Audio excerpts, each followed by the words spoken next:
9 silver Conquest tickets. Let's fire it up, huh? First viewer Conquest of the morning. I've got room for 2 or 3 more viewer Conquest decks today, tentatively. We're gonna take viewer submissions for silver all day is the plan. I think we're gonna move to doing gold submissions later this week. Today we're burning through silver tickets.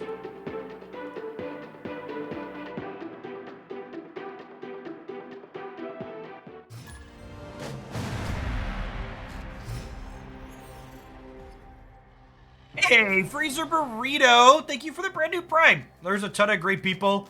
You can send that to every single month on Twitch. Thanks for this month to keeping me around. Is there a list of all viewers submitted decks? There is not. It sounds like a lot of work.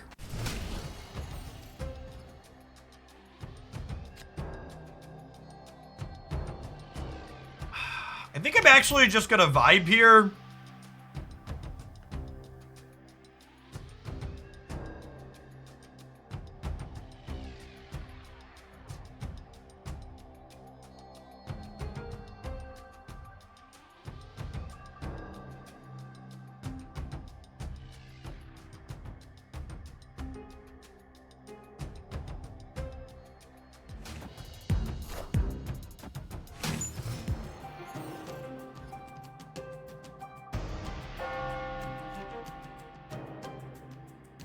Sure.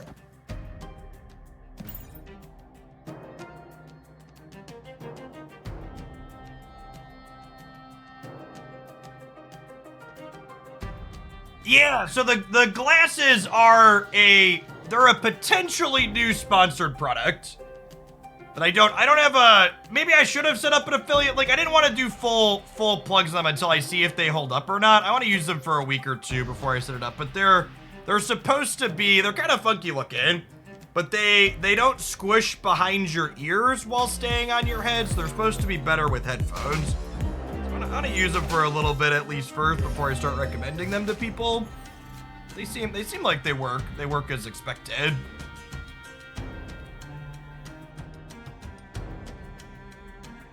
They look like they're digging into the side of your head. I wouldn't say that they're uncomfortable, but yeah, they have a little bit of pressure so they can stay on without being over your ears. Why do I need to Electro? We're just gonna Modoc into Hella, right?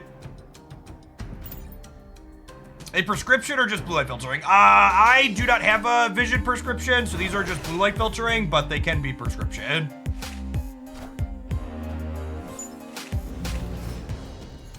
You excited for the next season pass? The next season pass is super gas.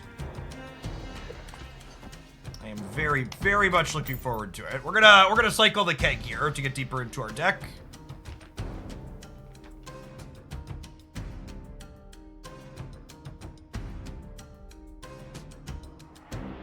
So next season pass, you can check out all of the cards coming in August and my review of them here.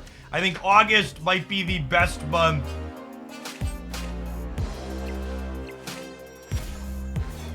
I think August might be one of the best months for new card releases we've ever had. Should I magic to go deeper? I don't know. We'll see what we draw. Based on how much they're filling up the board, it might be right.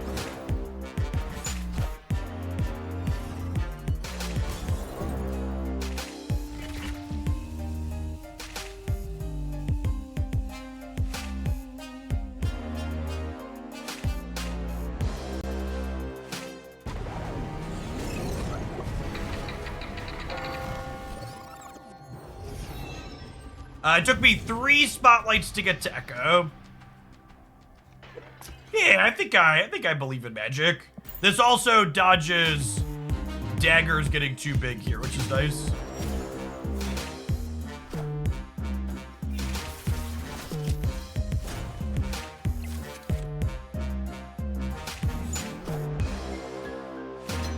Is this the I didn't get echoed by 2 pulls, but I got Keg and Iron Land the deck? Yeah, exactly that.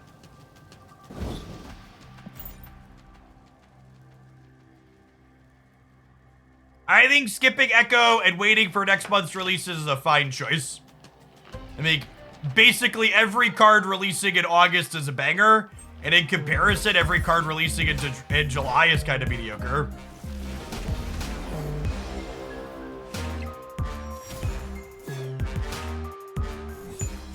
Any first impressions of Echo? Echo is a narrow tech card that's probably not very good in the current metagame.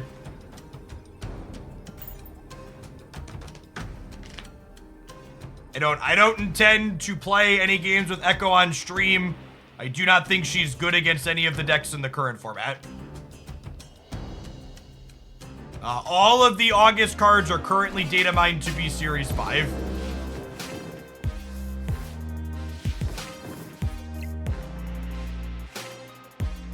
Alright, Hella.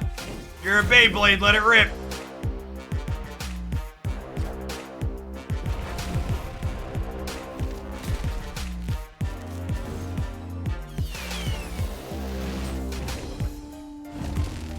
Oh, no! No! Magneto! Okay, it's fine. It's fine. Let him cook, chat. Let him cook. He knew what he was doing. He knew what he was doing. Let him cook.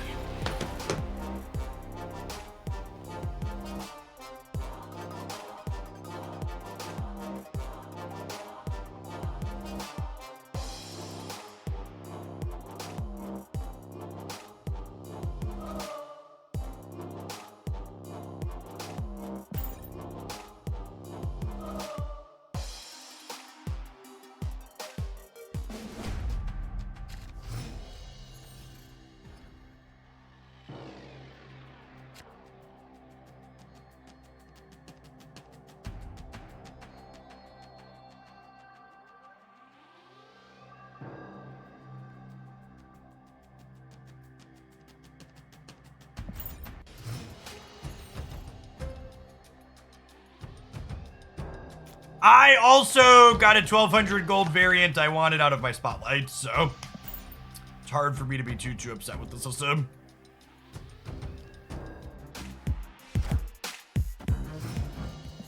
The keg is a quality piece of artwork. It works, I swear. Thank you for the deck submission, Marty. We got room for one or two more deck submissions today. Negative Surfer Patriot Destroy. All right. We'll find out if you're cooking my goose or not with that one.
Alright, let's make an Echo command. Echo is a narrow tech card that is not useful in the current metagame. There isn't really any point to playing her currently in Jeff's opinion.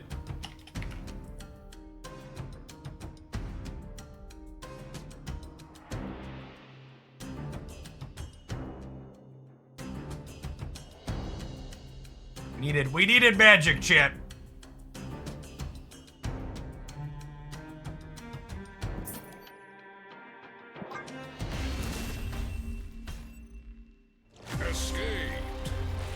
Is it worth it to use gold on Token Tuesdays? Token Tuesdays is one of the better uses of your gold, but there are some other things that are better than Token Tuesdays. If you want a full breakdown on bundle comparisons, you can check out my YouTube video here, covering all the bundles in July and August. Oh, I could have Kang snapped them. Yeah, I should have Kang snapped them. We'd have gotten information and they might have left before the Mindscape. Yeah. Sorry, it's been a while since we played with this piece of trash.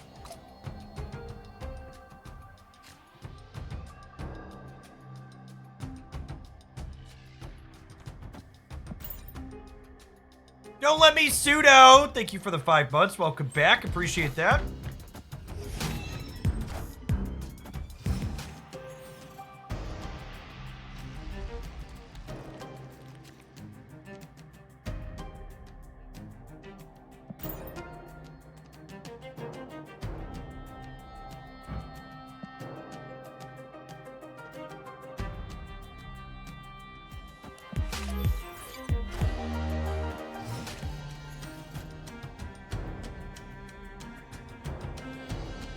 Hey, thank you for the 66 months as you close in on a nice one, Engineer. Welcome back. Appreciate it. Let's go Electro here. Electro on 4 means I can Hella on 5, and then we could Jubilee for MODOK if we miss him on 6.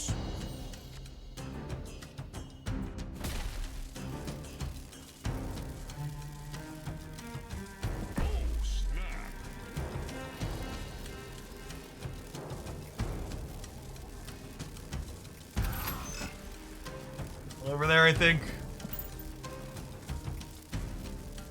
I guess maybe the squirrel makes their dagger bigger. Oh, I guess if I'm snapping, there's reason to Kang, huh? That's fair. It's fine. Gamers aren't retreating anyways.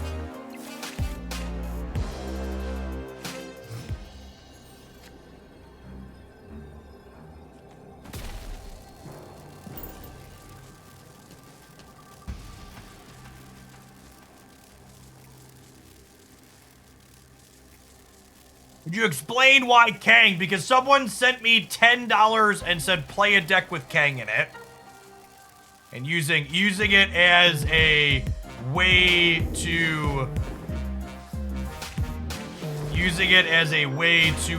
get information with Hella seems fine.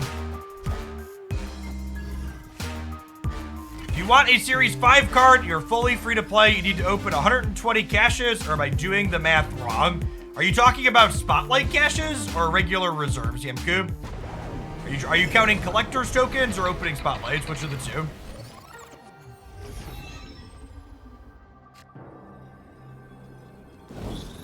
Counting the raw number of caches for collector's tokens doesn't quite make sense. There's another number of factors surrounding it. Assuming if you don't get 50 in every reserve. See that, chat? Kang stole tokens from us.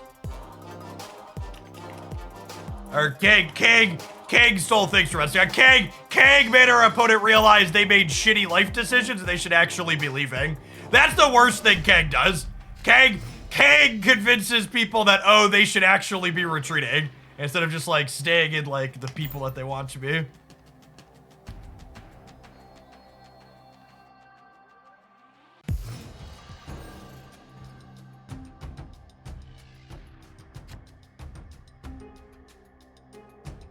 Hey, Myhin, thank you for the 5 months. Welcome back. Good morning, good morning.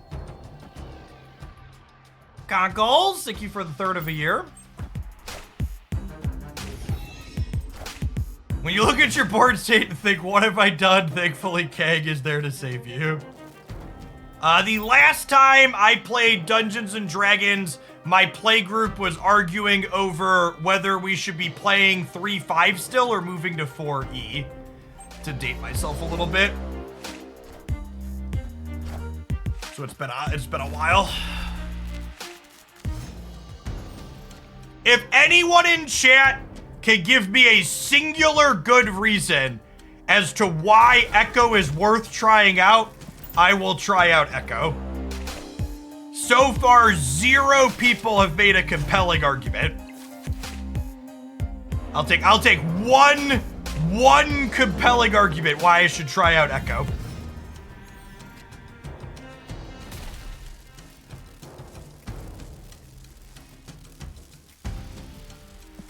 I mean, I'll put Echo in a deck for $10, but it's not going to do anything useful.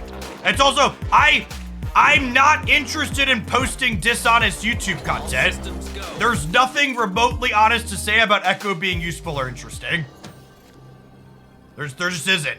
She's not remotely useful in this format at all. What problem is she solving in any of the decks? It's nothing to do with science. It just doesn't do anything useful. Why? Give me a single relevant why.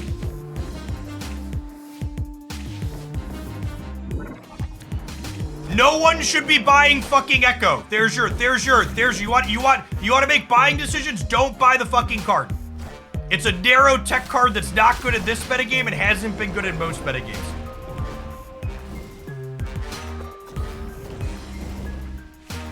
Is that what you want? I'll tell you that. Don't buy Echo. Victory.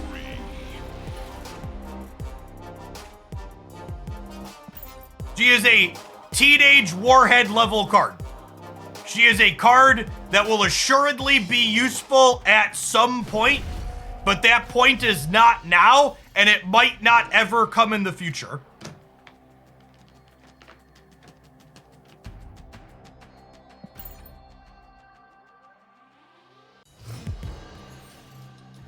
If you're missing Iron Lad and you want to play Iron Lad, open boxes to get Iron Lad. If you get Echo, don't be too sad. She might be useful in the future.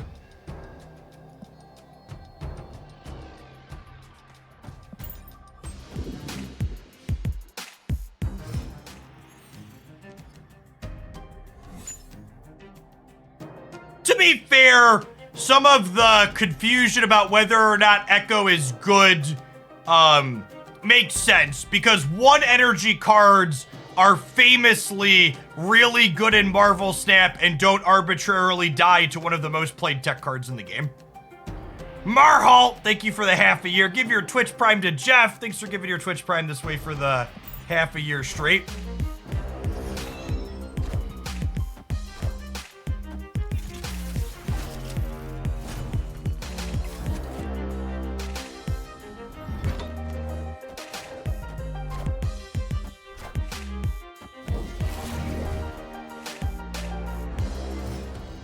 Never before have I ever been so incredibly happy to get MODOK'd out of expansion. I think Legion will be better than Echo. I think Legion at least has interesting deck building considerations. So here, the best thing I can explain about Echo is Echo is a card that you put in your deck because of what's in your opponent's decks, whereas something like Legion is a card that you put in your deck to build your deck around. Thank you, Thin J and Giggity Gary, for the deck submissions. You'll be our last 2 for the day. As a heads up, we have a number in front of you, so you'll be in a little bit, but we will get to them today. Appreciate the support. Gary, that's a big tip, by the way. Very generous of you. Legion is going to be a super novel XP card. By the way, this is why Kang is in this deck. If you play Kang the turn you draw him, he lets you draw another card. So he technically thins the deck.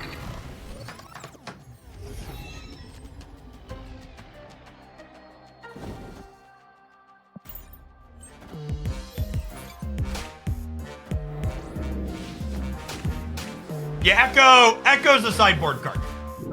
Echo's a sideboard card in a game without sideboards is an apt summary. Hey, Francisco, we'll probably get to yours today too. That's a deck with Echo in it. Hella! Hella! Oh, she's a lovely lady, chat. If you're thinking about playing the Hella deck, chat, the question you need to ask yourself is, am I lucky enough to draw Hella when there's a Subterranea in play? That's the question you need to ask yourself. Victory. Are you lucky enough to draw Hella while there's a Subterranea in play? Because I am, and that's why we can do it. My plan moving forward is I will open Spotlight caches to get Series 5 cards, and I will use tokens to get Series 4 cards. So because the next 2 card releases are Series 4, I won't open a Spotlight cache again for another month. Because it's Series 4 release, Series 4 release, Season Pass card, and then finally a Series 5 release.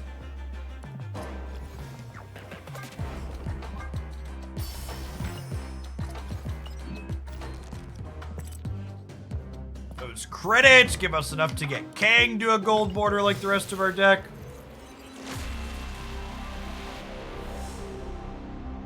Shiny logo. I intend to open spotlights 2 weeks from now because of variants. Listen, I told myself I wasn't going to open spotlights for variants, but I'm going to be honest, if I don't incidentally get the Silk variant on X23's week, I'm probably going to open spotlight caches to get the Silk variant. So hopefully I'm just unlucky and I don't have to feel bad about it and we'll just open it before we get to X23. But if I open X23 on the first box that week, I'm probably going to keep clicking the buttons. Like, my existing Silk she isn't bad, but the what's it called, upcoming Silk is, like, really good. See, I'm actually really sad they put the kitty variant they did in the Spotlight caches, because I think the Spotlight Wedding kitty is the one kitty variant I really don't like. So I guess I'm happy I don't feel compelled to open for it, but I think I like literally any other Kitty Pride variant more than that one.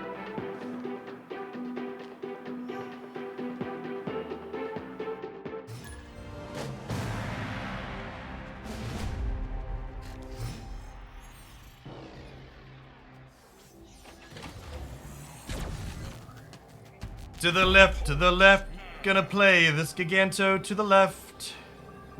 Wait, what happens? What happens when I Kang on one, chat? How does that work?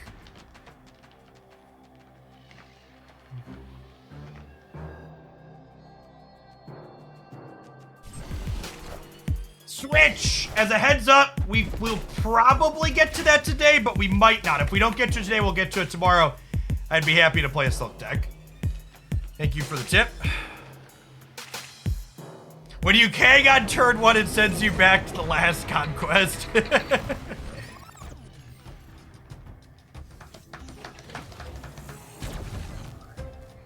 Okay, so Kang doesn't replace himself in your opening hand. That's what I wanted to know. I wanted to know if I Kanged on 1, if he replaced himself in my opening hand. Wait! Holy fuck, did it not undo the snaps? Did they... What?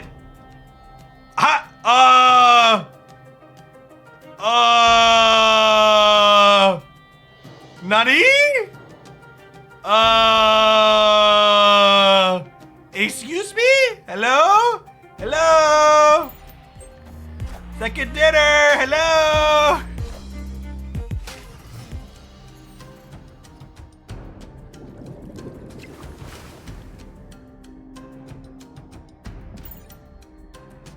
I've made a huge mistake, chat. I've made a huge mistake.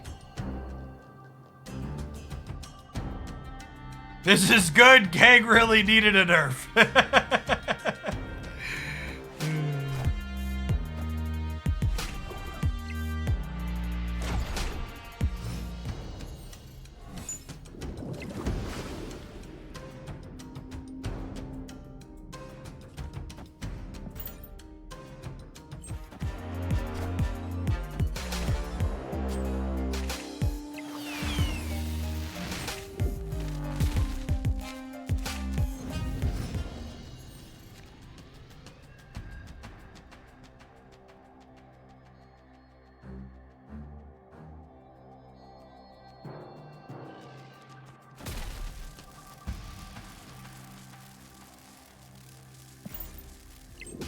Do you believe in magic?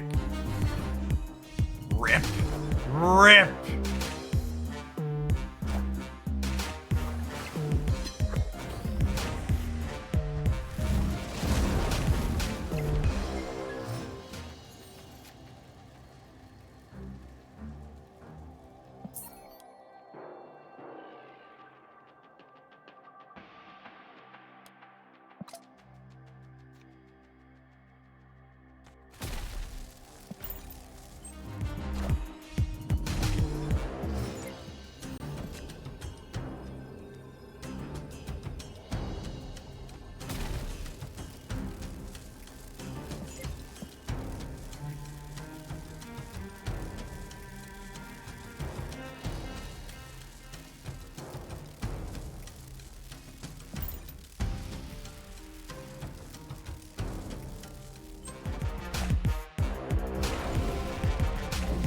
Wait, what?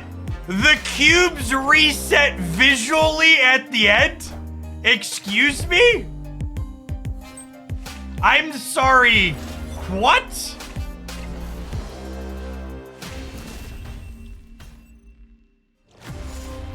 Can someone clip that, please? Can someone clip it, please? Thank you.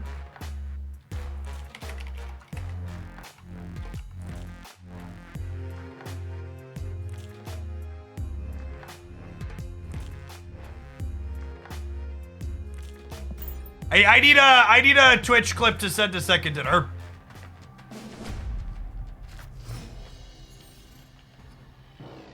Opponent snapped.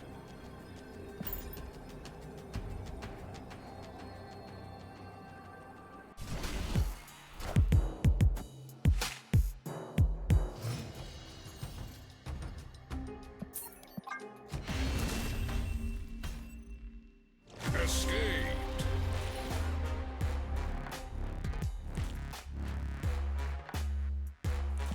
Ooh, that's interesting thought. We could have landed on 6, which would have brought back MODOK, and then we would have drawn real hella to get the rest of it. That's a good shout, dude. Okay, I didn't think about that line. Opponent snapped.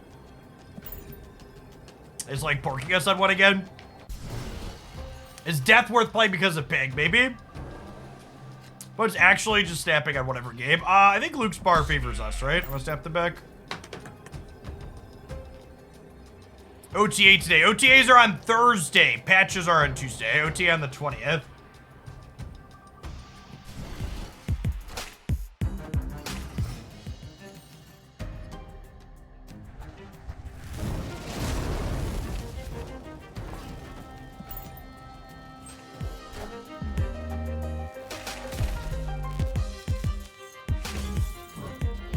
Okay, wait. If I pass on 4, I can Infinite on 5.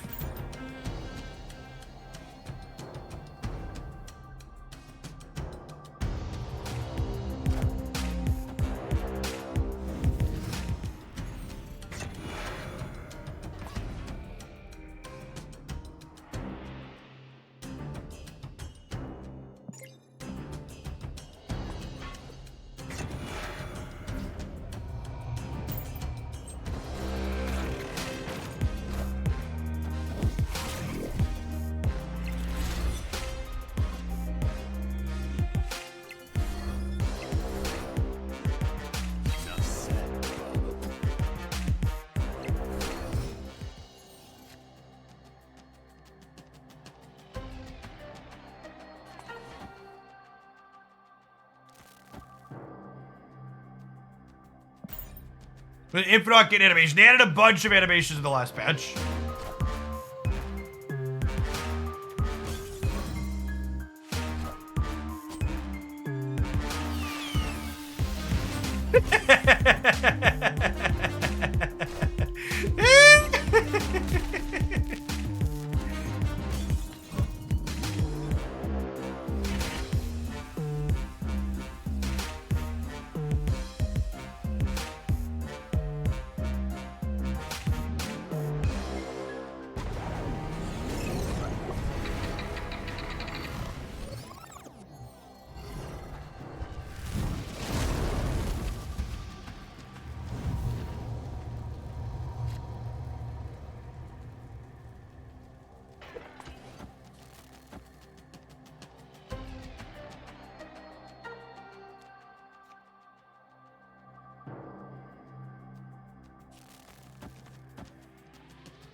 Okay, but like losing my hand's actually fine here, right?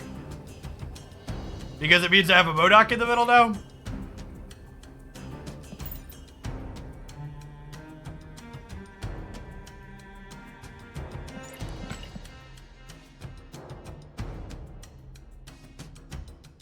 I've been playing the Agatha deck from the YouTube post this morning. I'm up 40 cubes over 20 games, the 70% win rate. God bless. Yeah, if you don't follow my YouTube stuff or you missed this morning's video, we had Agatha play her way back from a 10-2 deficit in a Conquest match. It's actually just like a work of art.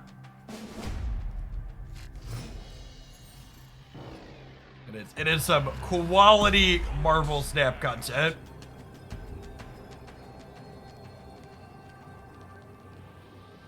I mean, I think Death's Domain favors us on average, right? Our opponents just snapped on one every single game, so like their snap by no means indicates the quality of their hand.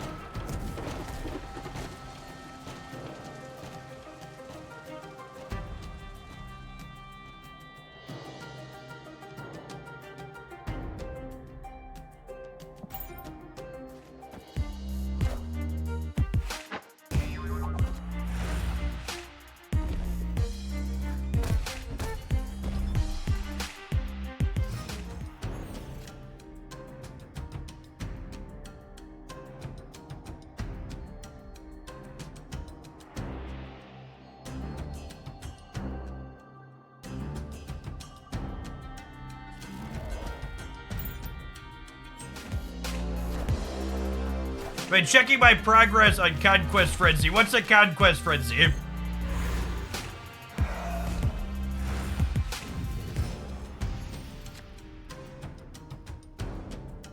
Oh, snap.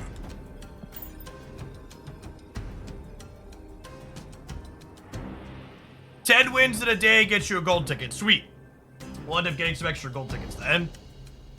Hey, the Servini, thank you for the quarter of a year. Welcome back. Appreciate it.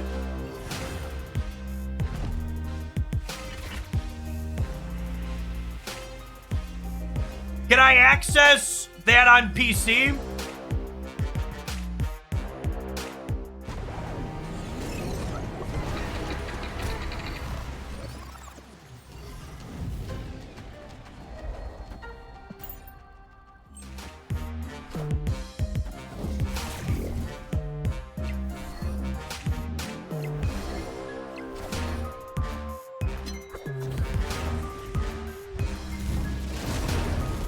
It counts your wins on PC, but you don't have access to the actual event on PC.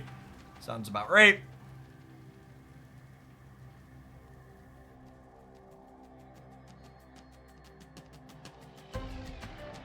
I think we're dead, right?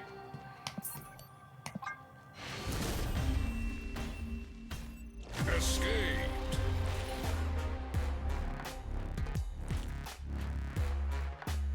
Oh, I can log in with Google. Okay, that's an okay workaround while this is it. So it shows I have 5 out of 10 match wins towards my ticket here. That's cool.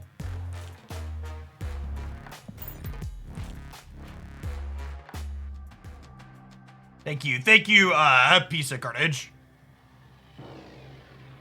Look at that, first time chatter, and they said something incredibly useful and helpful instead of something obnoxious. Real MVP. Opponent actually just snapped on one every single game.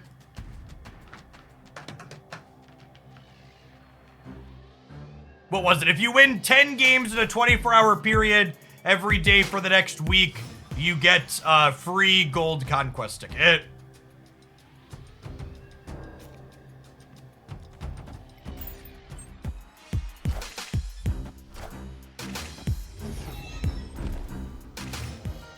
That's not how the internet works with first-time chatters. They're clearly an AI.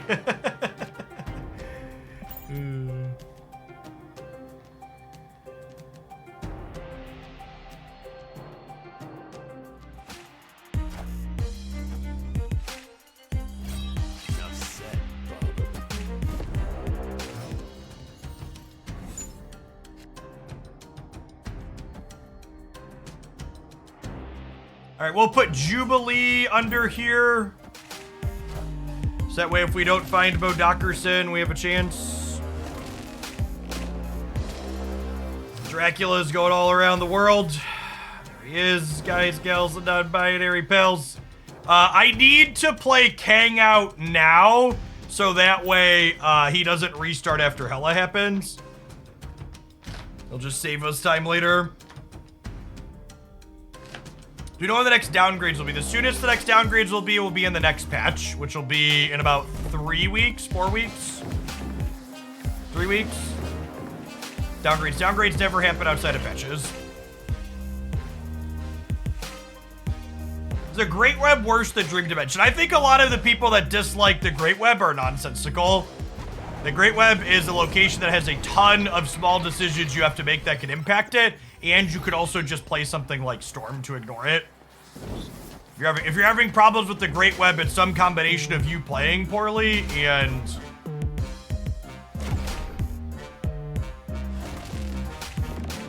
I'm really glad we muted this person.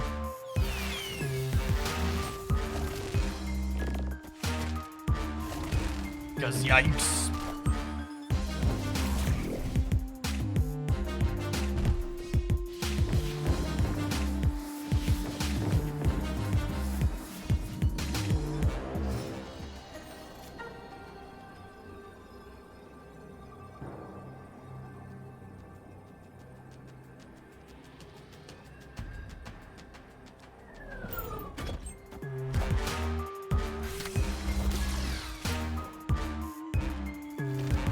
Oh, we've actually won if we played left. Oh, no, we're actually 0% because of the Asteroid M's.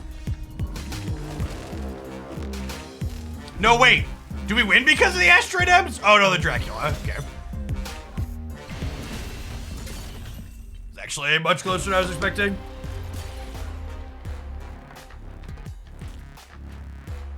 The cards you should expect to downgrade sometime soon are Snow Guard, Howard the Duck, and Teenage Warhead. Outside of those three, I do not expect any Series 4 or 5 cards to downgrade in the foreseeable future.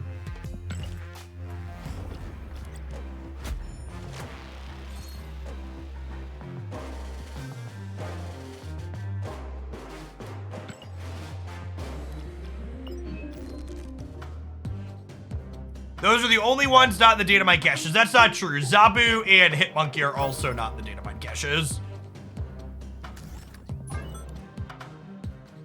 Great. For our next viewer Conquest, we've got a bit of a Zabu brew here. Some reasonable 4s with good interactive bits, some big stats in Typhoid and Rescue. We have Luke Cage as well as Enchantress to mitigate Mary. We have Psylocke to ramp up. Some solid. Let's play some games.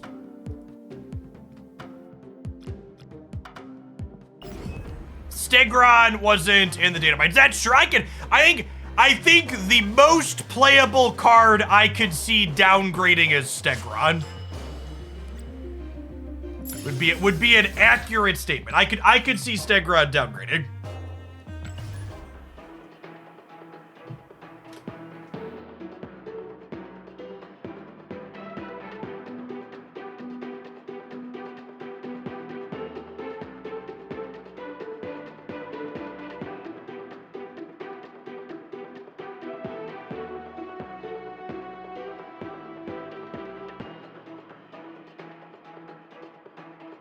In my opinion, unless you have a significant number of collector's tokens, you should prioritize using Spotlight caches to get Series 5 cards.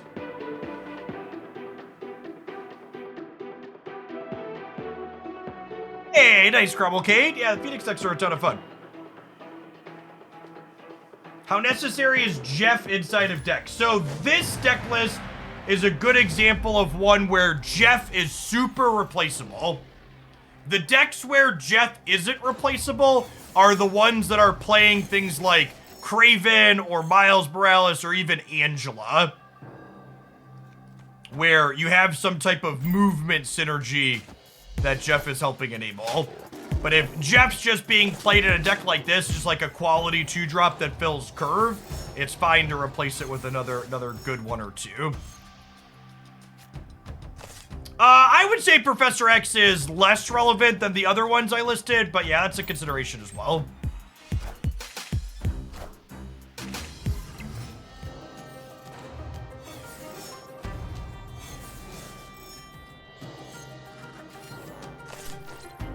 What a just absolutely perfect draw. Got him.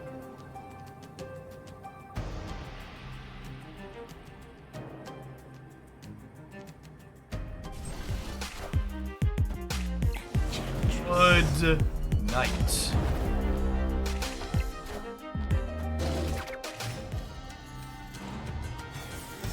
They hotfixed the Miles Killmonger stuff. Yes, is my understanding.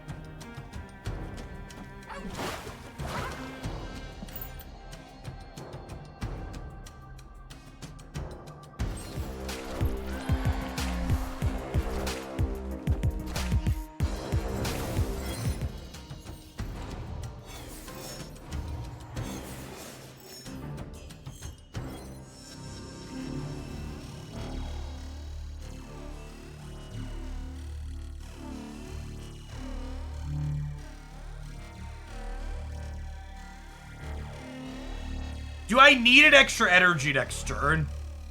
Extra energy next turn would let me play a 4 energy card plus 2 2s.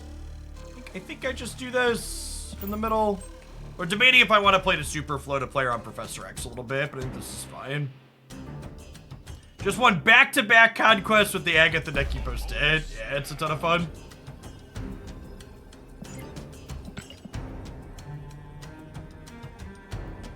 Okay, Boomer. As you will. They have like Professor X plus a Jeff of their own, maybe?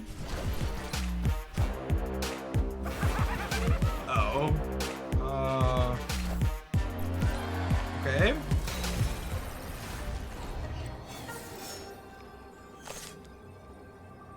Rescue on the last turn is not super exciting.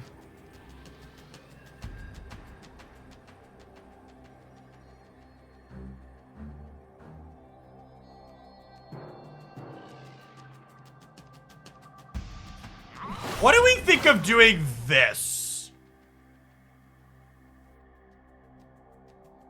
And then if Captain Marvel could win here, she could jump here?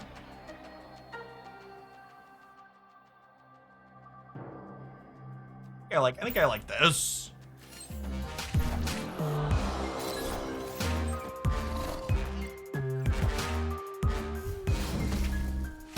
Oh, I wasn't thinking about Shang. We're good, though? That's a bold fucking stay for 8 cubes. Victory. Shuffle up and heal. Thank you for the 14 months. Appreciate that. Welcome back. Some gamers hate retreating, Chad. I should have been thinking about Shang.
Ooh, that's a solid last location for us. Go left! Go left! Damn it, Bobby.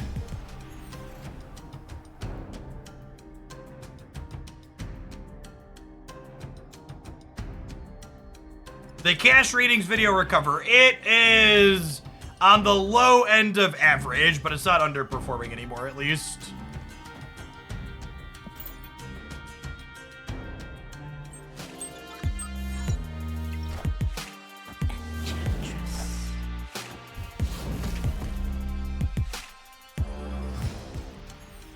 I really wish Rescue was like a 3-8.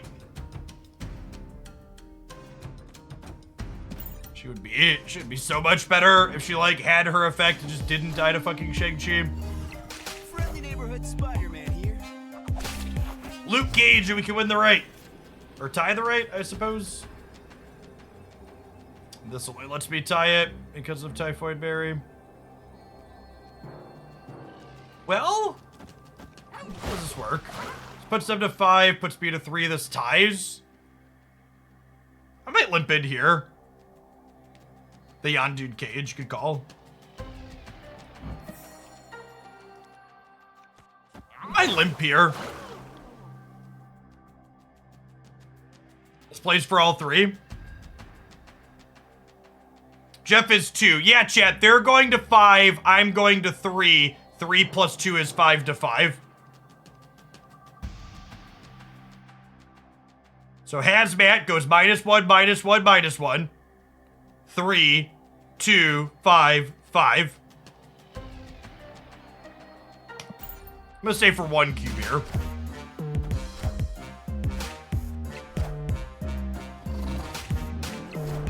That's a winner, right? They're up 6, we're up 10. Brackers! Thank you for the 2/3 of a year. Welcome back. I appreciate that.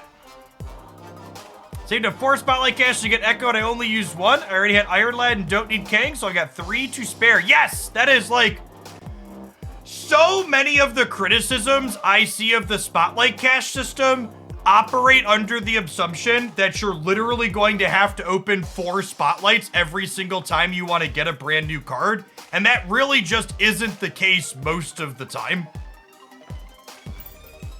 Most of the time, you are going to open somewhere between 1 and 3 and get the card.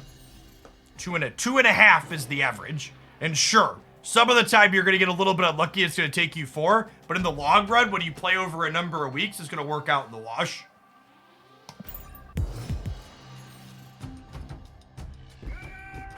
Yes, you should plan to have 4, but you generally speaking won't need to open 4. Yeah, and then there's that case too, right? I used all 4, but I also opened out a week where I was missing a bunch of the cards, so I opened 4, but I'm also up a bunch of cards now.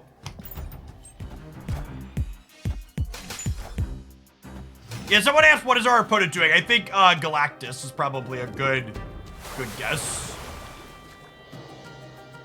Which means I'm gonna take this Jean Grey and shove her over here in the Daredevil path.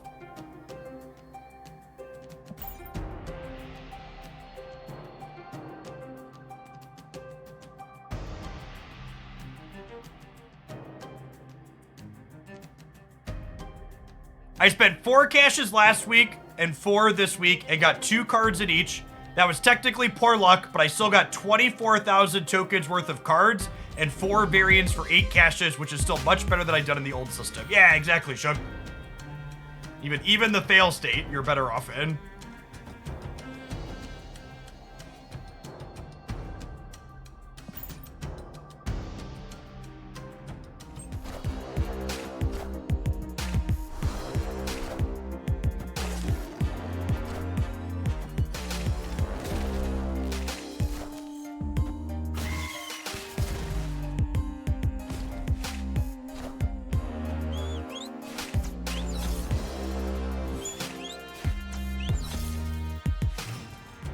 This chat is so positive. I mean, I think it's kind of funny or says something about, like, the state of other people complaining about things in Snap. because I wouldn't even view what we're talking about in this chat as being overtly positive, so much as I would view it as simply acknowledging the fucking reality of the system.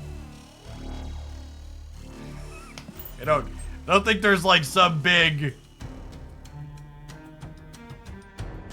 Like, it's not like we're saying things just for the sake of making them be positive. It's just like, this is how the system is designed to work.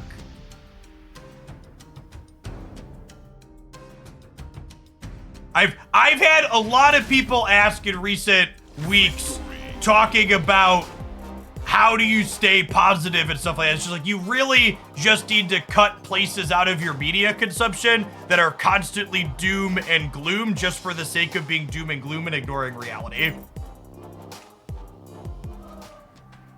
If someone can't articulate and show the math as to why the change is bad, you should walk away from them. Ideally, you should block them.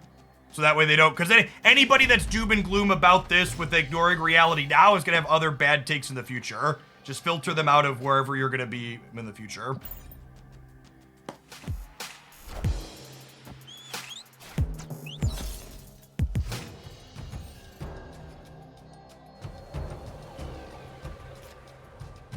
God damn it. Poor Cage, chat. We need him so bad. He keeps getting yawned, dude.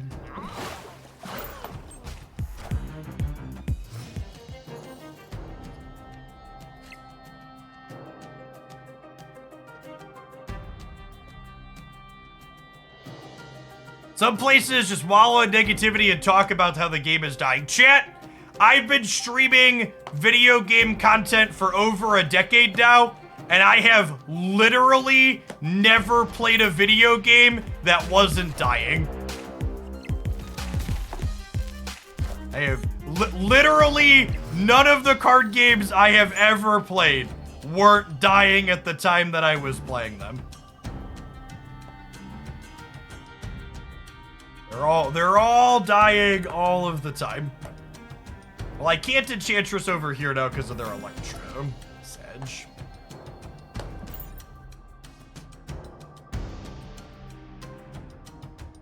These new lenses are super reflective. That is accurate. Friendly neighborhood Spider-Man here.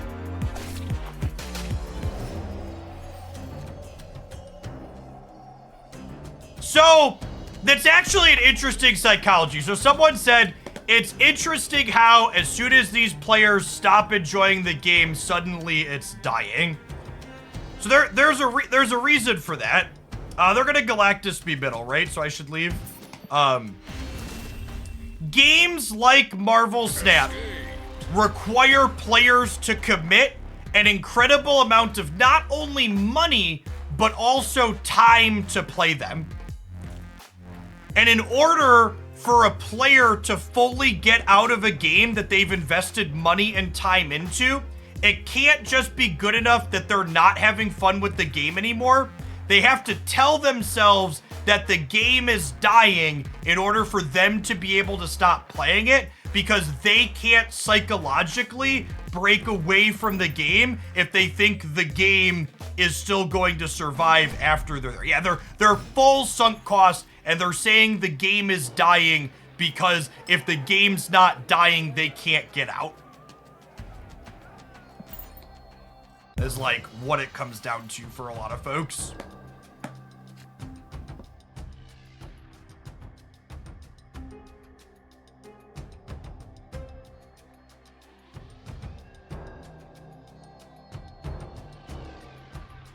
What's going on, superhero? Thanks for the 5 months. Welcome back.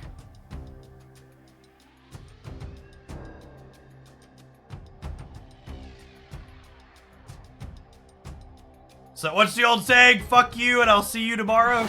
It's big. A lot of gamers bring that energy to the video games that they play.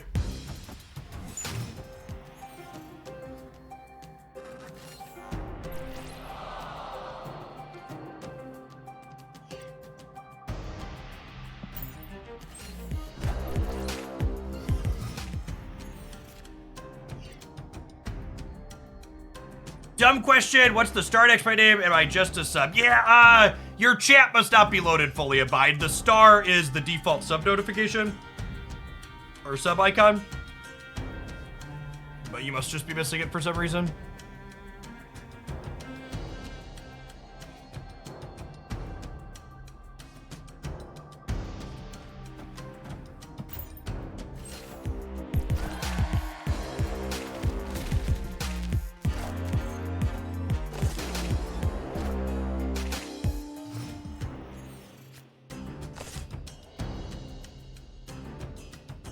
That's such an awkward game. I almost just want to leave.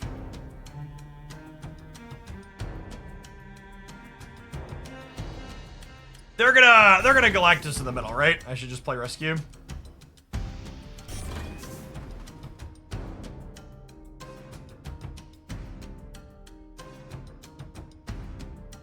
Opponent snapped.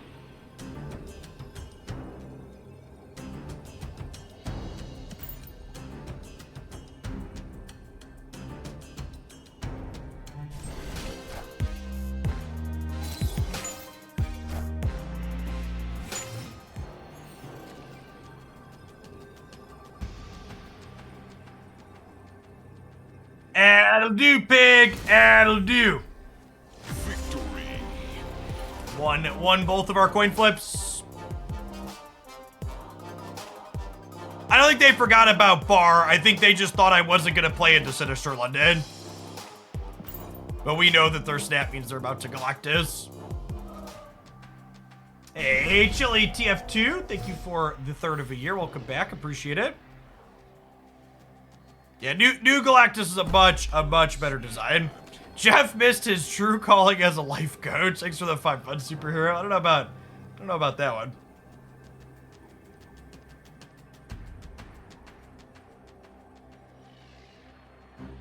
And fine. Why didn't Galactus go off on the left? Because they weren't winning on the left. Because of Bar with no name.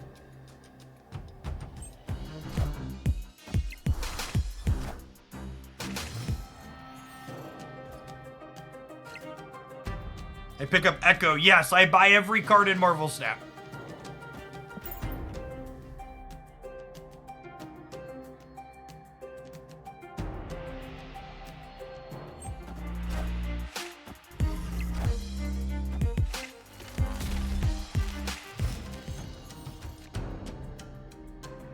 Jeez, caches or tokens? I will be using tokens, or I'll be using tokens to get Series 4 cards and caches to get Series 5 cards moving forward.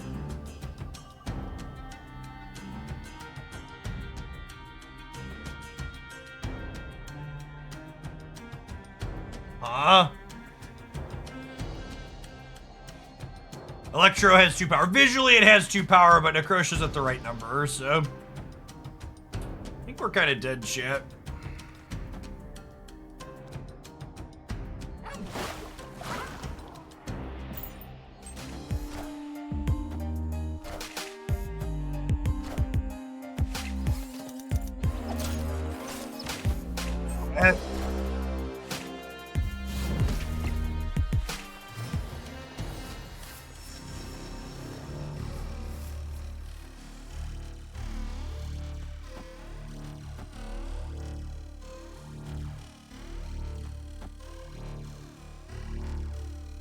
They can't Galactus us, right? It's only 10 here and we'll be at 12.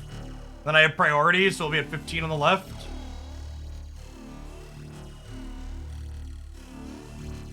They could Spider-Man us left. They could Spider-Man us left. I think I want to hold the Lizard for the sake of having a bigger thing for here. It could honestly be right to do this, because it stops Galactus and it leaves me a Typhoid Berry to play flexibly. That's probably the line. Because I think I probably need to beat Spider-Man on the left.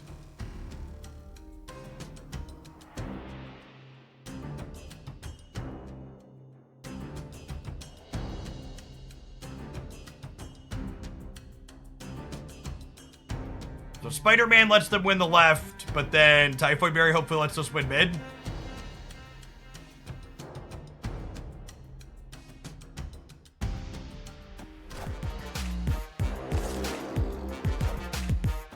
Okay, so they don't have Spider-Man. They have Null.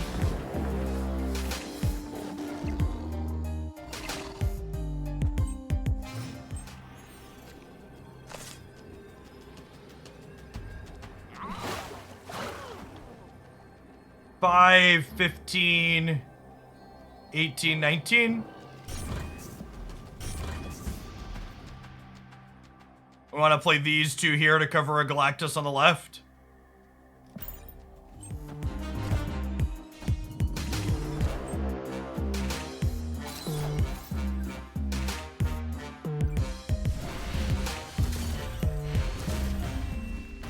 Zola. Zola's pretty unlikely out of the Galactus deck. And I also don't have any plays that let me play around Zola, so it's not worth considering even if it was. Scrappy Snacks, thank you for the Prime. I appreciate it. Welcome back. So someone said Galactus is so bad. I think this build of Galactus is very mediocre after the change. I think the Daredevil wave full ramp stuff with Dr. Octopus and Shang-Chi is not good. We've played Galactus a few times. I could play it yesterday or the day before, or maybe it was Friday. I think the Destroyer builds that are playing Shuri and Nimrod are quite good. And quite reasonable and powerful. You can play Electro there, but you don't play Wave. You can, I don't think you have to play Goblins, but you can. But the Nimrod Shuri package specifically, I think is necessary for Galactus to keep up post-change. Hey, Germ Spielberg, thanks for keeping us solidly above our ad-free sub goal. Folks like you make my job possible. Thanks for keeping me around. It's a solid set. This deck is fun. I like, I think if this deck is the type of deck that I think Bounce existing as one of the best decks in the format really kind of holds it down. And I think if they nerf Bounce in the OTA on Thursday, I would expect decks like this one to be pretty solid. Because you're just like pretty honest cards with some okay numbers and some decent interaction. But in the Bounce matchup, your numbers just aren't big enough and your interactive cards just don't line up well enough. I think they can nerf Bounce. I think there's a bunch of different cards they can change the numbers on in that deck to make it fine.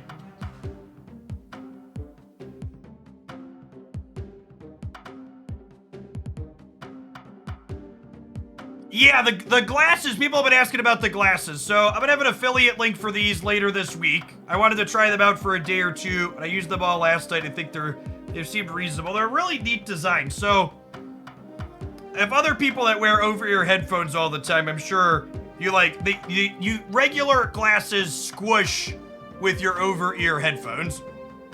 And they really feel uncomfortable after a few hours. And these are this weird, neat, novel, whatever you want to call it, design that they hold onto your face in two different spots without touching over your ears so they don't get crushed in behind your headphones. And they do prescription, but these ones I'm wearing are just blue light blocking, so I don't have a vision prescription. But yeah, it's neat. Yeah, it's really slick. And one of the other things that's nice is on my old pair of glasses, I had these little dorky rubber things that went over the ends of them to help keep them on my face when I like leaned over so they wouldn't fall off. And because these kind of hold to your head without touching your ears, they don't really risk falling off my face when I like lean over and stuff, which is nice too.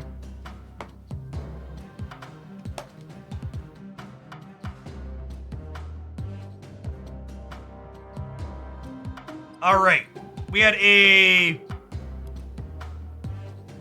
there any good decks that counter bounce? I don't think there's any decks that are better than like 50% into bounce. I think the bounce decks are really good and they're hard to keep up with.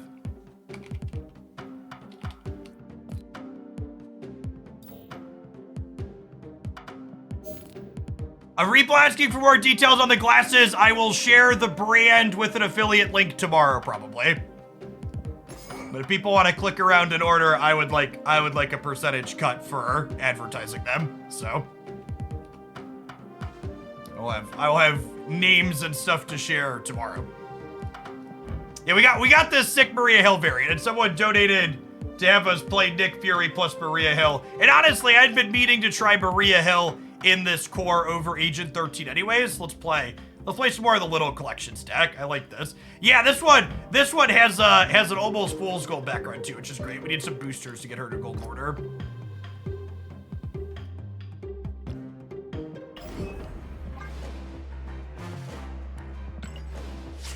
Ran out of silver tickets, chat.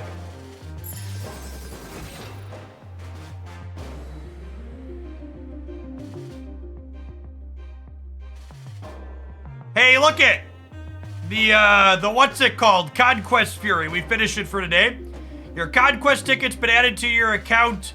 You'll need to restart your game to see the rewards credited.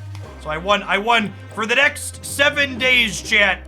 You could win 10 games either in Conquest or the ladder to get a free gold Conquest ticket. It resets every 24 hours. If you want an extra chance to get some gold Conquest rewards, be sure you do that. You can claim it in client on mobile, but if you're on PC like me, you can use this web browser link. That's just this week is my understanding.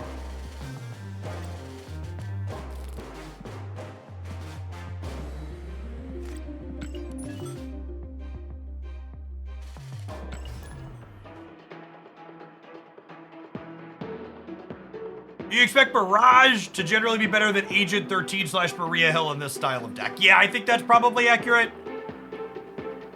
I think Mirage is probably good in that slot at the end of the month. Agree with that.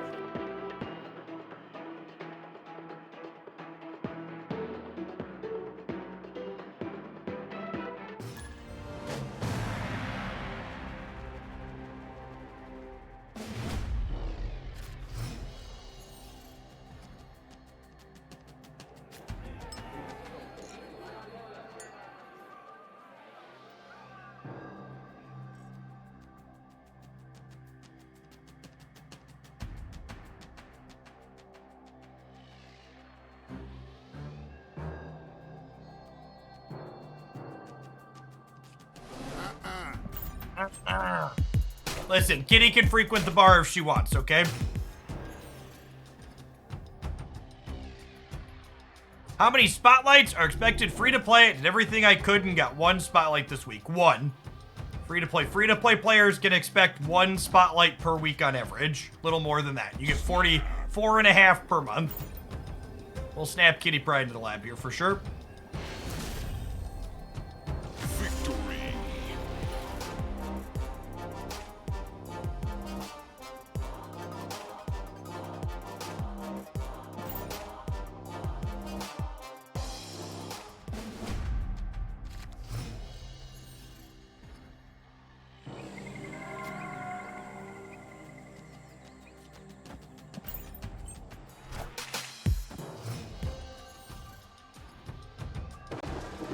There are a lot of people that do not have the money or desire to get the Battle Pass.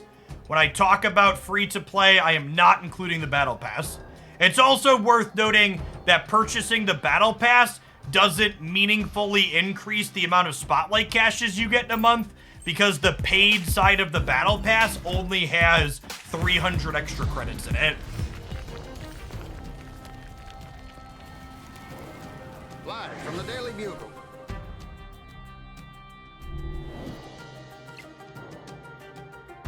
The primary thing you gain from... Would I play around a Killmonger this turn? Maybe. Can't decide. I'm gonna say no. The primary thing the Battle Pass provides to you past the card is it gives you a significant amount of additional gold.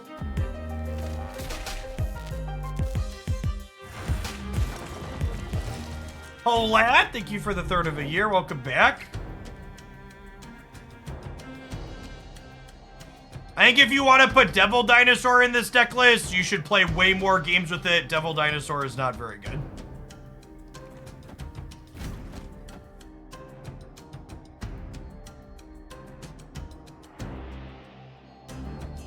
Yes, Galactus Destroyer is likely, because we saw Nova in the last game, is accurate. If Galactus Destroyer is likely, do I actually just start spreading out my Sentinels then? It's probably a good take.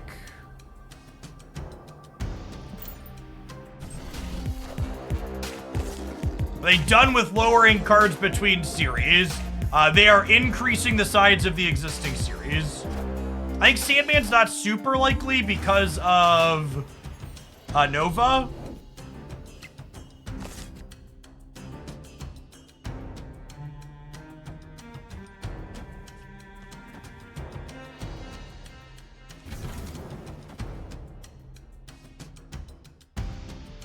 Want to make sure we cover Galactus left and right here.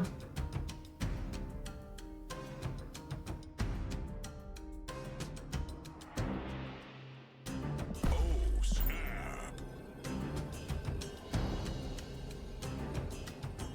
It could be Destroyer as well, but if they have Destroyer, I have Shang-Chi for the last turn, so I think that's still fine. I still believe in heroes. Oh, Kitty doesn't get to come back to my hand with this line. It's not something I considered.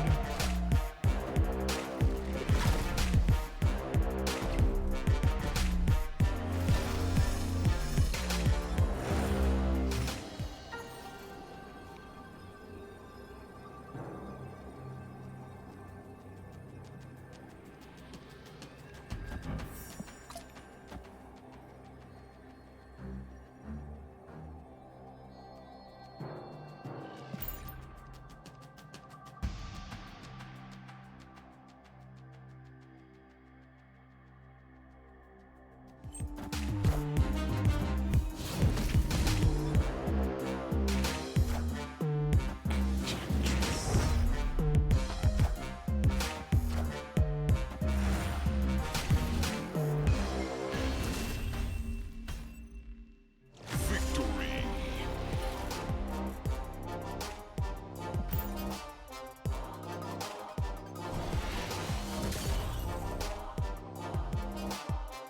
Honestly, I know that Enchantress didn't even do anything this game in terms of her activated ability, but this game was a good example of why Devil Dinosaur is not good in this deck.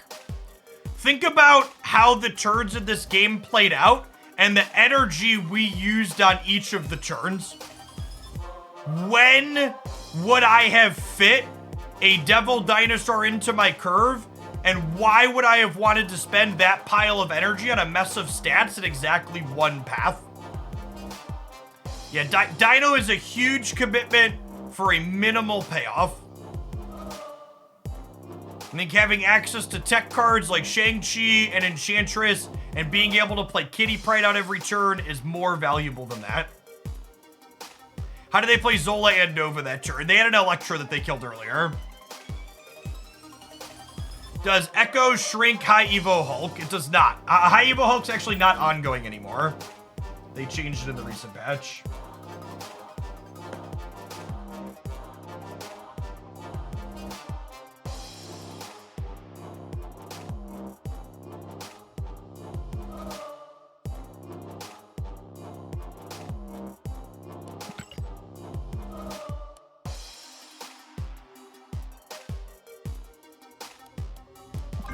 Okay, got some boosties for her. Our blue border, work our way up to gold. That's the real goal of this set, chat, is to get some Maria Hill boosters. Ooh, 100 collector's tokens. I know that's everybody's favorite. What do you spend your gold on? Variants? It depends on what your goal is. If your goal is to maximize your collection progression in Marvel Snap, you should be spending your gold on bundles that contain collector's tokens. If you want a breakdown on which bundles have the best collector's tokens rates to gold, just check out this video here. If you just want shiny cosmetics, however, yeah, buying variants is fine. You should spend your gold on things that spark joy for you. If it makes you happy, it's a good use of your gold. You think Maria Hill is good in this deck? I think this is probably the best Maria Hill deck. Do I think Maria Hill is optimal in that slot? Probably not.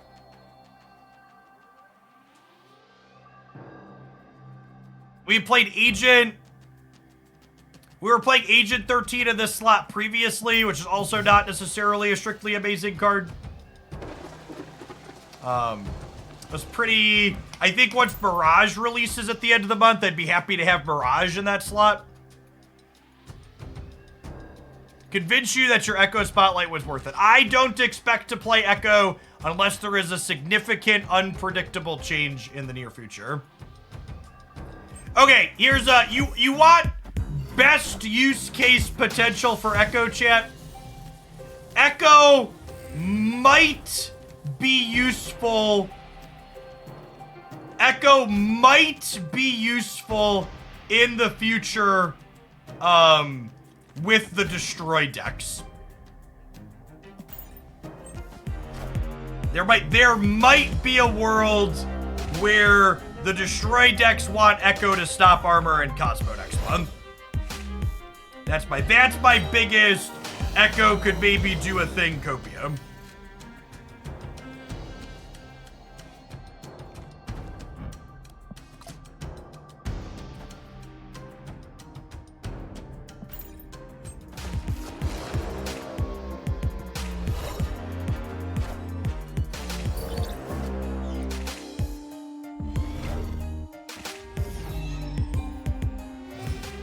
Enchantress. It's not the Enchantress I wanted for Christmas.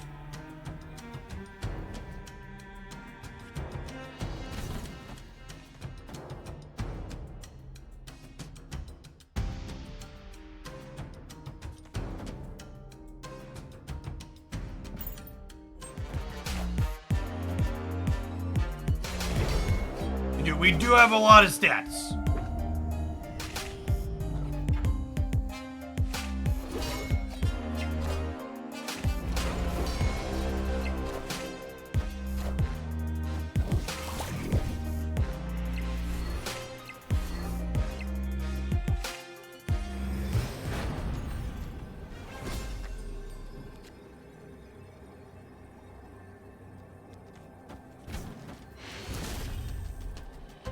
Victory.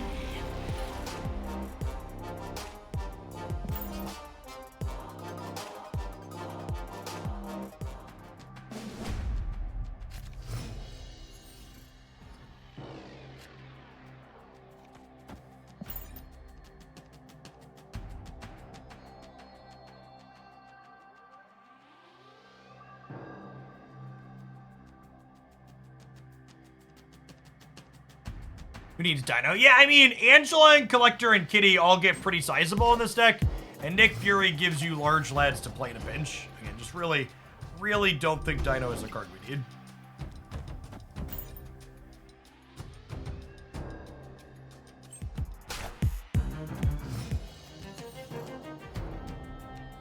Loved the Agatha video this morning. Glad you had fun with it.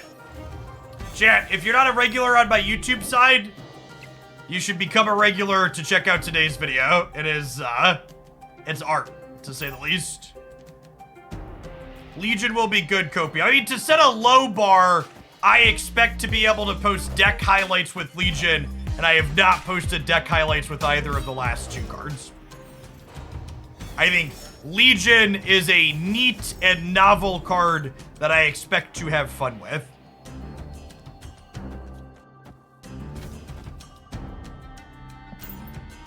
Insecure Vampire. Thanks for being secure enough to drop your primer off this way and help keep me employed. Appreciate that.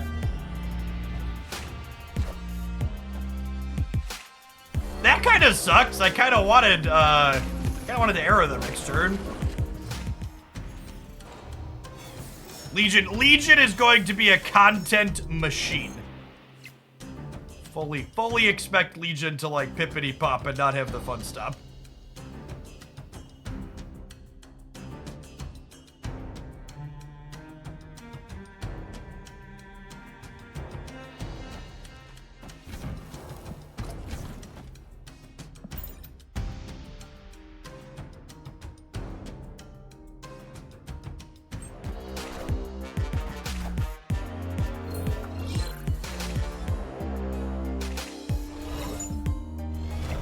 Oh, Kitty's not gonna come back because of the forge, though, right?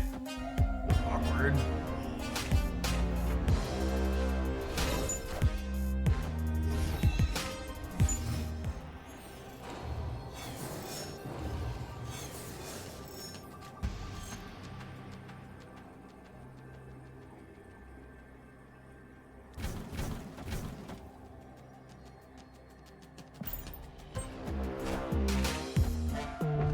They have Hela, maybe? They've only discarded one card.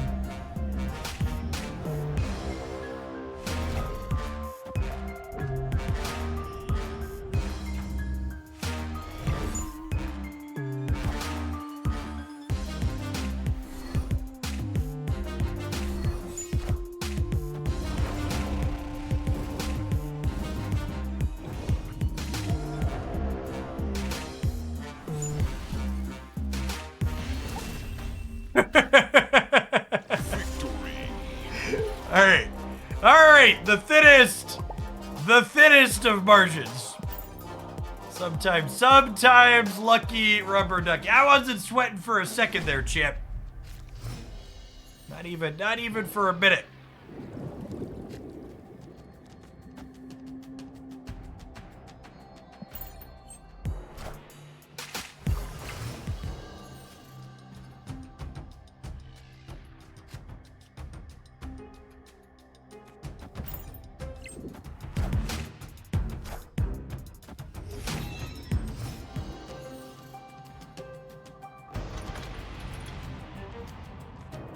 Okay, so this is subtle, but I don't want to snap them this turn after we saw the invisible one. I want to snap them next turn, so they don't necessarily think that I'm snapping because of the invisible one.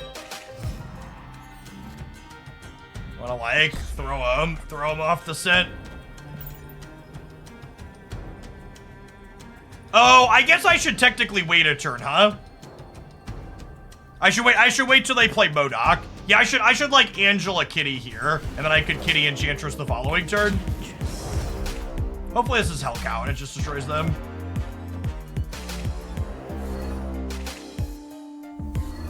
Well, that did not destroy them. Yikes.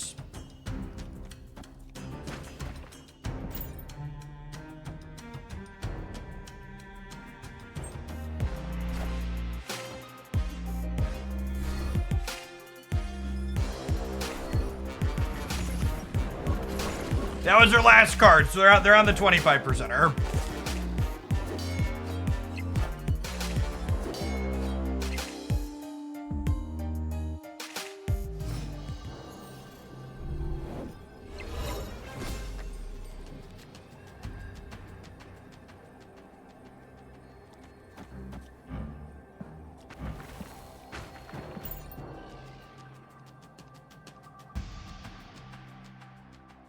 A little bit money to spend is the battle pass the best option. Yes, mediocre best.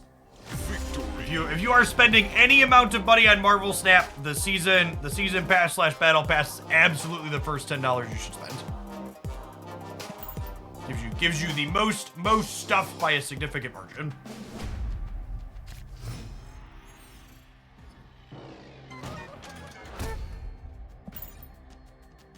I love this split on the Sentinel, by the way, chat. Inked with blue Kirby Crackle is just so good.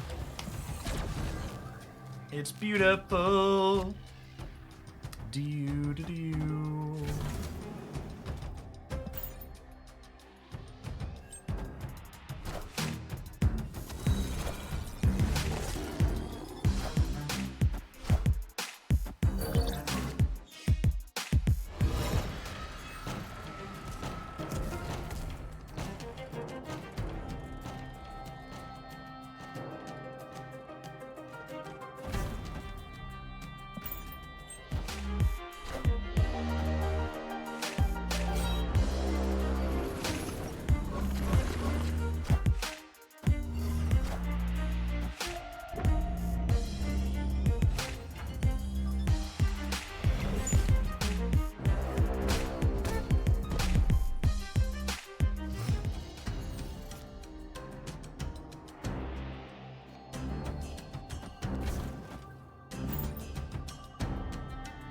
Hey, what's going on, McDiesel? Thank you for the 5 months. Welcome back. Come for the reasonable take, stay for the heck of the content. God bless.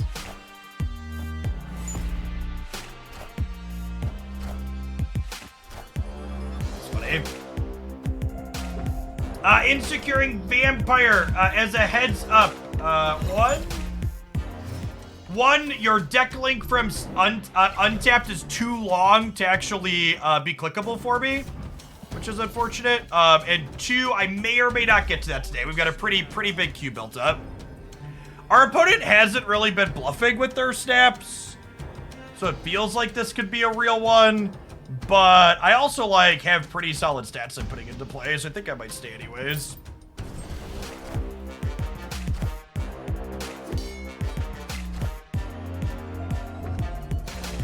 And this is something I've talked to the Untapped people about. Unfortunately, the Untapped website, they simply, like, put the entire deck thing in... Oh, that was an unfortunate priority in the thing. Which means that, it's a real long URL that doesn't fit the donation message.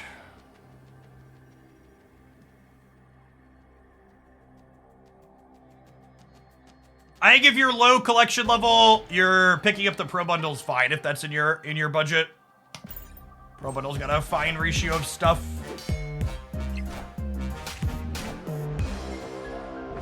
You retreat? Maybe. I don't know. I think 21 holds the middle. All their good cards are going into the altar and death chat.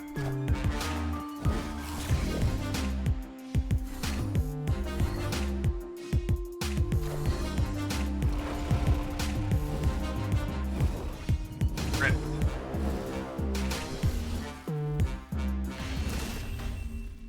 Oh, we were losing left anyways, right?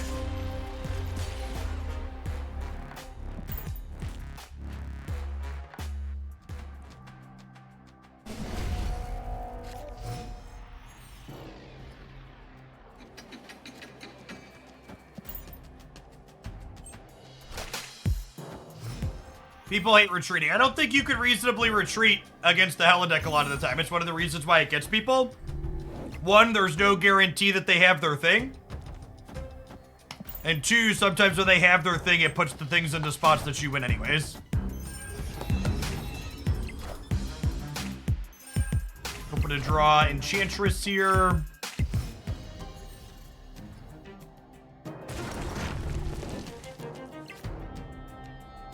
Oh, it's so bad for us. Skipping is not a big deal for them, and it really hurts our tempo.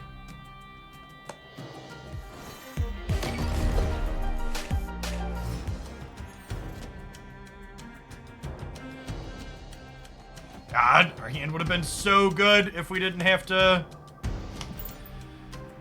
skip. You sent me a short URL. Just in chat's fine, Vampire.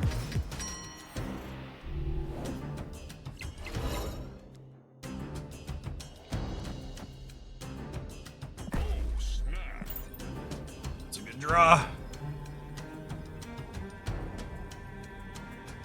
I was going to go Angela's Abu Kitty, but obviously we'll get rid of the Invisible Woman.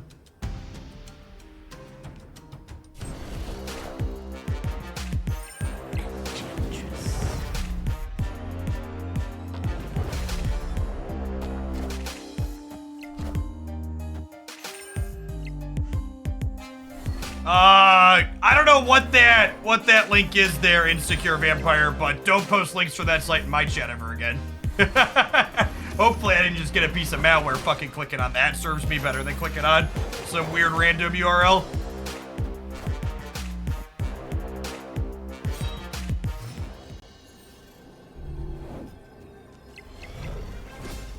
Alright, they banned their Hella.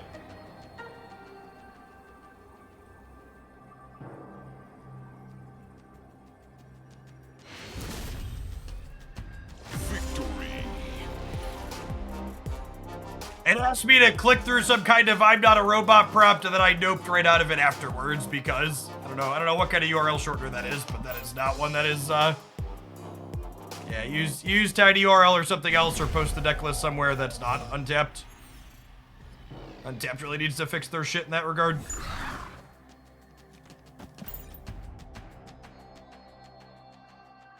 Chavez doesn't look good in this deck. In your ideal draws, you just don't draw Chavez.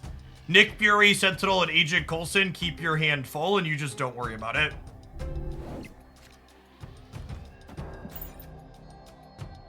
Chavez is there to make the rest of the deck more consistent in the early game, so you get to play Collector and Kitty Pride and others more consistently on time.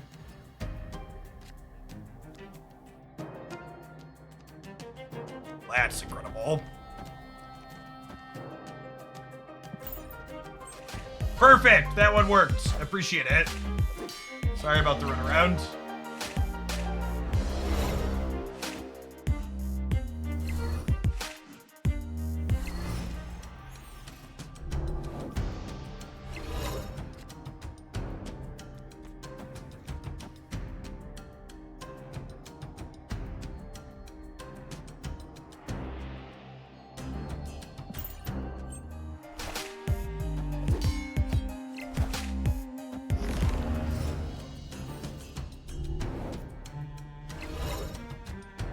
They're already all in. Chance stamping doesn't do anything.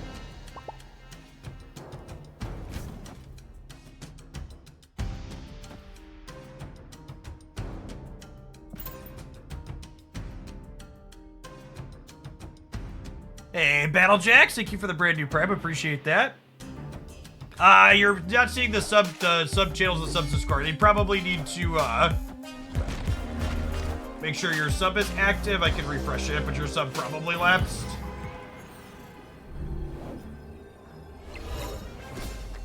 Okay, and then we'll just play hard for the Savage Lands here, I think. Talking shit about my Chavez. Here she is to save the day.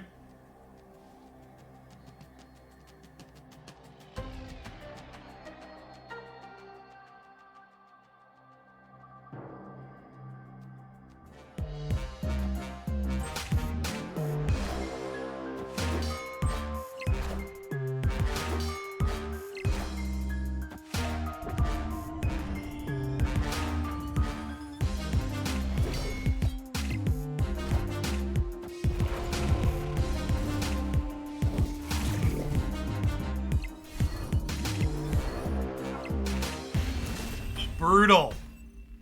Brutal. Man, I thought we had that one. All right, we gotta win one of the next two. They also moved the Raptors.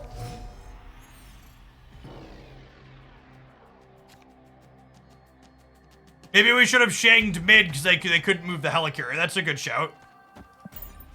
I like that. I like that call out.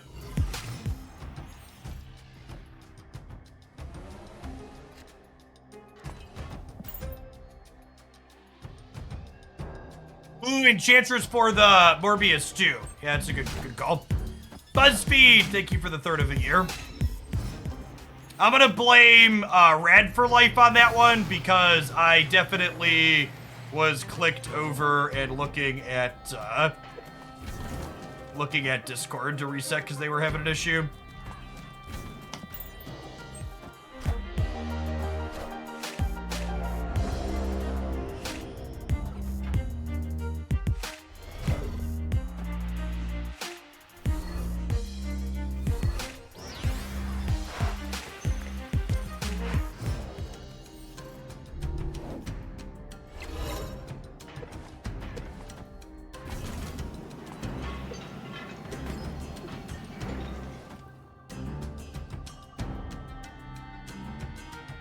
I got you, Red.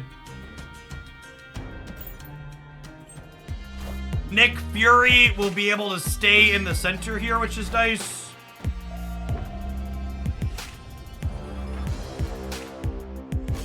I think that works out that way. Yeah. I'm gonna hand them a bunch of cards here, but I think that's fine. So again, if a card would enter your hand from anywhere, but it can't, it just stays where it is.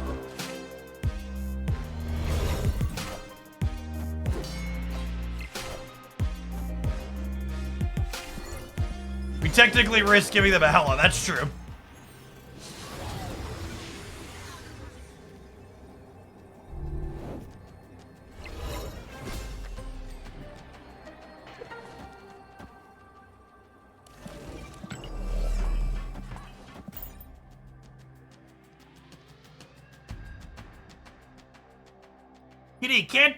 Can't do. We gave them Giganto. Yeah, but it only puts them to 17 on the left, right? We're at 19.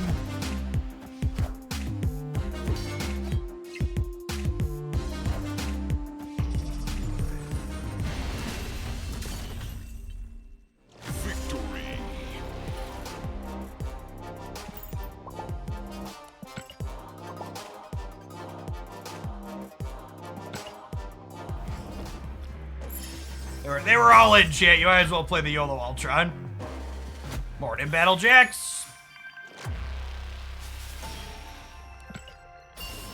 Solid gold ticket conversion so far this morning. We're definitely gonna do some gold Conquest run submissions later this week.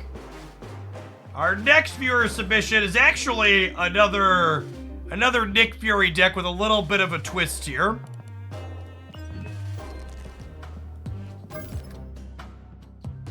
Yes, I would replace Maria Hill with Barrage when she releases here soon.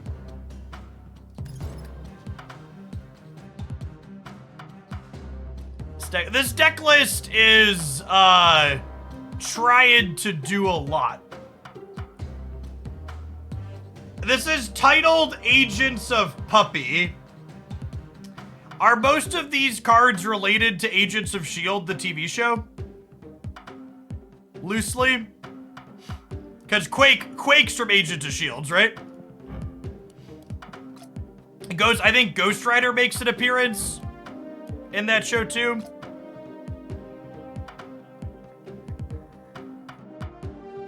I think this is about as much of the show as you can get. All right.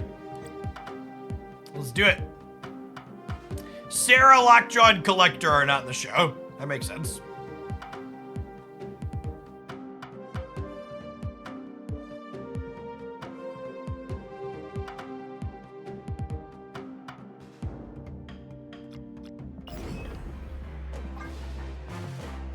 Fury does not make it into the show. Okay. I watched most of that show a while back. Many years old at this point.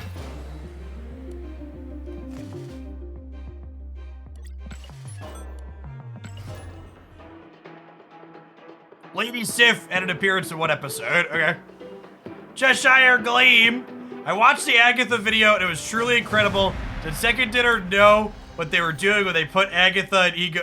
Second Dinner knew what they were doing when they put Agatha and Ego in this game, didn't they? Definitely. They are content machines. Are Token Tuesdays worth it? Token Tuesdays aren't the top value bundle, but they're one of the top bundles. Check out this breakdown here. You basically need to decide, do you want to buy Token Tuesdays or do you want to save your gold for the bigger bundles like the Black Panther bundle? As the TLDR.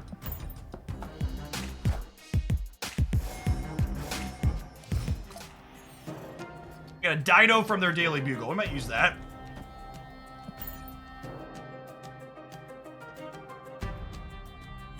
Might use that.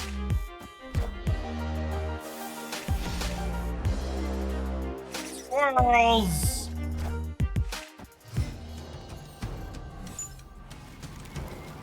Breaking news.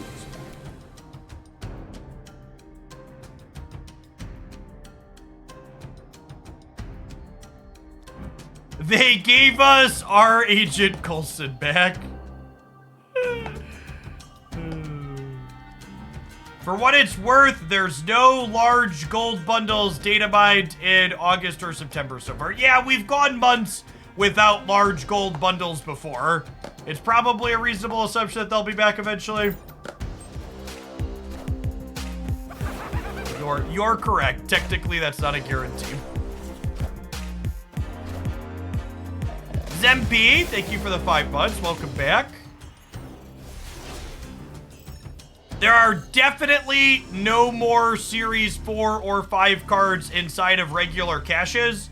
There will still be series downgrades eventually. We just don't know when exactly eventually is, or which cards will downgrade. They've said they need to grow Series 4 and 5 a little bit in order to be able to have appropriate reruns for Spotlight caches for the foreseeable future. But we don't know what exactly that appropriate number looks like in their mind. Yes, you still get variants from normal caches. Series 3 cards, cosmetics, credits, collector's tokens.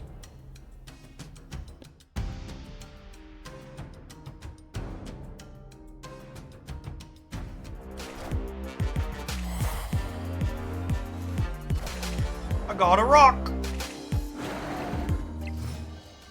So does that mean free-to-plays can't get all the cards? Free-to-play players have never been able to get every card on release in Marvel Snap. That was true under the old system, and it's still true under the new system. You have always needed to spend money in order to be collection complete. Get Chang Cheat and die. Use a dino. Got him! Victory. Yes, the data mines do contain information about which cards will be Series 4 and 5 in the next month. And if you check out my cash breakdown video, I walk through what series cards are going to be releasing through September.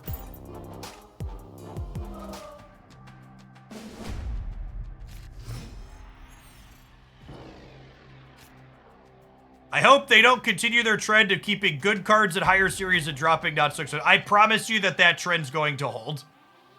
Until they have a critical mass of exciting cards in Series 4 and 5, they won't start dropping them. Because again, they need Spotlight caches to be desirable. In order for Spotlight caches to be desirable to open in a given week, they have to be full of cards people actually want to open. The only way to do that is by keeping good cards in Series 4 and 5.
Scarcity and gambling are a powerful combo. I agree. Neighborhood Spider-Man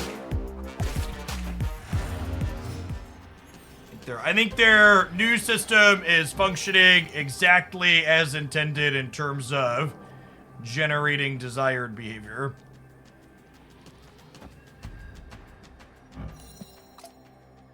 I'm gonna do this. Lady Sif's gonna put Helicarrier into play here, and Collector will get 3 bigger as well.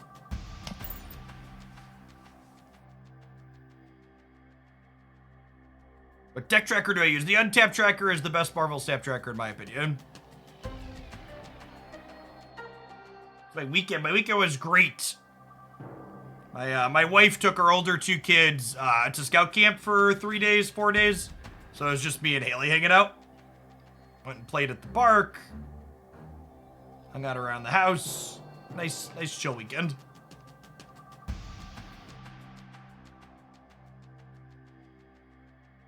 Opponent snapped. Snap. Boom, boom, boom. I'll take your cubes.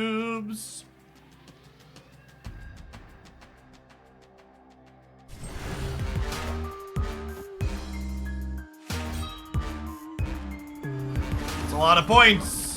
It's a lot of points, chat. Our number's big enough. We're at 25.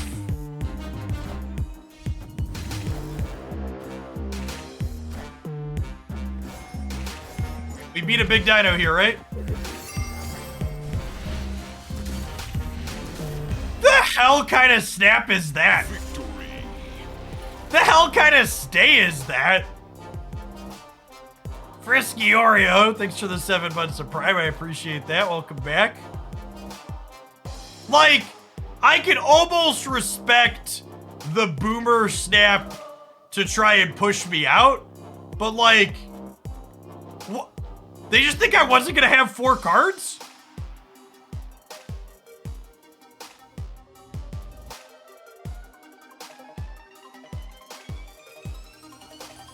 I am loosely working on a video that talks about Marvel Snap's endgame economy post-Spotlight caches and giving examples of what free players, small spenders, and whales have to do to keep up and what they get under it.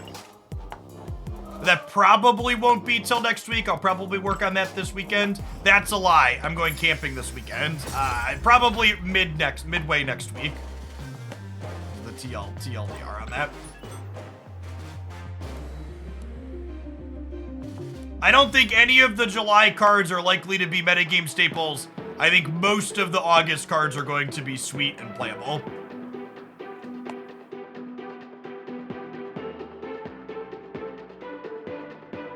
No skill-based matchmaking in Conquest leads often perplexing lines from less experienced opponents. Agree. It's an accurate take. Yeah, I've got Echo in my sideboard. She's a great sideboard card. Honestly, Echo is good enough that I think you play her in the sideboard of basically every deck. She's really strong. Definitely not a main deck card, but every sideboard. T-Pain, thank you for the brand new Prime support. Appreciate that. Is it confirmed that all of August cards are Series 5? Nothing is confirmed until we get the official release video. So no, it's not currently confirmed.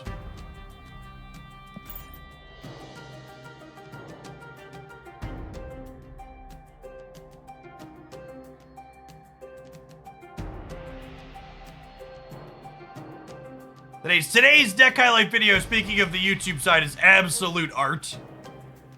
We play a lot of stuff here on stream. And if you're looking for the best of the best, you know, 15 to 20 minutes a day, short things get posted there. They're quite good.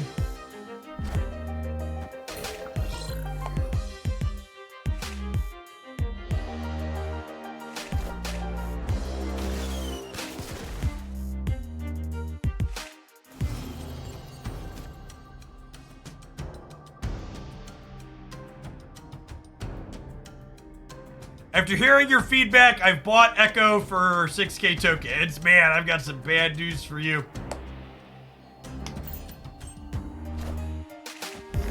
I'll lock this one up here. Honestly, I should have snapped them, right?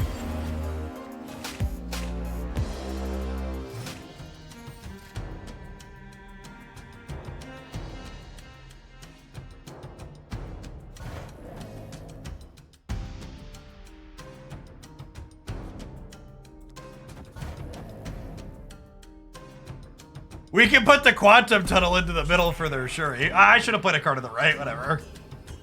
I was just a little too excited. I should have snapped going into the Professor X play, because there was no way they were playing in the Pet Mansion. J-Rock, thank you for the 52 months. Victory. It's quite some time. Welcome back.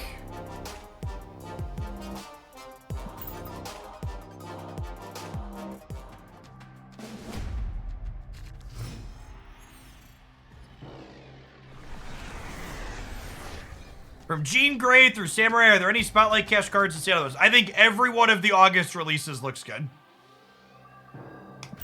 I think all of the July releases look kind of mid in comparison.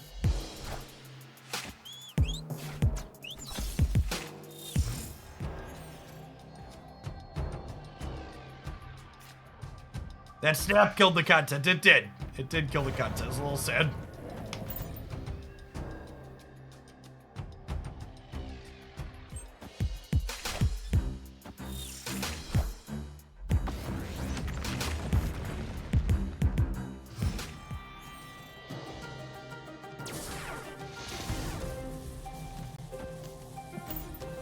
Piece of candy. Snap.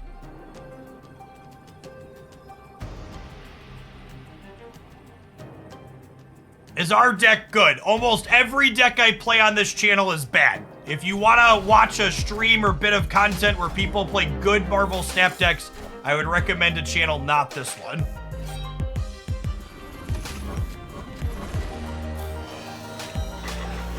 The first money you put into Marvel Snap should always be the season pass.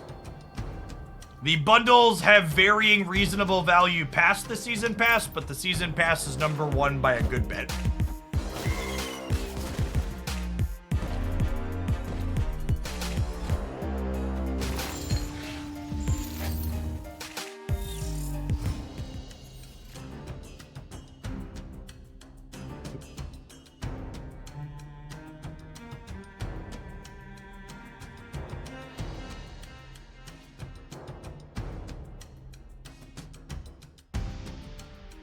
This is Nick Fury middle angle. Try and set up for a 6-drop. There's sort of anything big in our hands is the problem. Only get one 6-drop here as well. Play.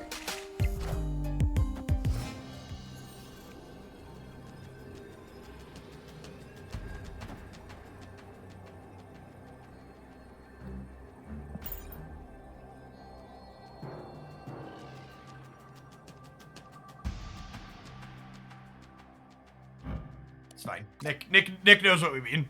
Nick knows what we need.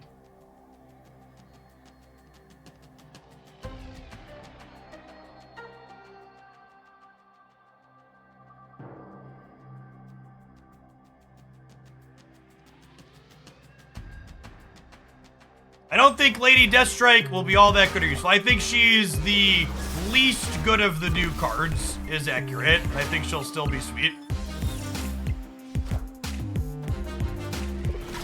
Oh, yeah.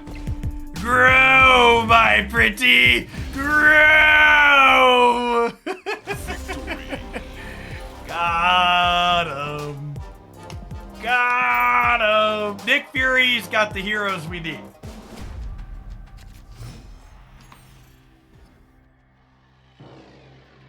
I feel like I need to pedal after that one, chat.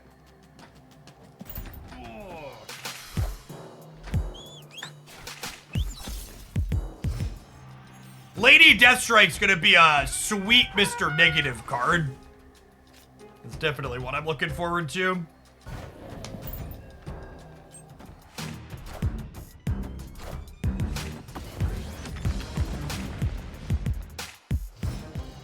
The shield cards mess up the opponent's deck tracker. No, the tracker knows which cards are generated and which ones are not.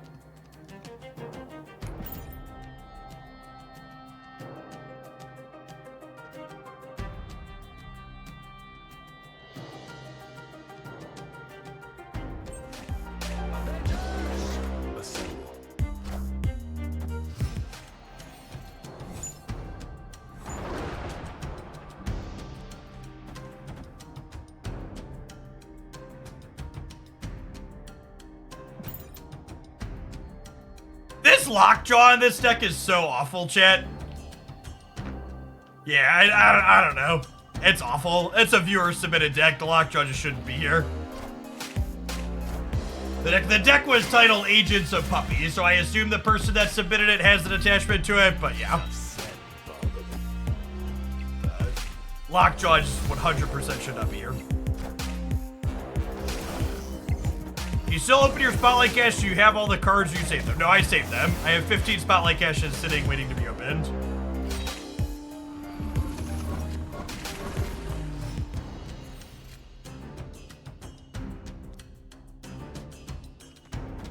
Lockjaw's like, listen, Hogland, telling me I don't belong here. I got a lady sif into a Ghost Rider for her. You shut up and you tell me I'm a good boy. All right, Lockjaw, calm down.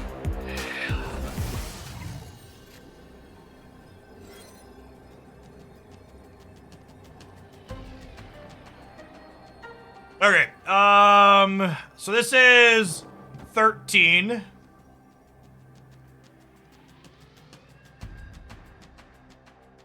My deck is Collector Agent Coulson.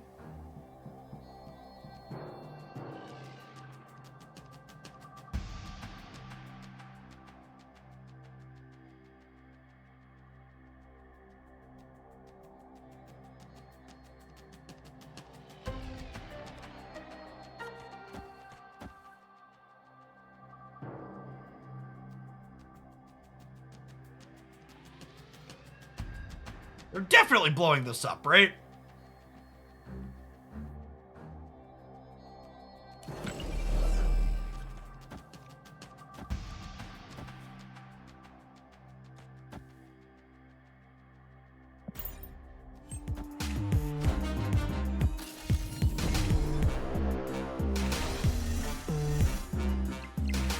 overcommitted here. Are we above 18 here?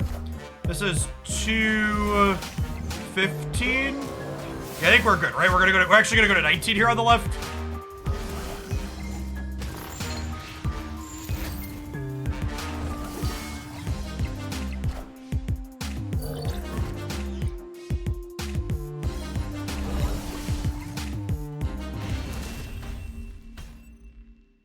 Victory.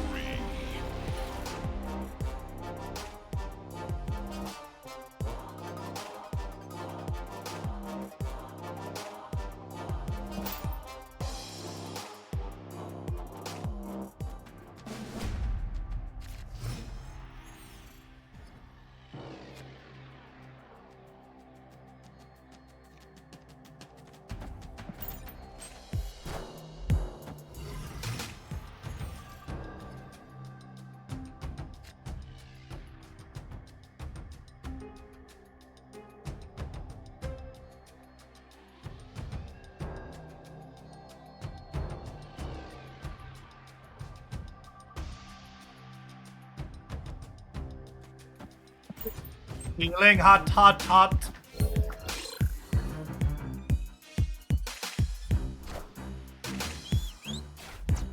Quake is also for the memes. I believe Quake is in this deck because she is a character that was existed on the show Agents of S.H.I.E.L.D.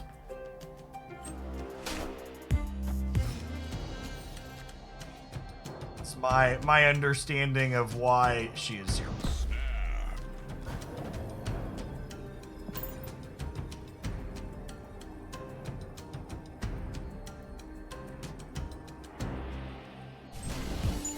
There are some nice Kirby effects. I believe that effect is just called the Kirby Crackle.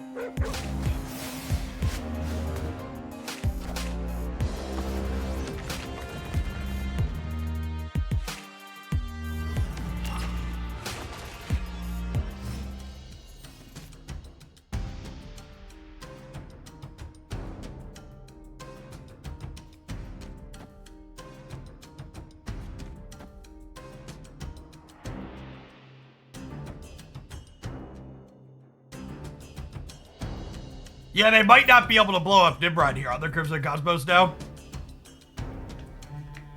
Quake doing some cute stuff for us.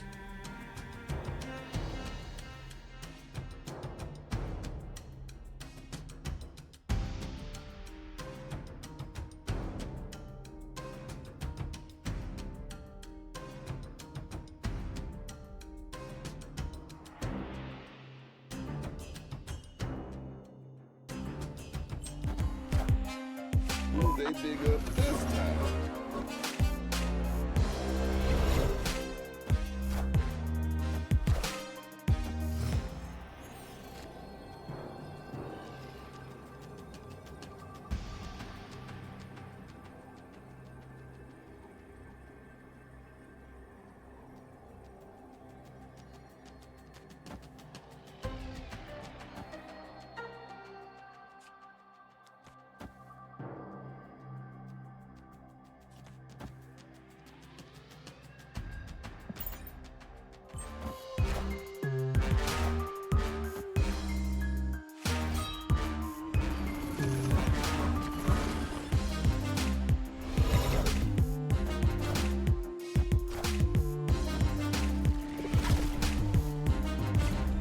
Dracula hits Hobgoblin. He could.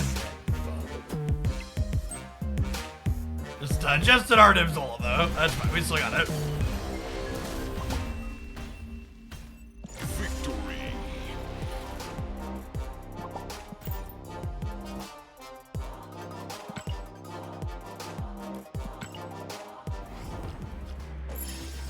This deck was cute. It got us a gold ticket, so we can solidly stamp exceeds expectations on it.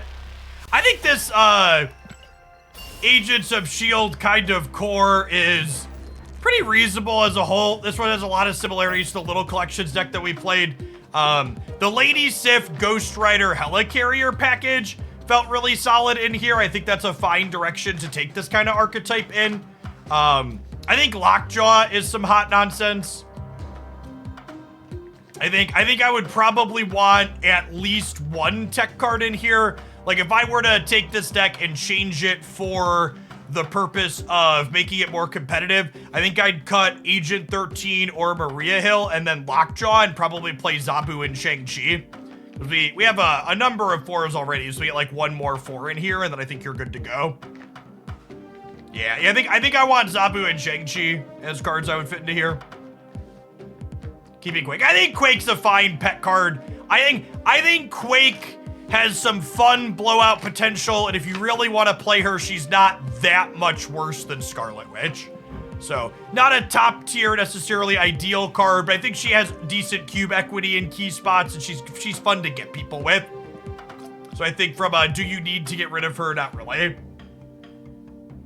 Yeah, Zabu and Shang-Chi would be the cards I would want to see in here for sure. But I think this core is fine. I think specifically the Lady Sif Ghost Rider Helicarrier package is solid with these little collector decks. All right, let's move along. Our next one, Marty submitted some spice. This one's kind of hot, chat. Make sure you got a glass of milk next to you for a nice tall drink here. So we've got Mr. Negative, Silver Surfer, Destroy Patriot. A dash of Blue Marvel at the top. So we have an extra thing to Mystique on occasion. These are all words that can be used to describe Marvel's Snap deck list for sure. The 5-course meal of deck lists, exactly.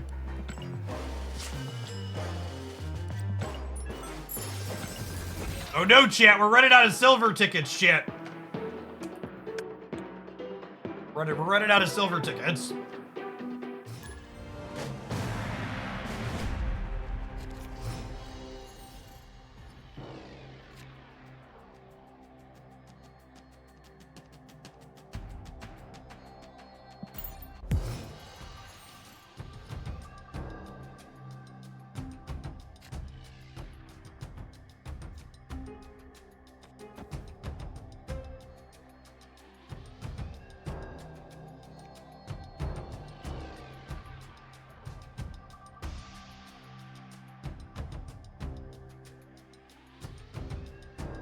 Do I want a Bucky middle or do I want a Brood middle? You can claim it via a web browser, Collins. So if you go to this URL, if you're playing on PC and log in with your Apple or Google account, you can access the event on PC technically.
Escaped. Onwards, upwards, backwards, forwards.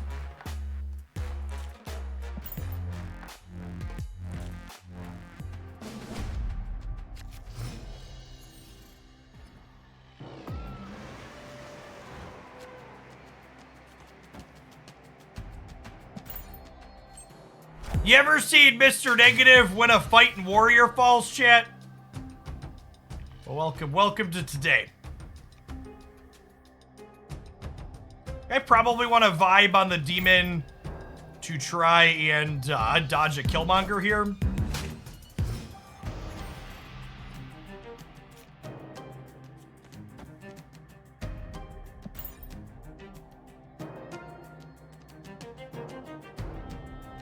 Opponent snapped.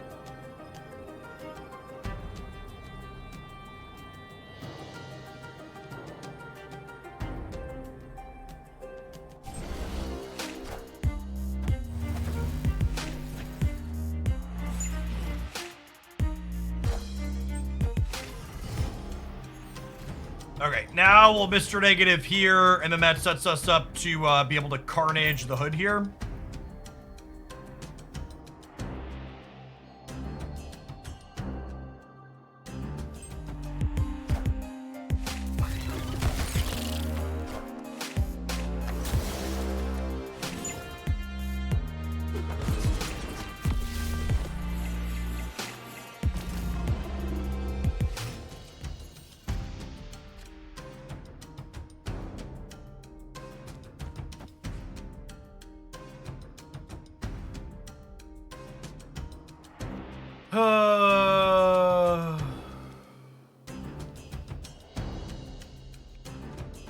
Gaza B!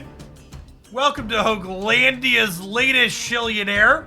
You can tell that Hoaglandia is a fantasy nation because it's the only place where the trickle-down economy actually works. And how accessible this is. It'll continue to trickle. Our next Shillionaire will now only need to spend 999,886 channel points. So much more accessible to the plebs at home. I don't know if I like playing this demon or not. Oh my god, rewarded. Sick. God, we're professionals yet?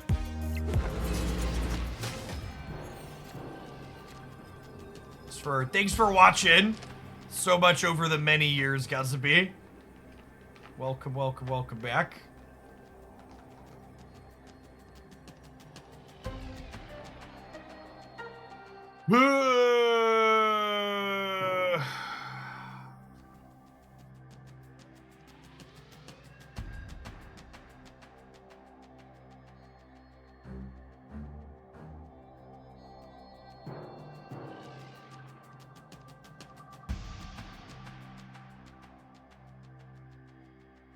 Think we're dead.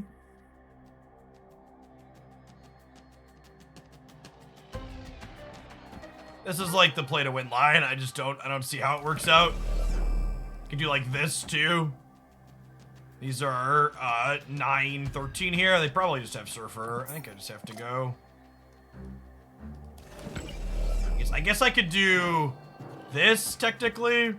I don't know. This doesn't even win the middle, right? 7 years to redeem Shillionaire. You actually get about 1 Shillionaire per year if you're watching all my content using an auto-clicker. There's a couple people that have redeemed 2 times and a couple people that are close to 3. 7. Fun fact, 7-year sub actually predates channel points existing on Twitch as a platform. That feature is only 3 or 4 years old.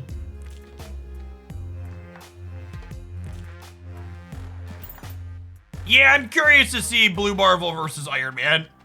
I agree that there's a chance that Iron Man is better. Iron Man's just so good with negative. What's hot? Thank you for the 5 months. Welcome back. What is a good Sarah control counter? Things that can play wave on turn 5 tend to be pretty good into Sarah control.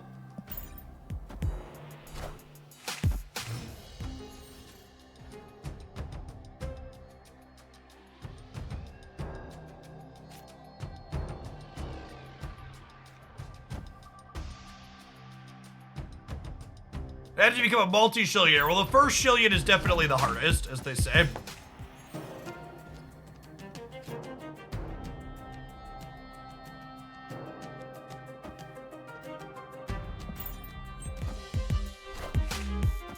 Wind, aid my hand.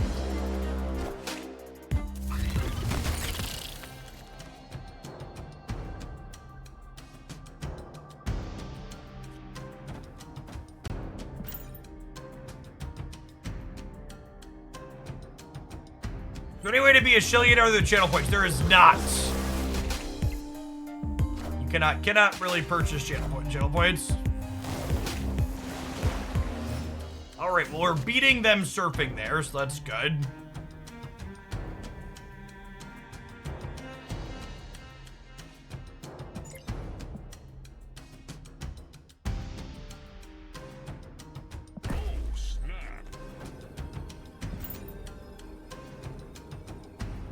Oh, snap, and I'm gonna Black Bolt them. Killmonger plus Surfer could get us mid, sure. Accurate. Hopefully this tags Surfer or Killmonger. If you're sub to the channel, you get points at high rate. That's true. You get a little bit more that way. Where's Echo? Echo's in my sideboard. I'm putting her in every sideboard. She's a great sideboard card. Victory.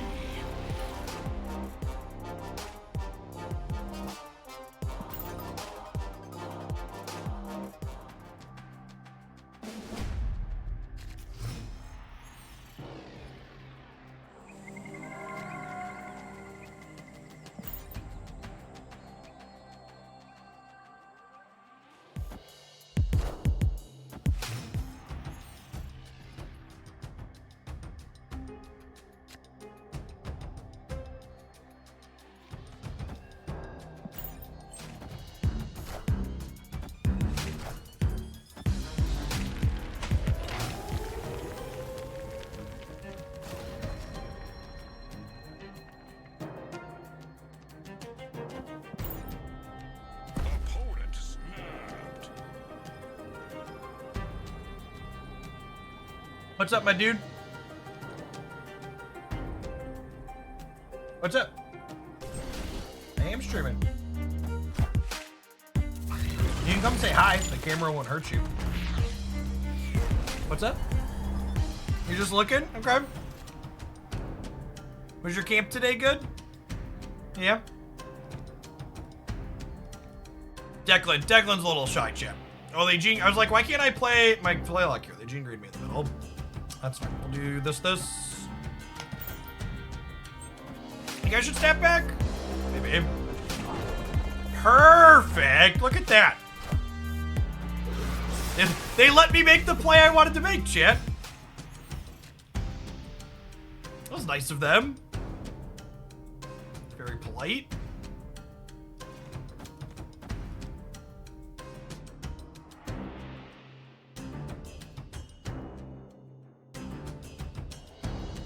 Is there a paper version of this game? There is not. Marvel Snap uses a number of mechanics that can't exist in paper. They're digital only.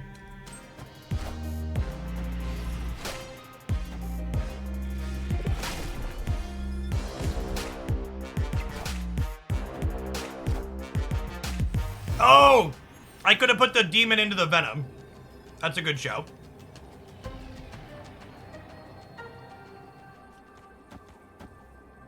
That's a great show. I should have put the demon in the venom. I think we're dead either way, though, right? We just don't have big enough numbers here.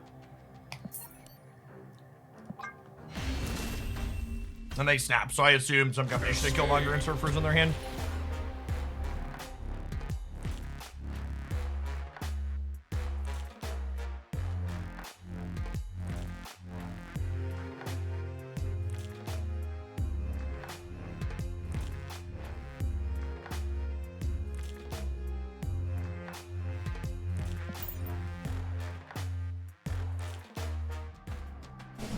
I'm sorry this always happens when you play my decks. Yeah. Sometimes we get good ones for you. Is always changing. Oh, this is perfect. I get their good Surfer cards now, and they get my bad cards.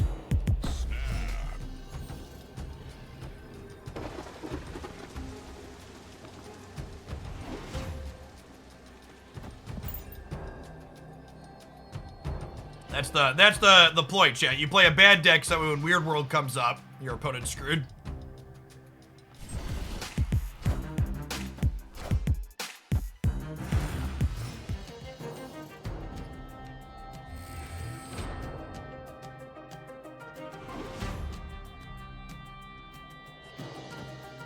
Sweet, and we get to now know that we don't have to worry about Killmonger with Demon.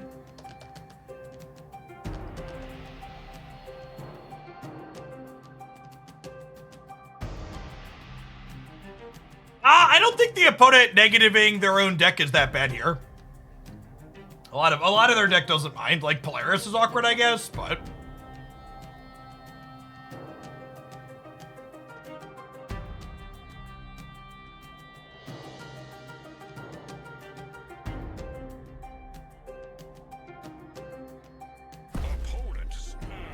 yeah, I'm in for 4, I'm in for 5 opponent.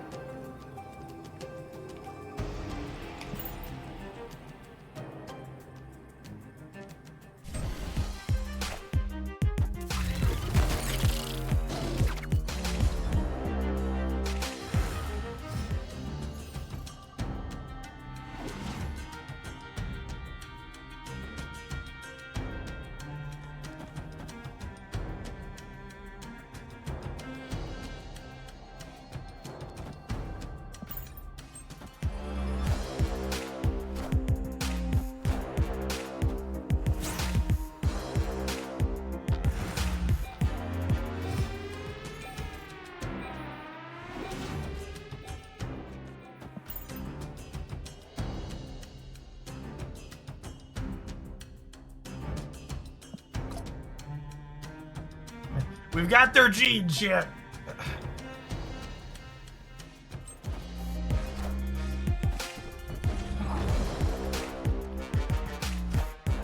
Well, I mean, as far as possible outcomes go, this was an ideal one for us. Let's turn it up.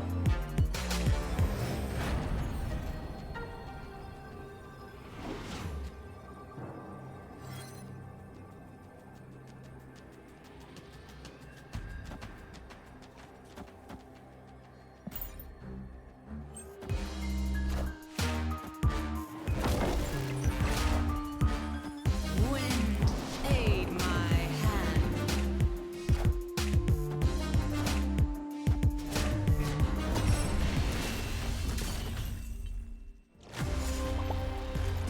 What's your advice for my friend who hates the new system because he only wants specific cards and can't get them now because of the lack of tokens? Your friend was going to have to wait to acquire tokens anyways, and by the time they would have waited to acquire tokens, Jeff will probably be up in a Spotlight cache by then, and they'll get it easier and faster.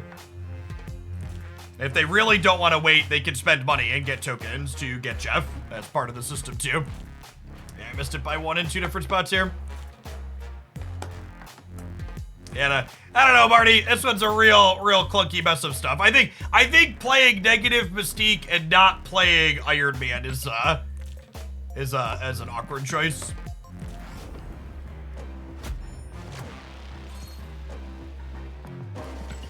At a minimum, I want Iron Man.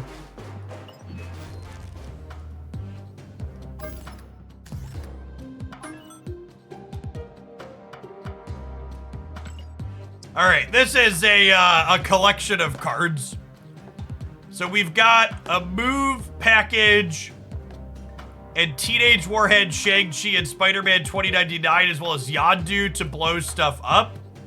And then we have Null at the top end of our curve. Any Echo Deck ideas? Echo Decks don't exist.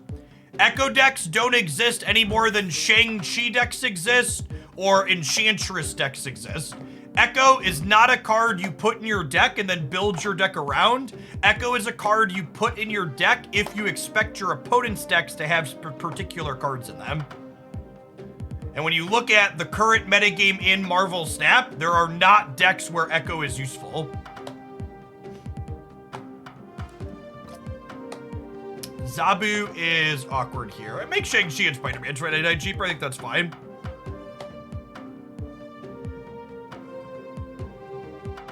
Sarah Control is kind of a Shang-Chi deck. That's not true. Sarah Control is a deck that looks to leverage playing different tech cards, and which tech cards it wants to play vary depending on what the metagame looks like.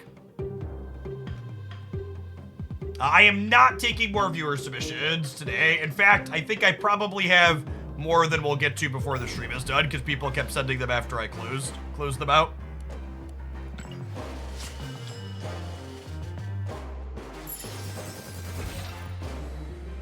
Yeah, getting a couple of decent things to blow up and then slam and Null. That seems fine. If anything, I wonder, I think the only card that's like super questionable in this deck is I think Teenage Warhead kind of sucks, but the rest of the core is fine. You're playing mostly good cards.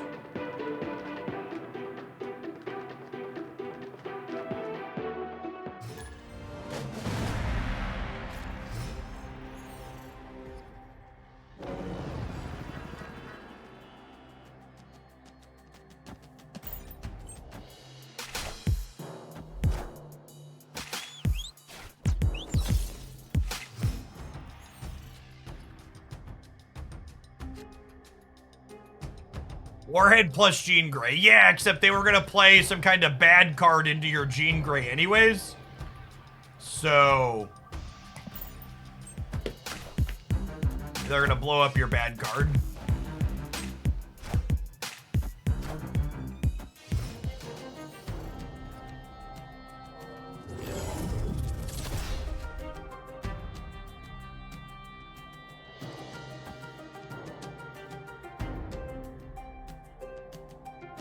What if I go Vulture here, kick it center, Ghost Spider, pull it left, cloak the right?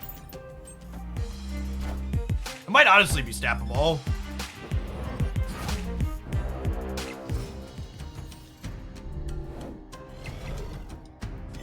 on to it. Oh, snap.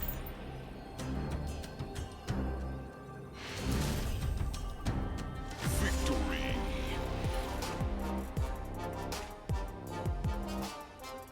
You replace Warhead with Venom. Yeah, I don't hate that. Some way to blow up your own stuff's probably fine.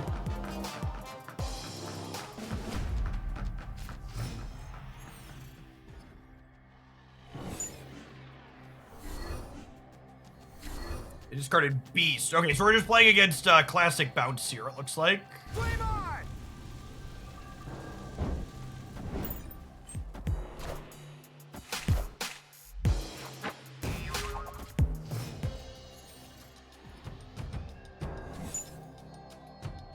Your days are numbered, Bounce Deck. There's an OTA update coming on Thursday. Deliver us. There actually has not been that much bounce inside of Silver Conquest. And the skill cap of the deck keeps a lot of people from playing it.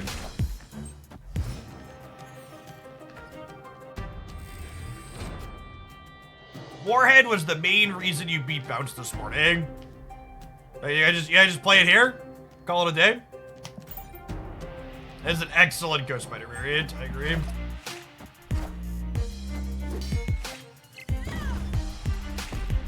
I traded my 3-drop for the 1-drop. Yay.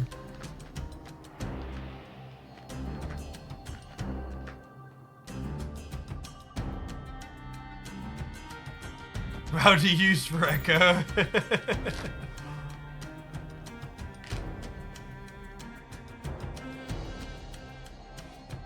We did give 7 power to Null, that's true.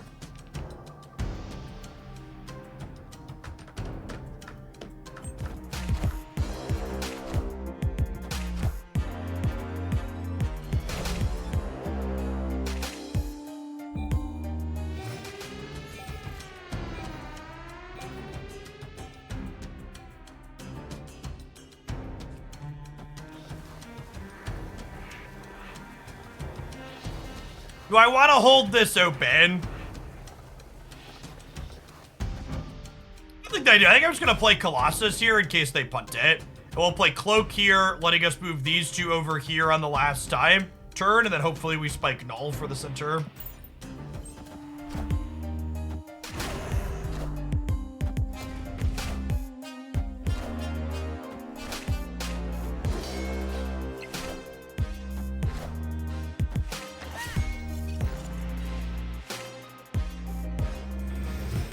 Five.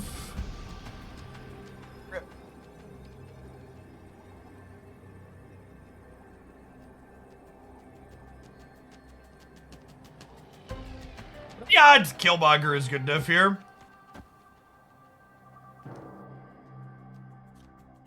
Feels like it could be, right?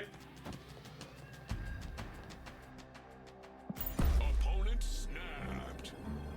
Well, I guess Killmonger is kind of neutral on the right? The Mysterios there could get us. Because we're going to lose the hood, too. Oh, my God. Miguel. Ugh. Pain.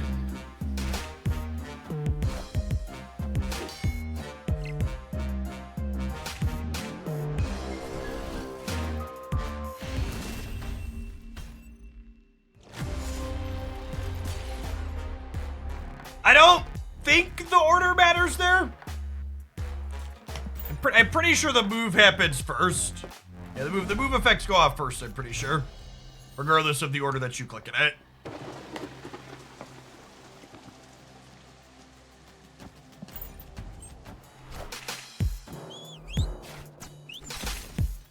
Oh no. How long till Spider-Man 2099's a 3-drop, chat? What do you think? Opponent snapped. Your deck is just so much better into Elysium than ours is. Escaped.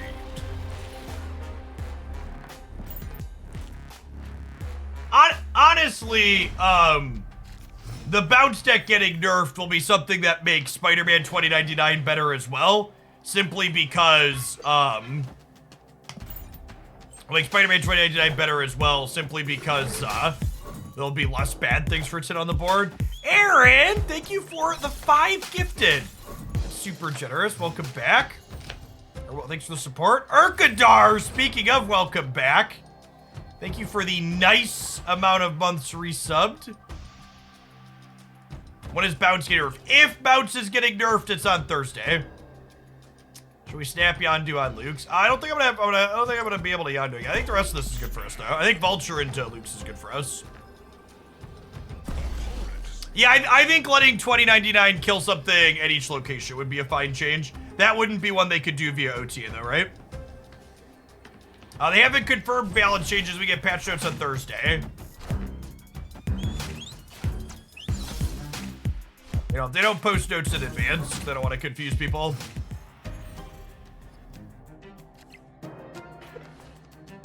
Oh, boo. Well, that kind of sucks. We'll kick Vulture into the middle now because the middle's one of these two is going to be Luke's farm.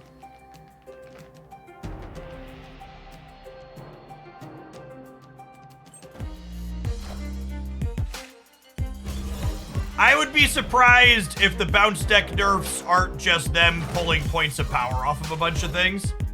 All right, well, they basted their demon. We've all been there.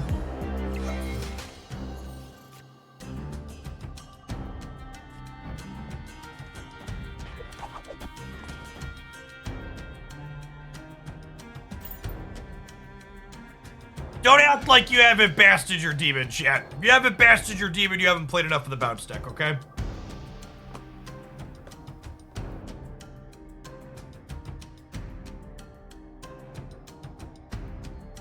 Yeah, changing beast power doesn't change anything. I would expect some combination of Hitmonkey, Kitty Pride, Bishop, maybe even Collector. Like, you want, if they want to take numbers off the bounce deck to impact, they need to take numbers off of the cards that get big.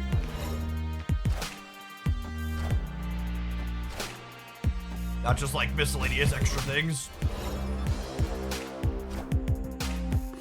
And fasting your raft card is often correct. Wait, did they just do it again? Did they just bash their deep, okay. Fool me once, etc., etc., but like, they definitely just did that again.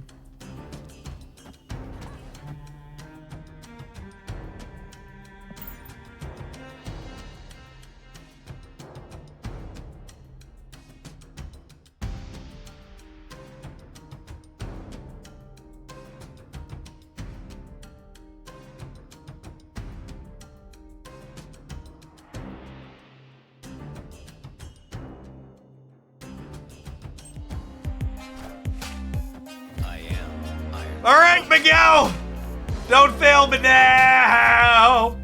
Who got him? Got him. See, chat, he comes through. He comes through when we need him. He knows what's up. Don't stop believing. Hold on to that feeling. Classically trained Spider-Man 2099 comes through when you need it the most.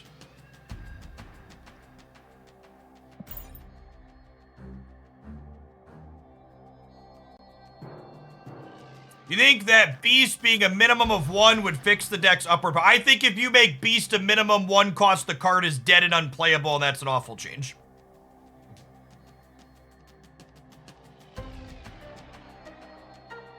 I think that would be one of the singular worst changes they could make. They also can't make that change via an OTA update.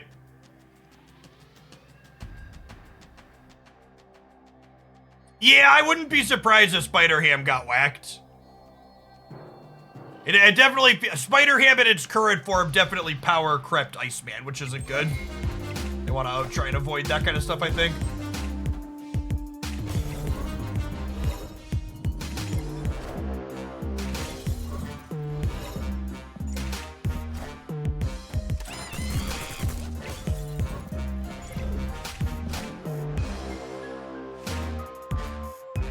In for a penny, in for a pound, I guess. I don't know if you saw it, one of his 3 a.m. posts, but Glenn agrees that minimum 1 would kill Beast entirely. To the first-time chatter who I just gave a 10-minute break to for asking if my opponent is a bot. 1, the bots don't play bounce decks. 2, it's incredibly fucking rude to come in here and insult my opponent's playability and call them a bot.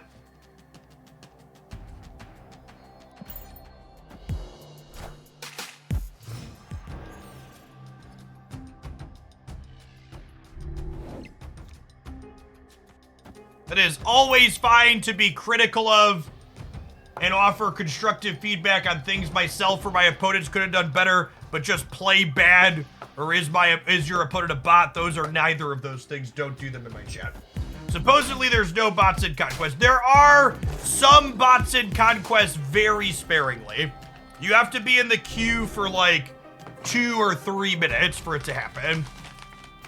There definitely are a non-zero amount of bots. It's just they only happen after several minutes.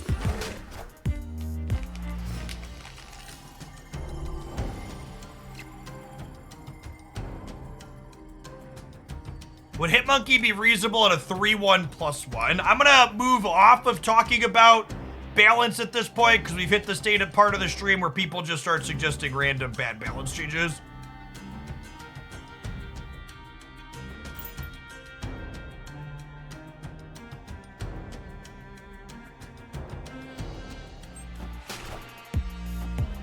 Twitch chat is full of good game designers. Twitch chat's full of something.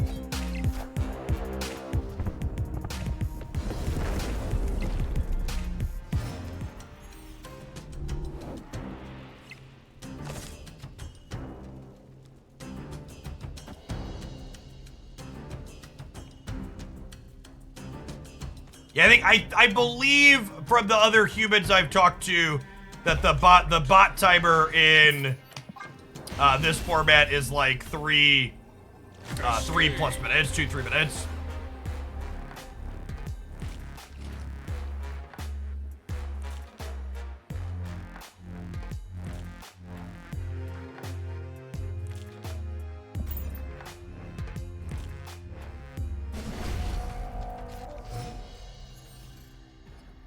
Whereas like the threshold for getting a bot on the ladder is like 15 seconds. Pre-infinite and post-infinite, it's like 20 seconds. It's very short.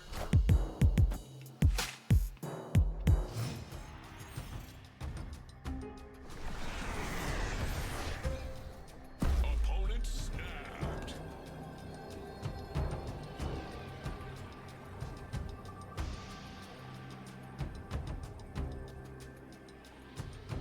I have to win 2 games either way. Is this hand good enough to be one of them, or do I take a mulligan? I think I take a mulligan. Their deck is much better into Quantum Realm than we are. Escaped.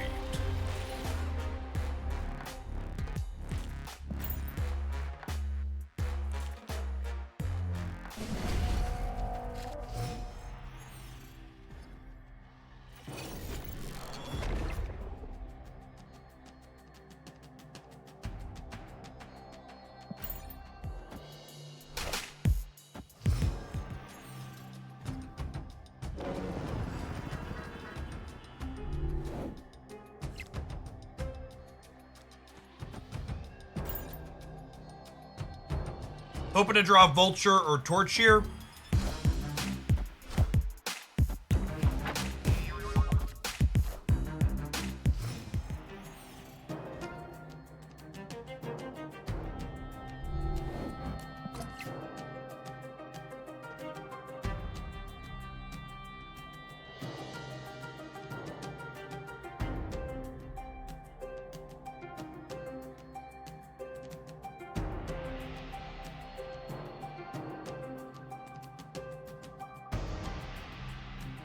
If I Warhead right, it kicks her into the center and doesn't do anything. I think with the Shuri's Lab here, I think I'm actually supposed to just wait and see if I can hit a Human Torch or a Vulture for one more turn.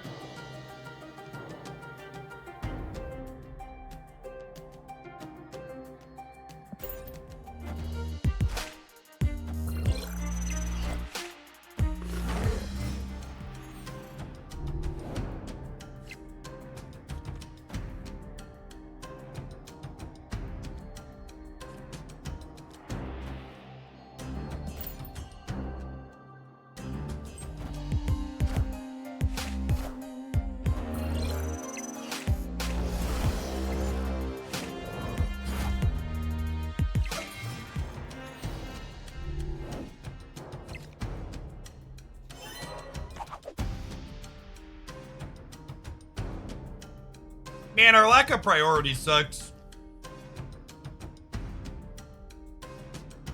Yeah, maybe I'm supposed to put Vulture into the middle and just accept I'm not going to Ghost Spider it to play for priority.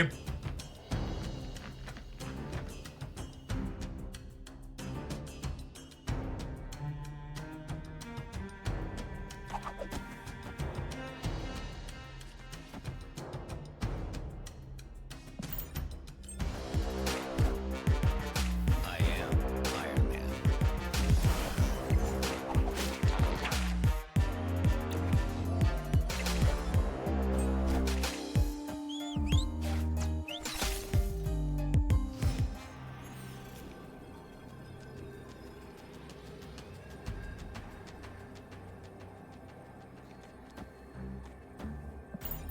Let's do this and hope for the best.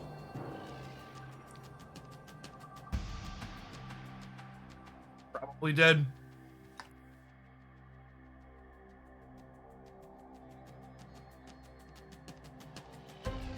Worth noting that if we had played for priority going into 5, we would have missed the kitty anyways because of the Iron Man.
I don't really have any good feedback on this one. It's felt like, maybe we'll play a Proving Grounds with it. We need a couple more silver tickets anyways, but that just felt like a textbook game of showing why Teenage Warhead and, Spider-Man 2099 are just, like, awful into the bounce deck. They just have too much little stuff.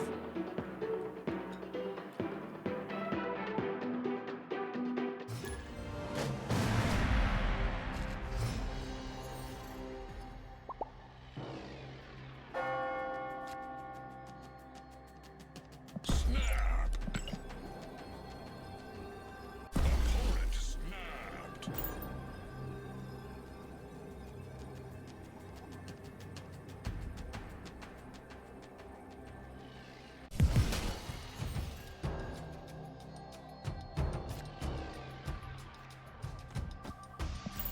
All right. Yandu on Karmartad. Give us a little info.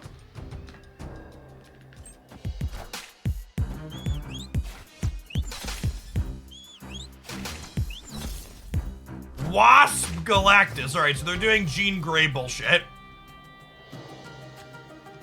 This is also another deck where destroying their stuff isn't particularly good. But they will incidentally make our null large is nice. Hey, BDJ, thank you for the 2/3 of a year. Appreciate the support. Welcome back. Do you think 2099 should destroy a card every time he moves? Yeah, I think so. Either that or he should be cheaper. He should probably be like a 3/4 or a 3/5 if he's only gonna do a thing once.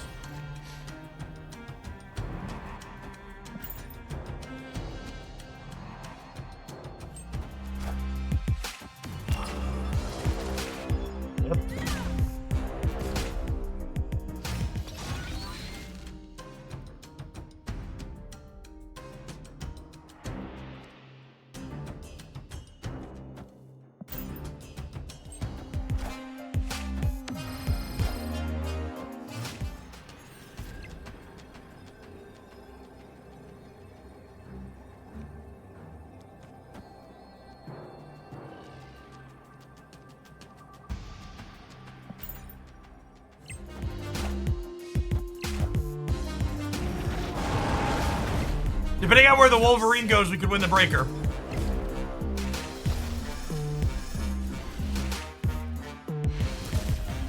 All right. Sometimes lucky rubber duck. We were 2/3 on the Wolverine split there. Wolverine went center or right. We're gonna crush him with the null on the breaker. Why would they not destroy our Carmartage? Because they missed it. Because they done messed up. Oh my god, are they sweating, chat?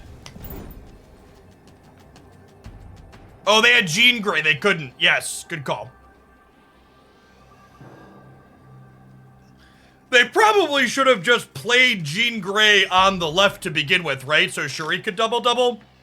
They messed up where they played Jean. They should have played Jean on the left. Now our opponent's sweating in the proving grounds. You can tell they're a monster because they're playing Galactus. This Human Torch seems aggressively mid in this deck too. I guess we have 3 ways to move it. It's just so hard to get this card to a relevant size.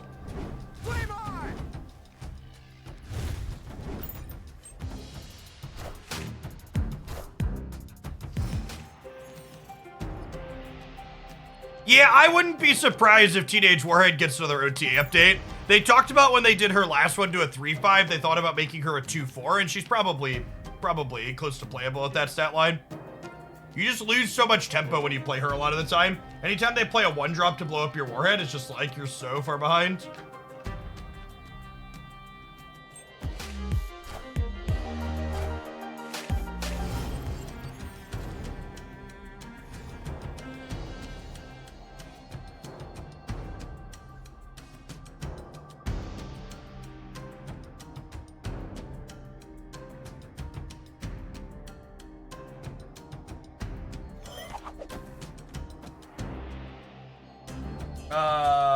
The left one.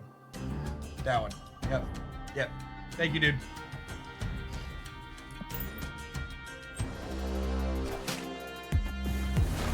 Is this my deck? Yes!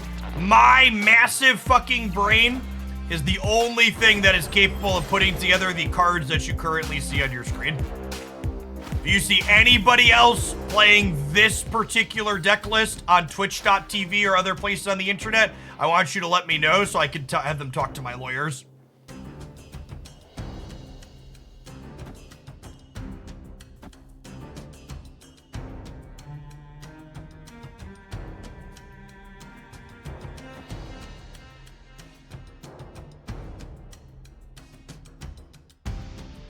No, they can't Galactus mid because... Oh, wait. No, they waived. They're good.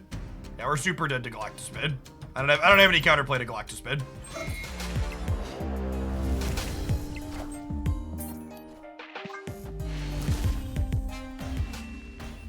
Escaped. You wouldn't download a card. Don't download a deck, chat. Net decking is stealing.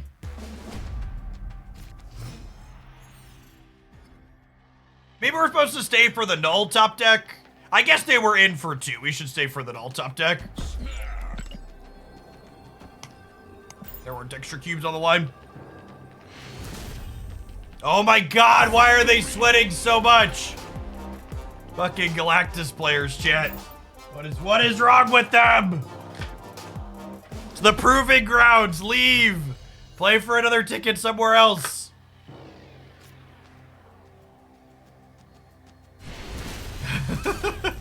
Victory. Null was a pig in my hand. Oh, good shout. We were dead anyways then. Good call.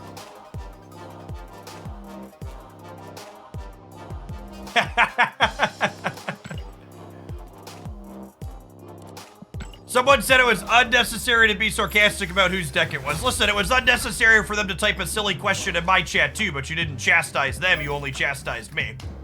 Funny how that works. Why do I get held to a different standard than the person typing nonsense?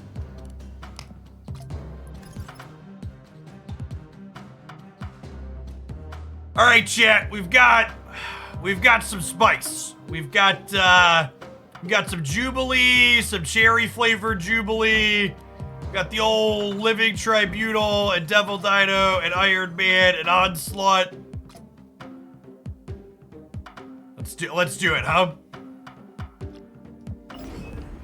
Are you ready, gamers?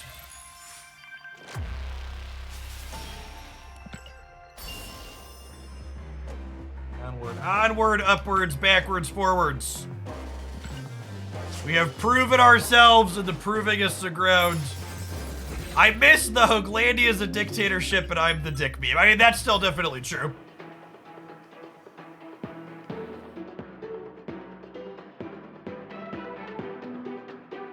Listen, chat, if you want a streamer that's gonna hold your hand and have this weird parasocial relationship with you where they tell you they love you and they're your friend, there are plenty of people on twitch.tv that'll do that for you.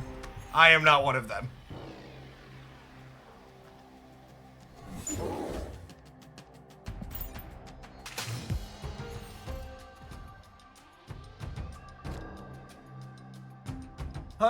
Is there any reason to Psylocke here? There's not. Zabu. Pretty Angela split. I love the gold glimmer flare on this border effect. I think is low-key one of the best border effects in the game.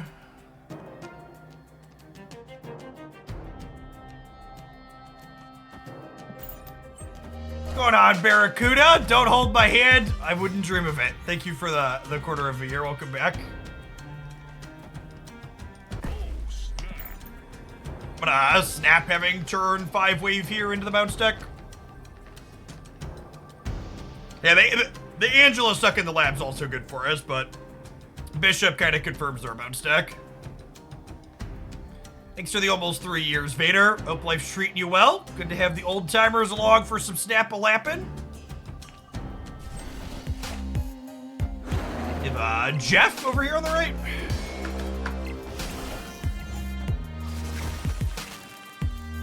It's kind of crazy to think that we have some 1-year subs in the channel at this point that started watching when we started snapping.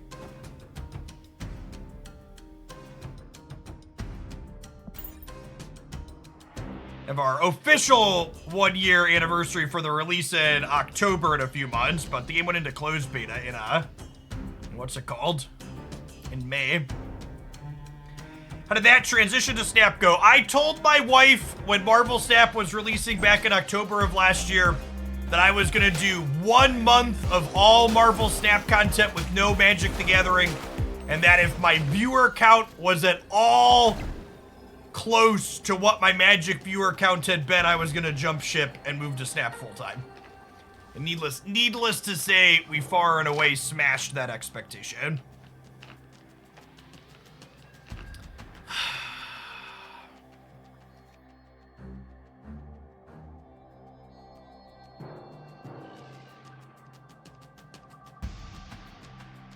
And save some money too. I spent more on Snap than I spent on Magic Arena.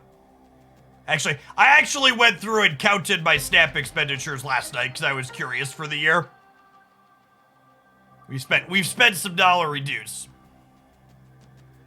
Are the early days of Snap on the YouTube channel? Yeah, if you go on the Jeff Hoagland channel, there's my first day streaming Marvel Snap from May of 2022.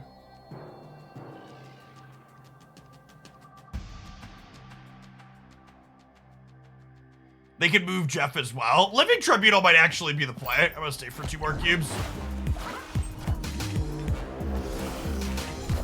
It's never the play, chat. It's never the play. I think Magic Arena would require more money to keep up. I spent somewhere between $1,800 and $3,000 per year keeping current on Magic Arena.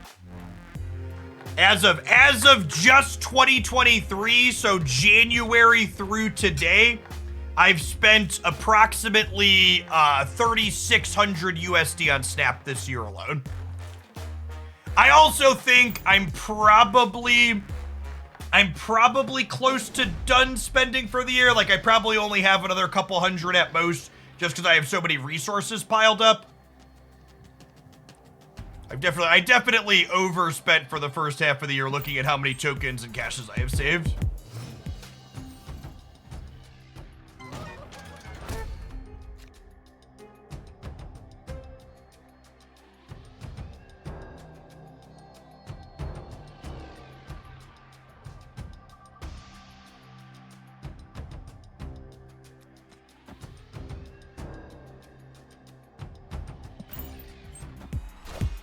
It's fascinating to me how successful your channel is compared to others on Twitch. I tend to like your content the best, so I'm not surprised, but the drop off to the next highest viewership is insane sometimes.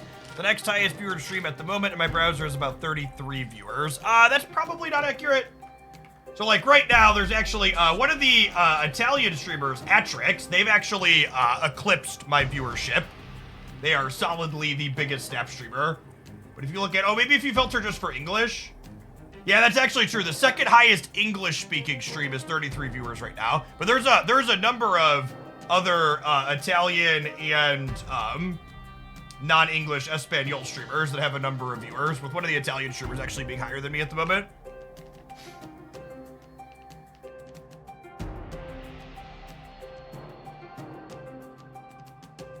I guess we're just building up over here.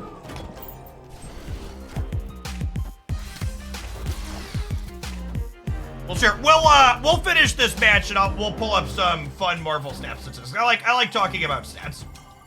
For people that are new to my channel, I have a graduate degree and undergraduate degree in mathematics. I've spent a lot of time talking about and teaching stats. So numbers are always a ton of fun.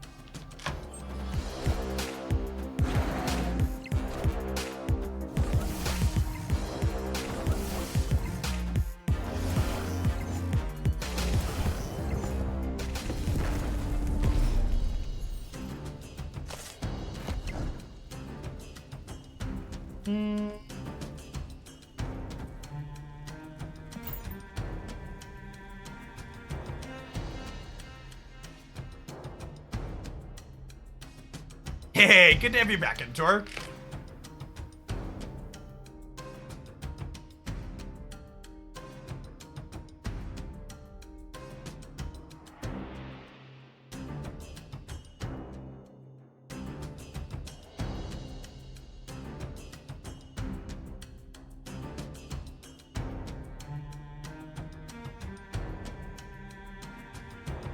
Hey, Sergeant Fane, thank you for the 16 months. I appreciate that. Welcome back.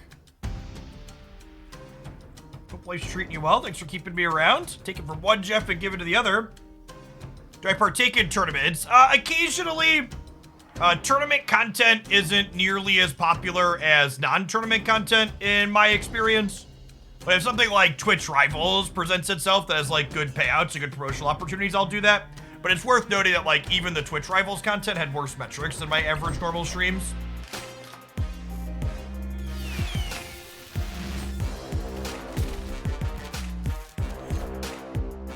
We are dead here, unfortunately.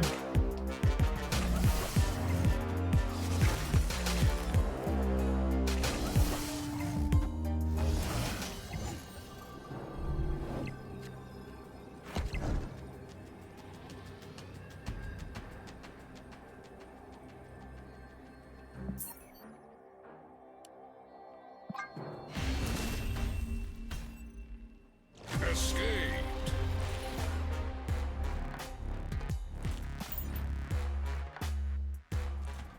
If we get completely blown out here in this first match, we'll play a proving grounds or two with this so we get some games in to maybe see it pop off once or twice. But this deck is definitely a little bit more meme than dream, if you know what I mean. Yikes. Yikes.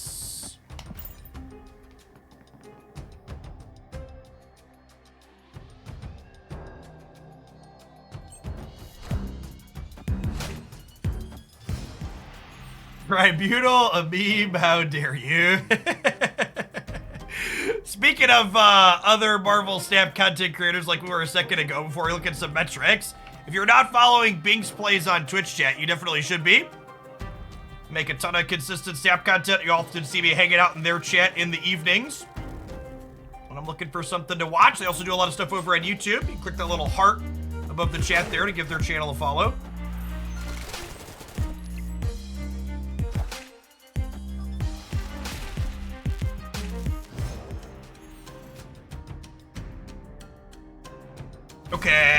Okay, so we Iron Man into Onslaught, the Nova goes center, and then we cry silently.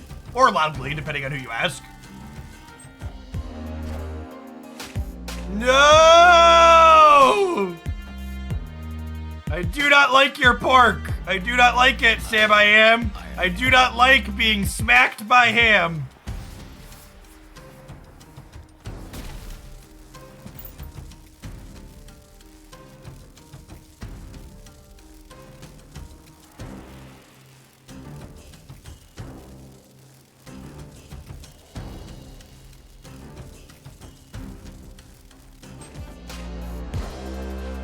I am Iron Man.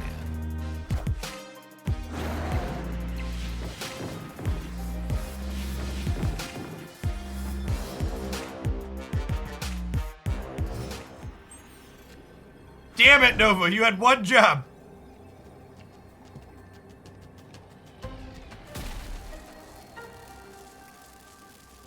If Jubilee hits Living Tribunal, can we win the game? I believe, Copia. I believe. She could also hit Iron Lad, who could hit Living Tribunal. It basically works every time.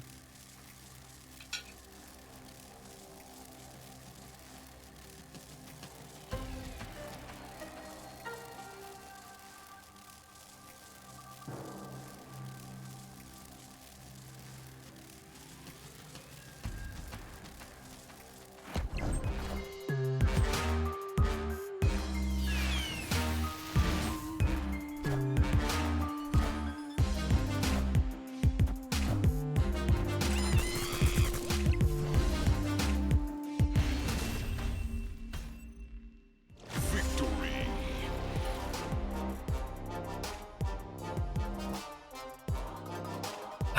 All right, hold on to your butts. Don't call it a comeback. This is where it all starts coming together, chat. Tribunal just wanted to create suspense by giving up the first 6 cubes, okay? From here on out, it's all dubs, okay?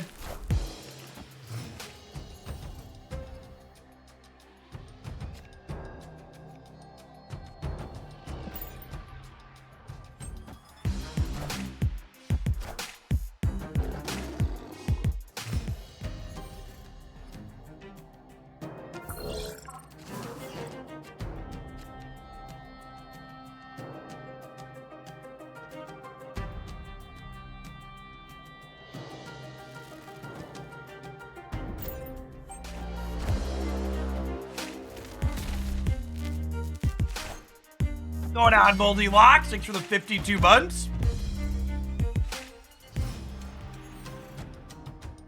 Oh my god, chat. Sorry. I'm eating and clicking, okay? It's gonna be okay. It's gonna be okay. A mistake was made. We'll wave them here in a second, but I understand. I understand. It's like Living Tribunal's trying their hardest to win the game, and I am just not capable while eating.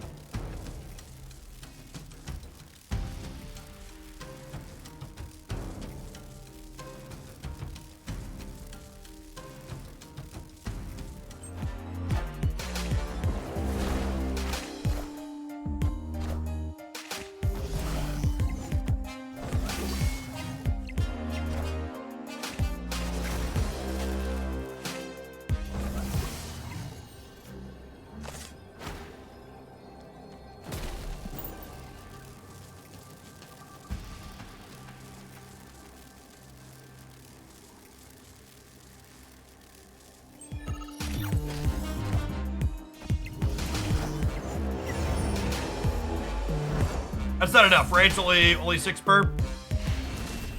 Needed slightly more. Thanks for the 2/3 of a year, St. Lovejoy. Welcome back.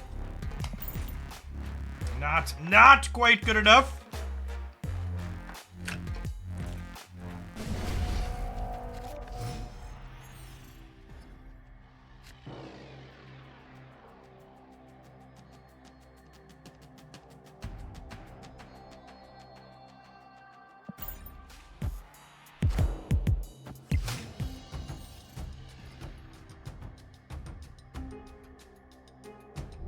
They could have beasted the Electro and still killed us, potentially.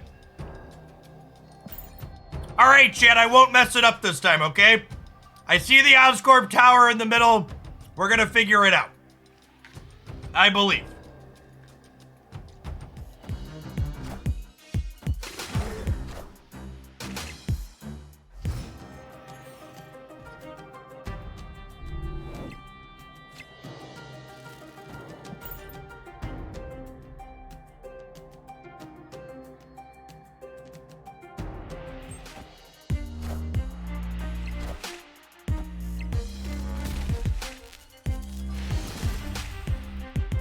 Victory.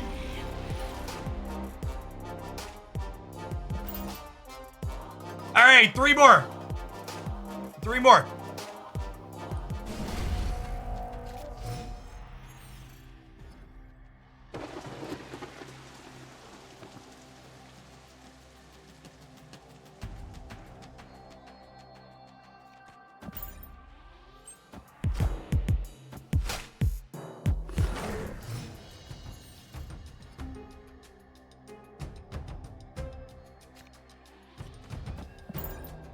Dream Dimension is really bad for us.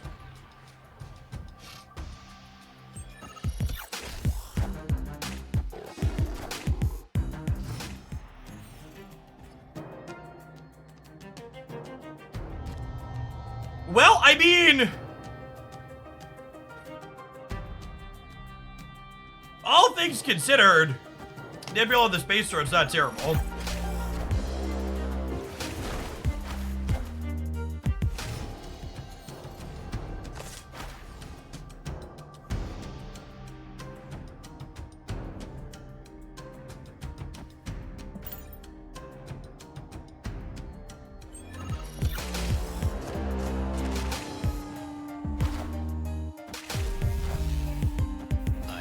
Okay, we're going to Iron Lad here and hit Living Tribunal, or Jubilee into Living Tribunal. And then we will Iron Man the left on the last turn.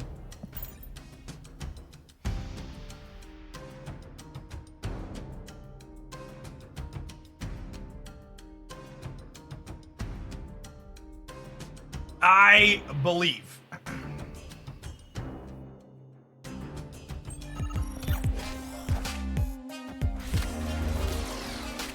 All right, do-over. Nailed it. Easiest dub of our, no! No! Ugh. Ugh. Why? Why is my existence suffering, chat? You know what they say, the pride cometh before the pork. Never put the pork before the cart, okay?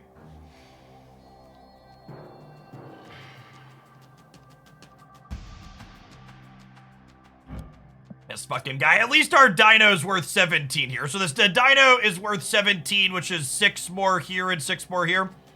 So we'll be at 17 and 17.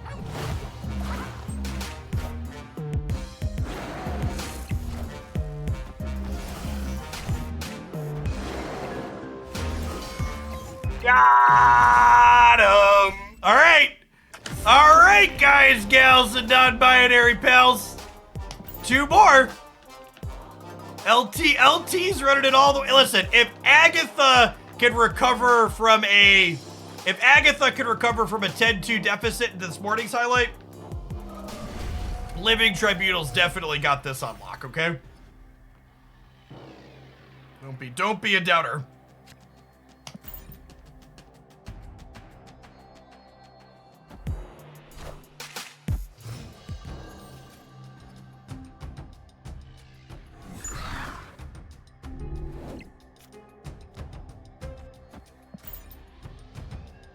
This is the hand, chat. This is the good stuff, says local man about to get porked in the face. Oh no. Oh no. Ugh.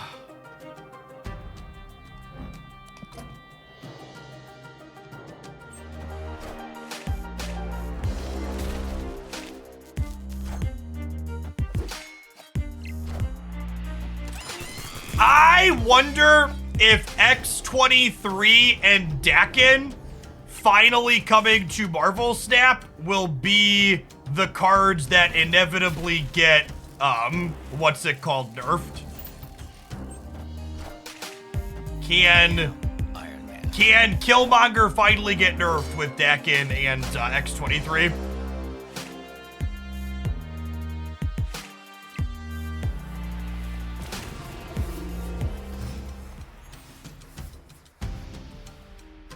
Alright, this is a wave for the last one.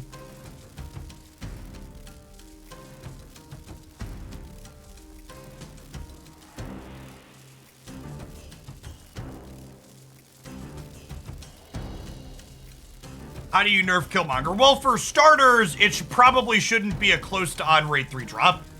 At a minimum, it should be a 1 energy, a 1 power, or 2 power card.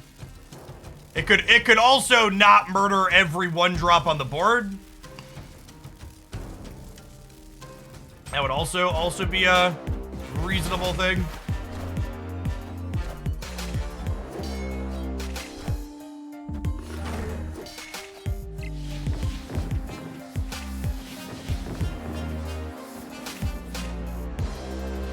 Okay, so Beast going right is low-key really good for us because they can only play 1 card here, right?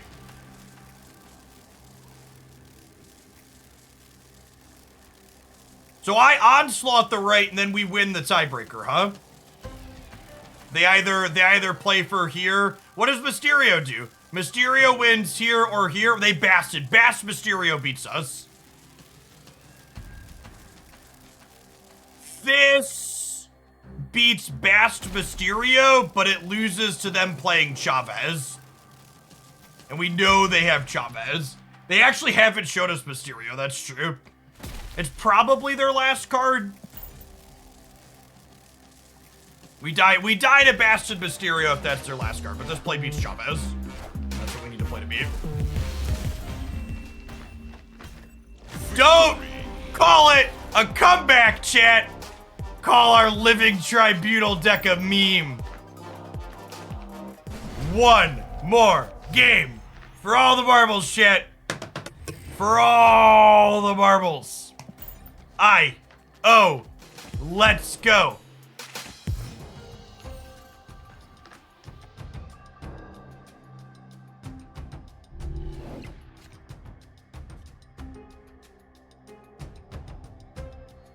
I think we just play Psylocke out for the extra point.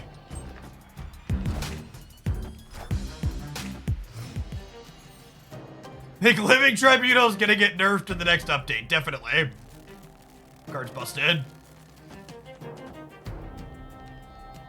Is our last card Shang-Chi? Yeah, I think that's probably a good read. Because they're playing Jeff, right? Shang-Chi's probably a good read with them having Jeff.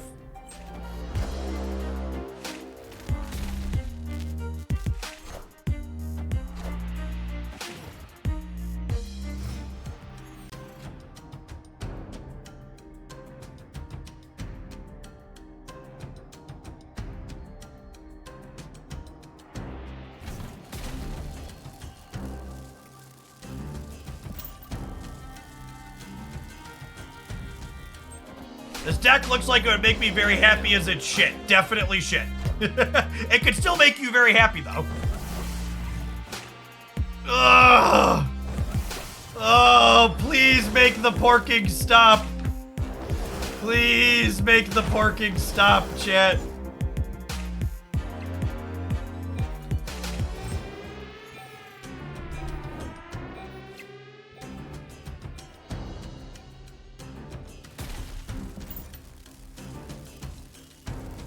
Yeah, the Electro getting grabbed by the Great Web is definitely insult to injury. Feels bad, man.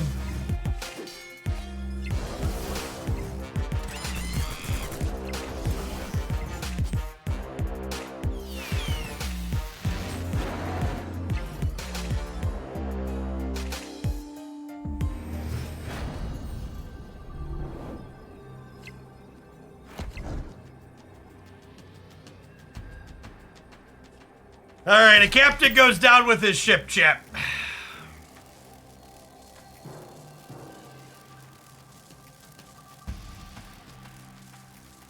I believe.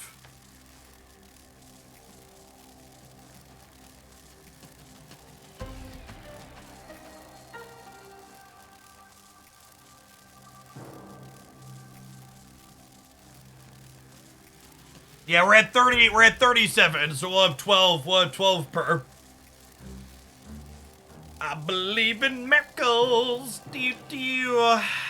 Beep-a-doo, beep-a-doo.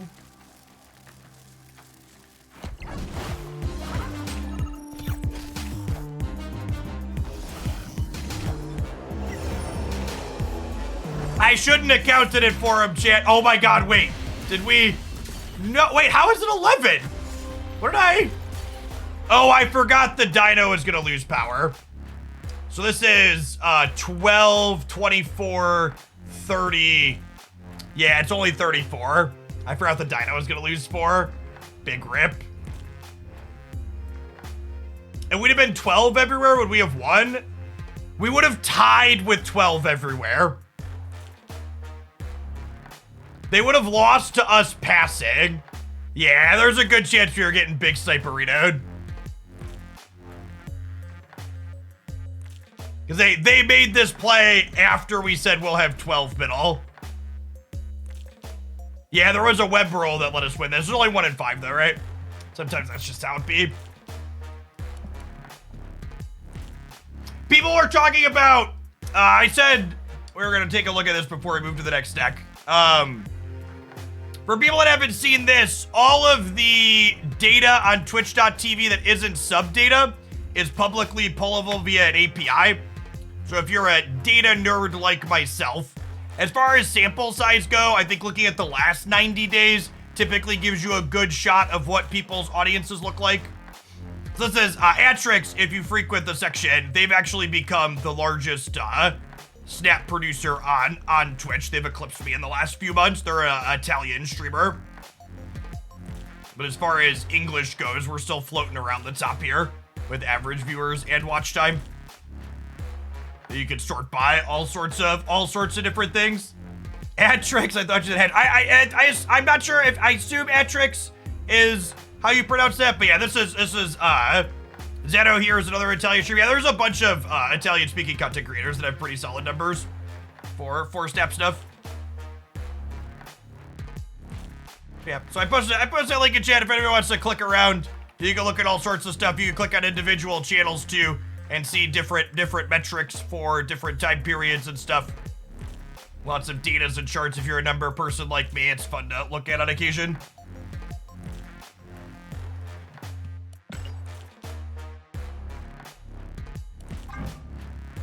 Oh, I need to put our living tribunal needs some more boosties, chat.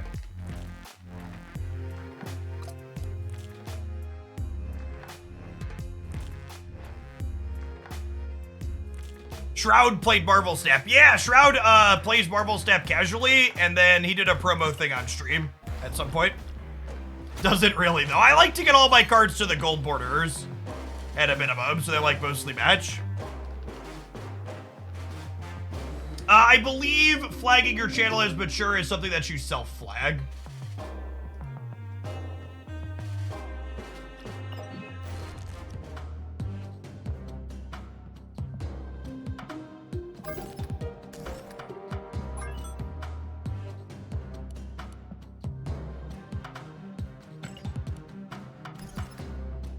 A Toadmaster. So the half a year, welcome back. So this is the 10 card Phoenix variation we played a little bit of, that's choosing to play Echo to stop Armor and Cosmo, kinda, I guess. I guess you could like proactively put Echo down in your Shuri Nimrod path. That seems fine. I don't think there's enough Armor or Cosmo in the metagame right now to make that be a card that you need to be playing, but I don't think it hurts really. What does the Crystal do here? Crystal gives you more chances to draw Phoenix Force on curve. If you haven't seen the Crystal Phoenix deck, before, we've highlighted this one on the YouTube channel. Oh yeah, they cut Iron Fist. Okay. Yeah, I don't know if I love that. Let's see how it feels. Iron Fist definitely makes your Phoenix Force Heimdalls go extra crazy, which can be fun. Yeah, Echo's a tech card. I know, there's a reason why I'm not, like, building Echo decks today. I don't think Echo is really good in the current metagame. We'll play it with the viewer submission and see if it's at all relevant, but my expectation is probably not.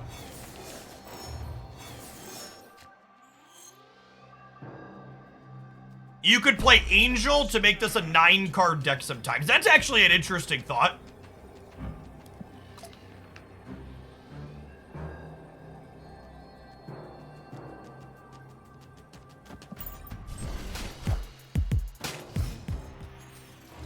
We're gonna give some people the never before seen pop up today.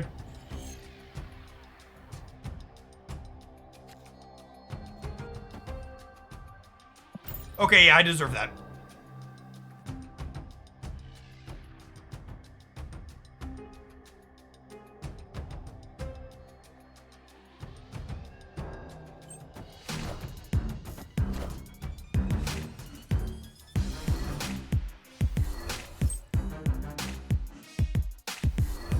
Rod down.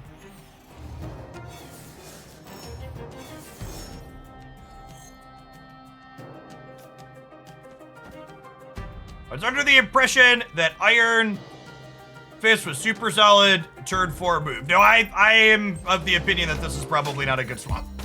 This is a viewer submitted deck list.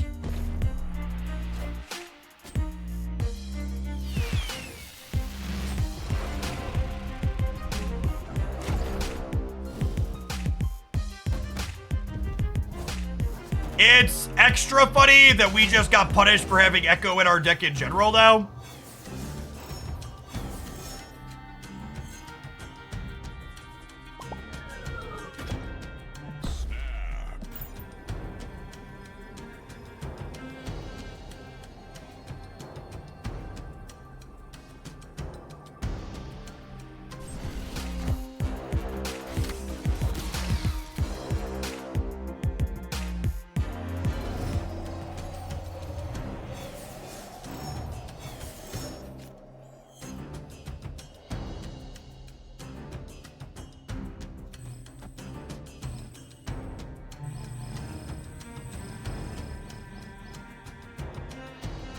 This doesn't even really accomplish anything, is the problem.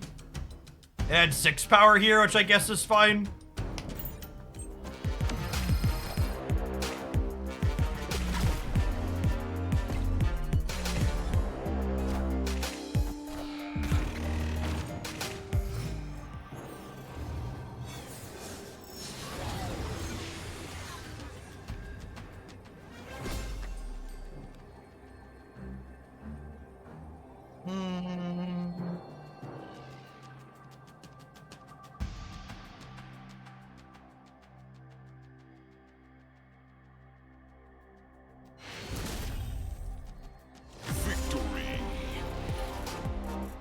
I think I was playing Helicarrier mid and just playing for a breaker. We would have been +9 at that point, and they would have had to draw a real big one.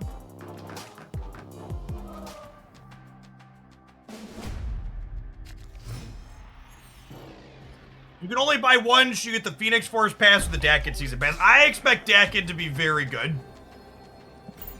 Phoenix Force basically does exactly one thing. It, like, just copies a destroyed multiple man and makes multiple men everywhere. But if you're not into raining men, I think you're probably better off waiting for Dakin, who's likely to see play in a lot of different spots.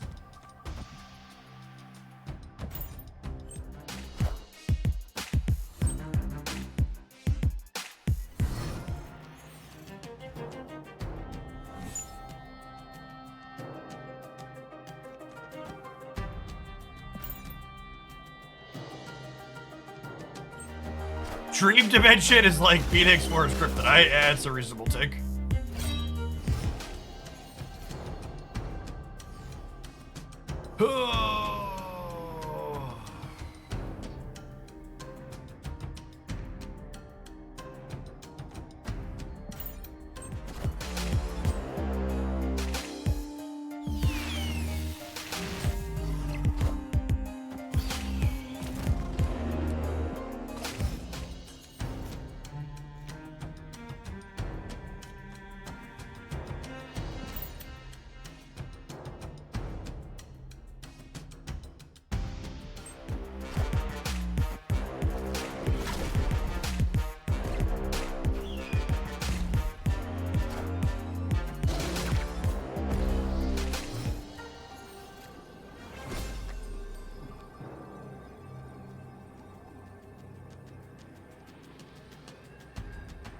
They've discarded Gambit and Black Cat.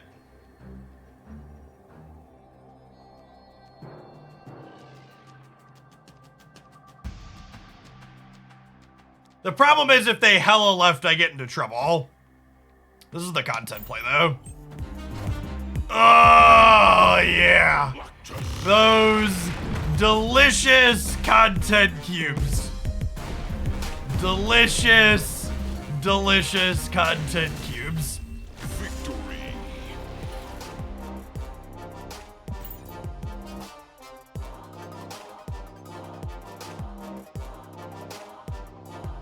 Echo is undefeated, cards cracked. That's true, you know. 10 to 2. Crushing our first matches with Echo.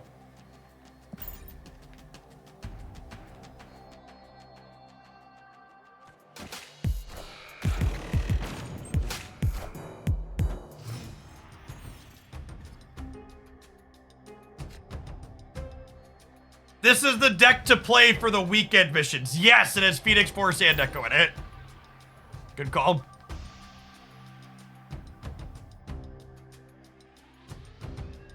I'm not sure why my opponent's tanking in a game where they got us a card diff for 18 points and a Titan, but we'll just go next.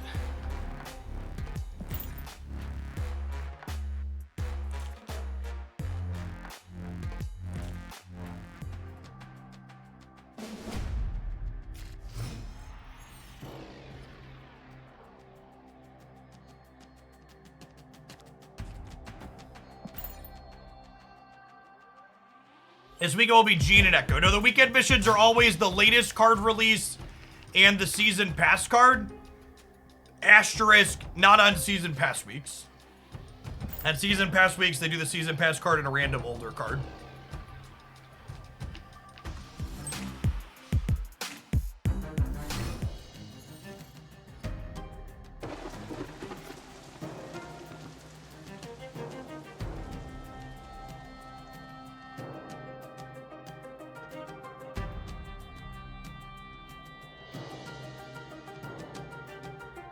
I think I'm holding these so I could go Shuri into Iron Lad on,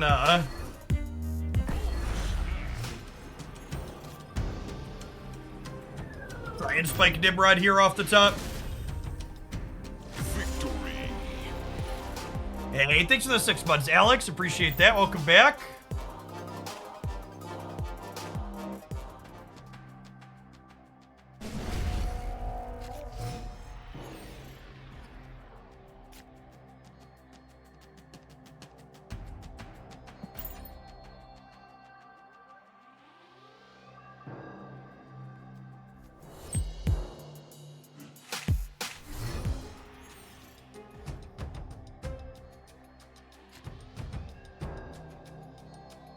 Yes, they did discard Hela, is why I snapped them and they left.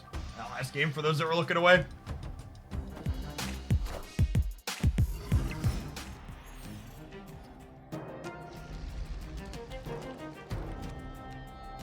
Okay, okay.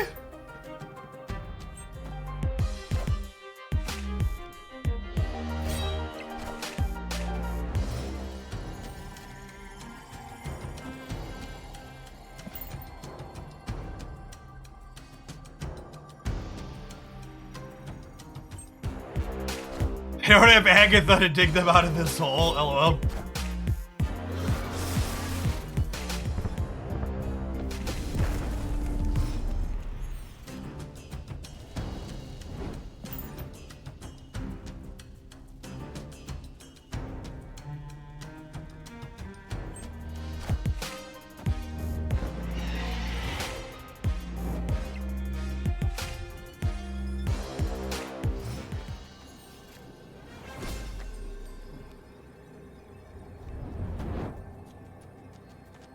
Does 21 contest the left? Probably not. The problem is 9 might not be enough on the right.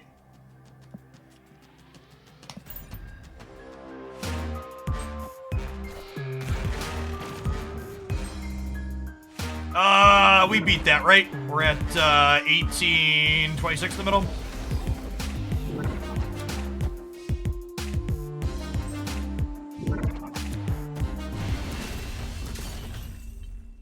Victory. I think under the right metagame circumstances, Echo makes sense to play in a deck like this. I don't think we currently exist in those metagame circumstances, but this core is really solid. This core with Iron Fist over Echo has been my favorite Phoenix Force deck so far. So when I did my weekend missions with last weekend, I think it's a ton of fun. Pixel Dagger! Ow!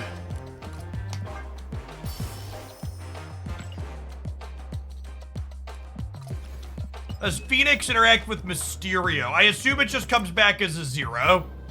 Mysterio treats itself as a 0 in all instances earlier in the game.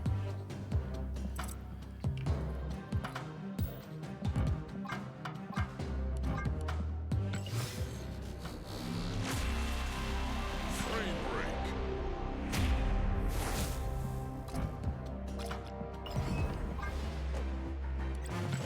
All right, once more unto the breach.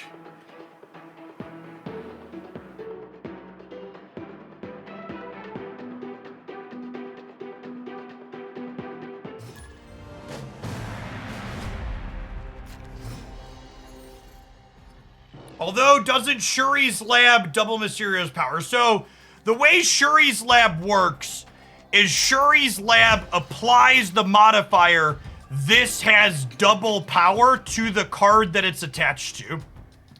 Which means that when the card flips up at the end of the game and has its power, it goes, this has 4, and then it's doubled.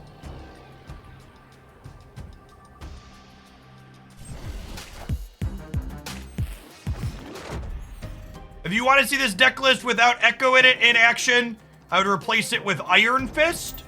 And you can see that video up on my YouTube channel. Regular daily Marvel stat videos over there at Hoaglandia Snap, including lots of interesting and off-meta deck lists like this one.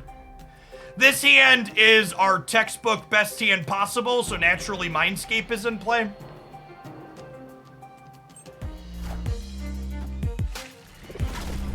Our hand's still pretty good, but Mindscape's definitely annoying. So we're not gonna get we're not here to Heimdall. Although I suppose Heimdall could come in off the Grand Central here.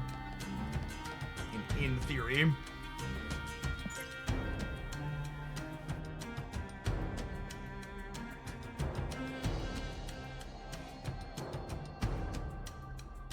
You replace Iron Lad in this deck. Iron Lad is in Collector's Cash Spotlight reserves right now. Open for it. I don't think there's really... You could replace Iron Lad with Jubilee in this deck, but I do think Iron Lad is much better.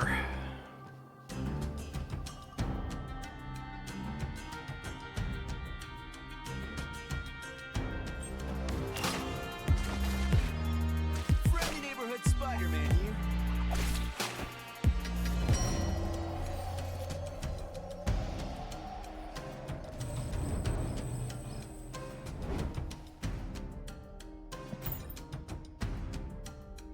Hopefully they're enjoying the stream.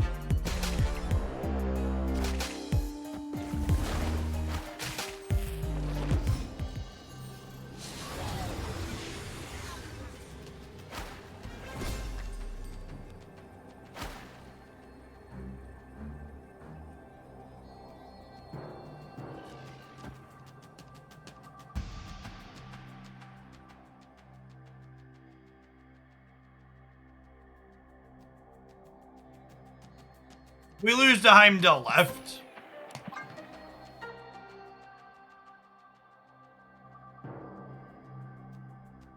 What's your hottest take on Spotlight caches? Everybody mad about Spotlight caches in the community either doesn't understand the system, and in their defense, it is pretty convoluted, or they understand the system and they just willfully want to be obtuse to be mad about something. Spotlight caches are an incredible improvement over the previous system that we had, and they accomplished their job of getting more cards to the players.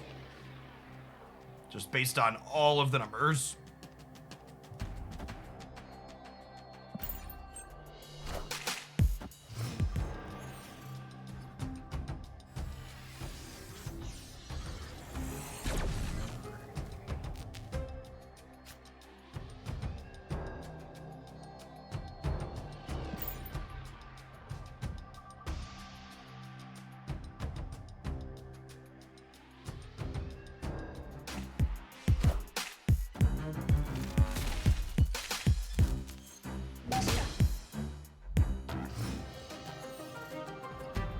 This card is so fucking bad, chat.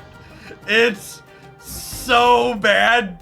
Holy shit. We actually just can't put it into play for the rest of the match. It's un-fucking playable. We got to see your animation, I guess.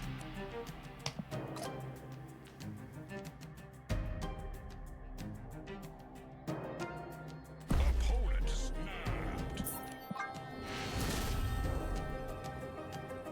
Escaped. We're gonna post that one on Threads real quick.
Actually unplayable.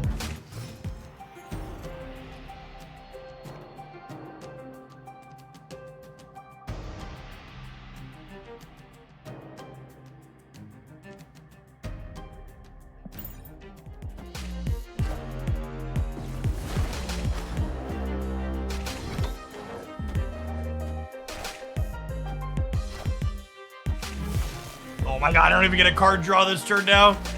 Brutal.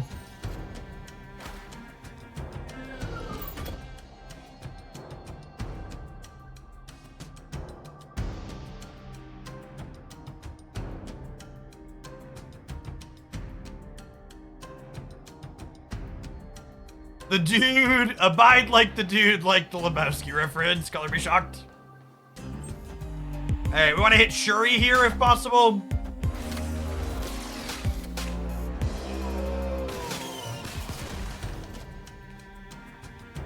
Cable draws the bottom of their deck. So always draws Chavez if they have it. I'm gonna Nimrod into Venom Deathlock. It's probably good enough. Famous last words.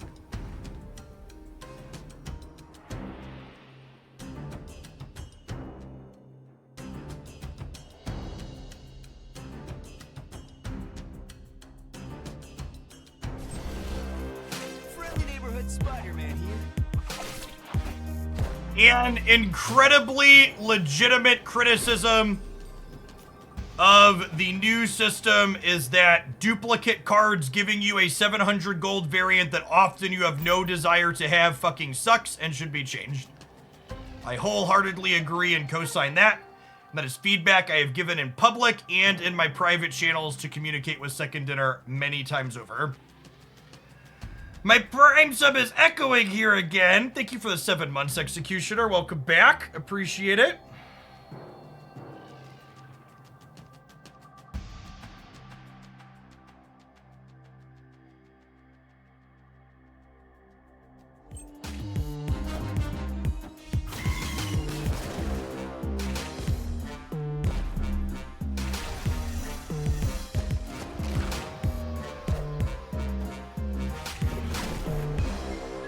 That's an L for us, right? Going to 12 in the middle.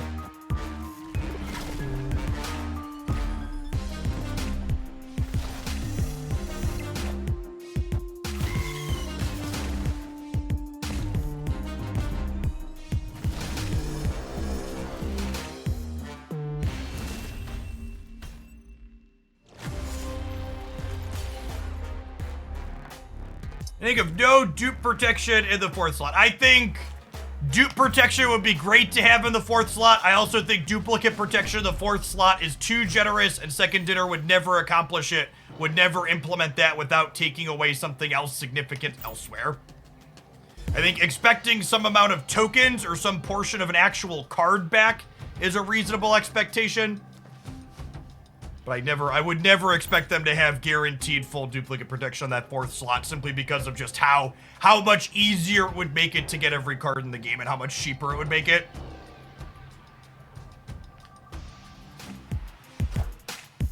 Because remember, chat, ultimately their goal is to make money. Yeah, somewhere in the 500 to 1,000 token range, I think, is something I wouldn't be surprised to see happen at some point.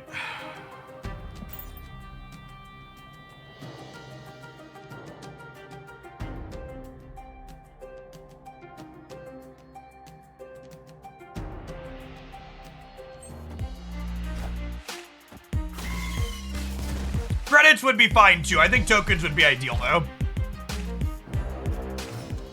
Generally speaking, in other similar systems, when you have a generally speaking, in other similar systems, when you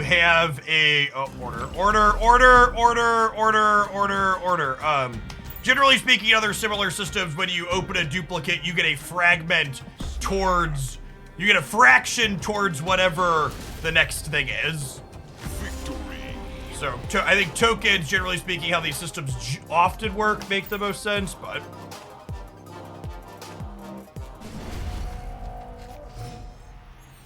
No, I think even one duplicate protected per week is too many. It would make the system too quick and easy to get people all the cards without spending any money. And go and increase the amount of cards you're getting by a rate they don't want to increase it by.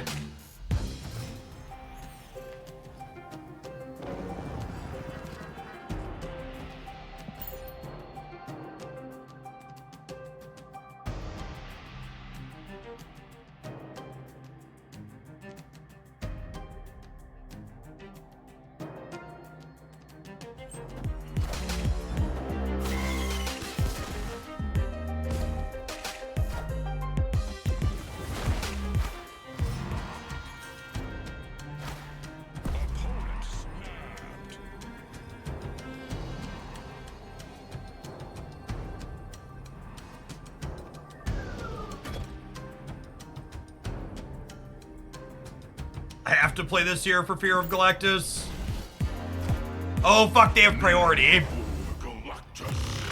Oh, I forgot they had priority.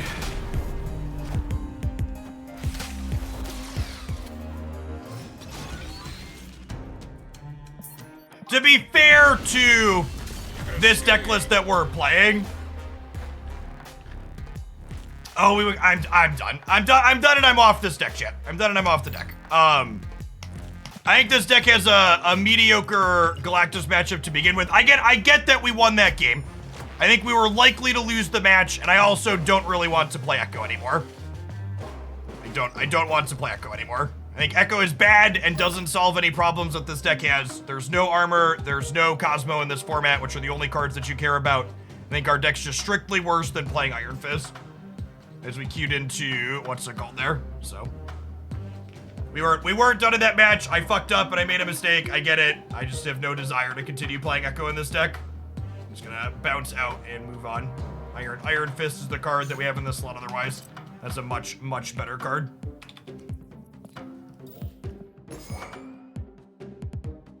Echo's good in a Valkyrie deck. Yeah, I can imagine Echo being fine in a Valkyrie deck, but that deck's like also like D tier, so, you know, follow your heart at that point.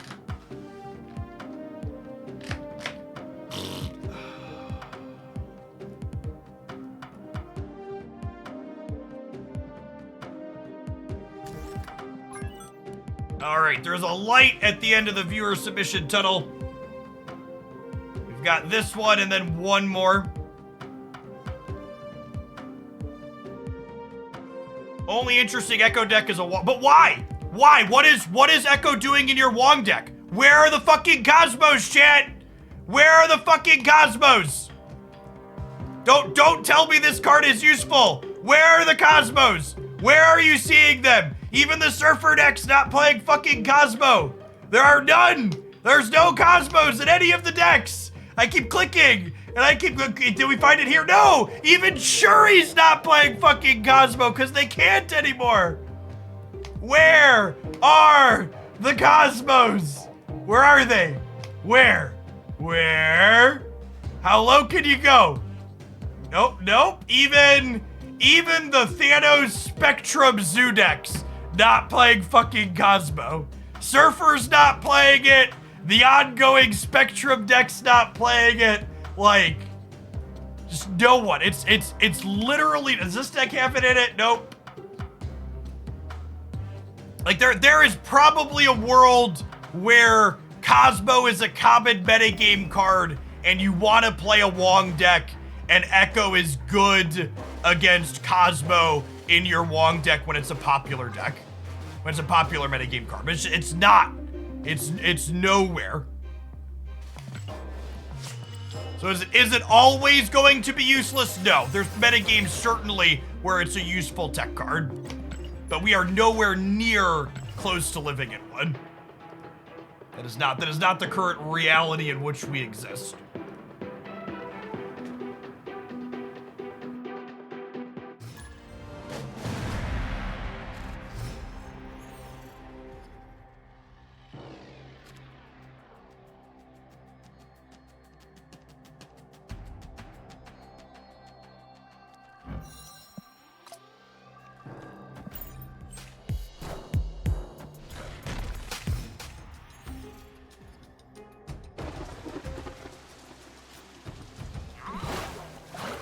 Get Jeff going. Are there any fours I want to play ahead of curve here? I guess if I draw Rock Slide, Hawk, or Iron Lad, I kind of want Zabu.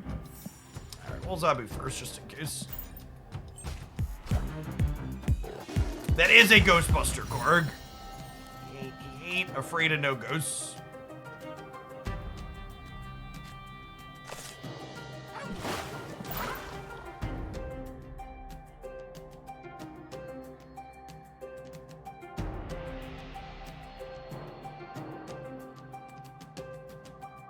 That's cute. That's a great call out.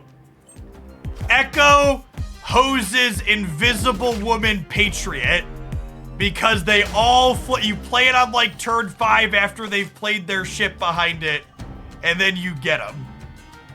Sure, I'm super into that. That sounds like the best use case of Echo I've heard yet.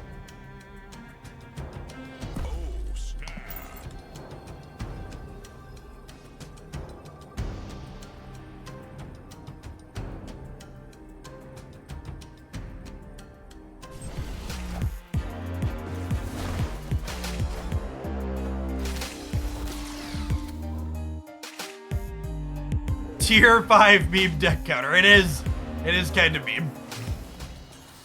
It is kind of meme. All right, the Strange Academy is gonna move my Doom bot, so Miles will be cheaper next turn from that, so I don't need to move Jeff. Speaking of Patriot, we are playing against Iron Patriot right now. Watch us get dumpstered, chat. Watch us wish we had Echo. That's true. A lot of the Patriot decks are playing Killmonger. It is. Echo is a great sideboard card.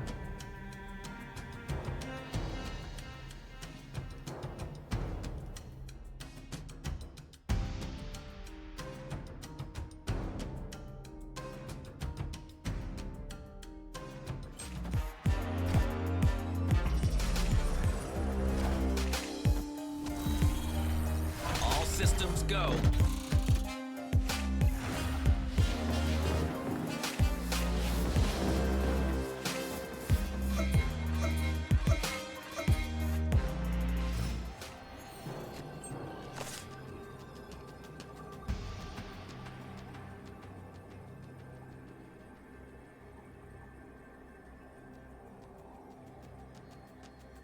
They have priority, right? So if I do this, and I do this, we crush them.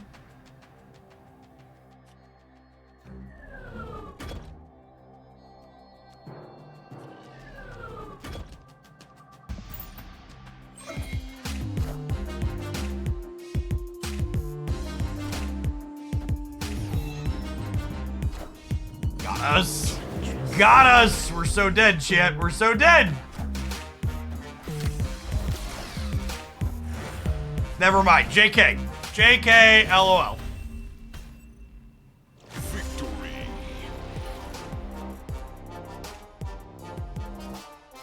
Echo wins there. Echo loses, actually, right? I guess we would have been able to play Echo with Miles.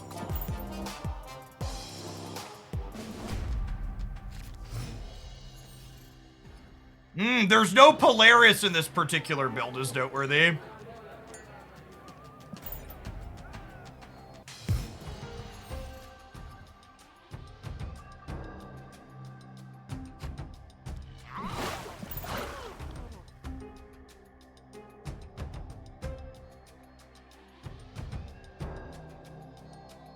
Yes, Silk is kind of dangerous with Borrowed Totem, for sure.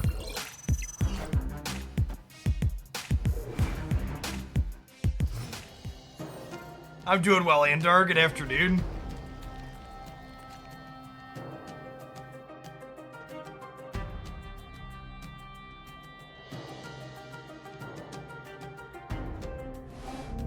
I wouldn't do it. Get out of here. Nope.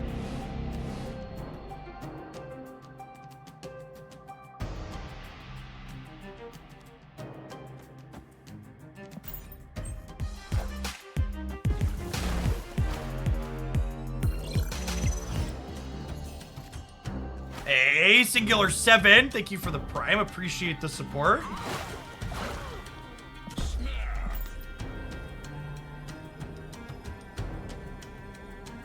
This works out okay. We get to go Rock Slide into Miles plus Darkhawk.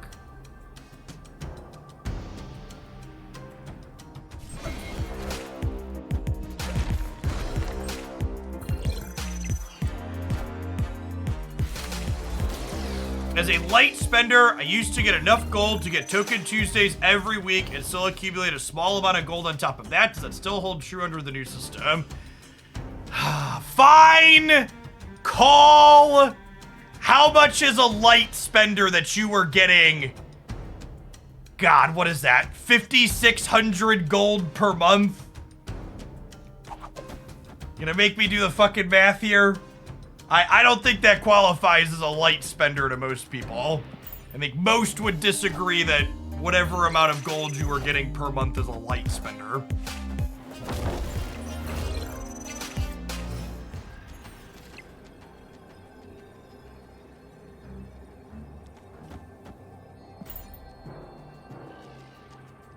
The new system gives you 800 gold a month less for free.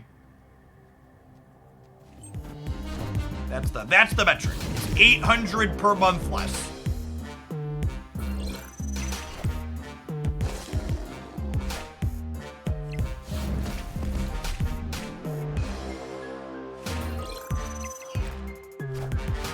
Are we good? We're good. Julio. Julio. Victory. The $25 to $50 range is 6K gold per month. So, under the old system, you got like 1,900 gold a month free to play, and then the season pass gave you another 900. So you got about 3,000 gold a month. So it's buying like 3,000 plus gold per month.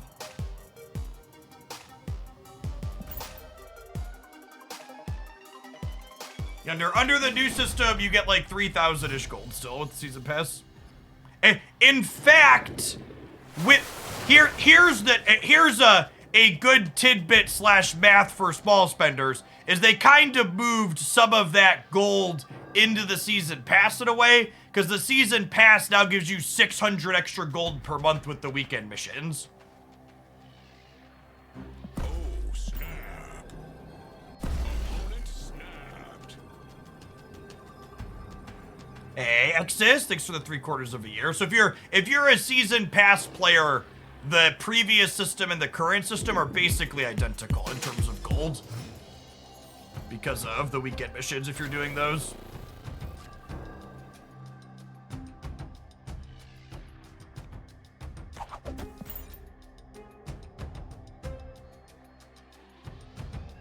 $15 wins for 150 gold with Phoenix Force is a slog. Is it though? Is it really a slog?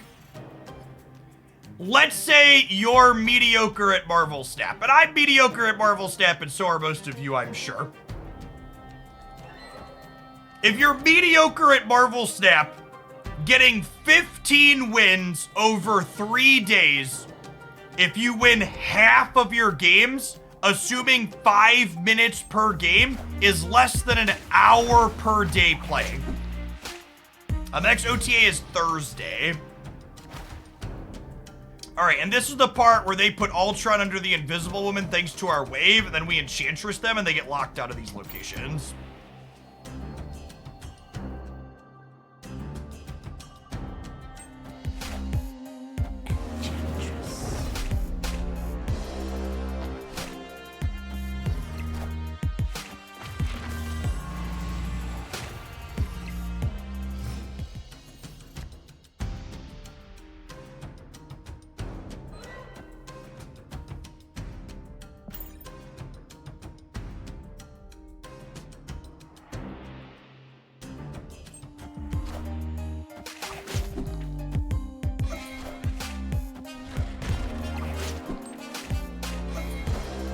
Listen, I'm not going to engage with the people in chat that are bickering with me about the fact that you have to play your fucking video game to get the video game prizes.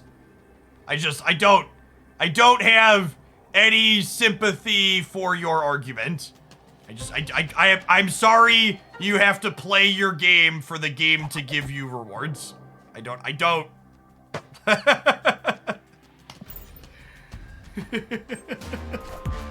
We do lose to Ultron here, but I didn't have any lines that beat Ultron.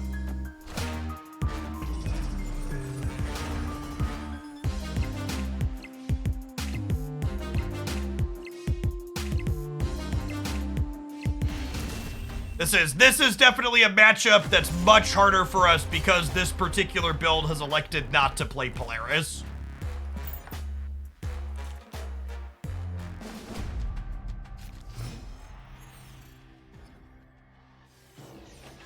Yes, it's also that. You spent $10 to get a new toy. They're offering you an incentive to play with the new toy.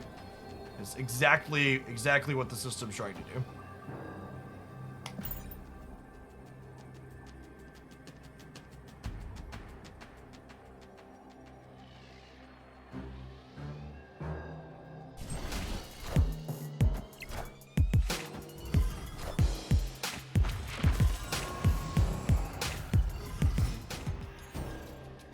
What makes Polaris better into Patriot? Polaris is good into Patriot because you can move their Invisible Woman, and then you could actually Enchantress their namesake.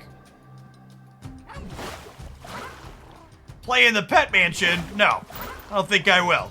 You're not my real dead Pet Mansion. You don't tell me how to live my life. Oh, yeah. Fight, fight, fight, fight, fight, fight, fight.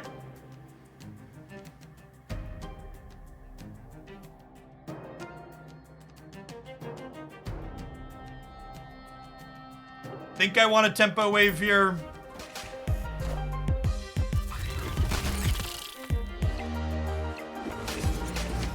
Ace up for Bast to the bounce stacks, not without making the deck significantly worse.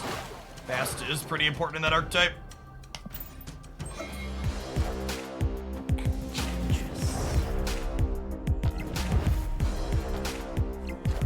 I've made a terrible mistake. Or am I a genius? Either or, chat. Either or. Could be both. Could be both. We'll never know. We'll never know. Okay, apology. Fine. Hold on. I'll turn their fucking stream off, I guess. Fine. We'll play fair for the last little bit. It definitely was that I stiffed out the Shang-Chi and not that I was an idiot and forgot that Enchantress was going to kill my Darkhawk. That's definitely what happened. Should I wave? Wave's not a terrible idea. Yeah, it's probably better. I agree.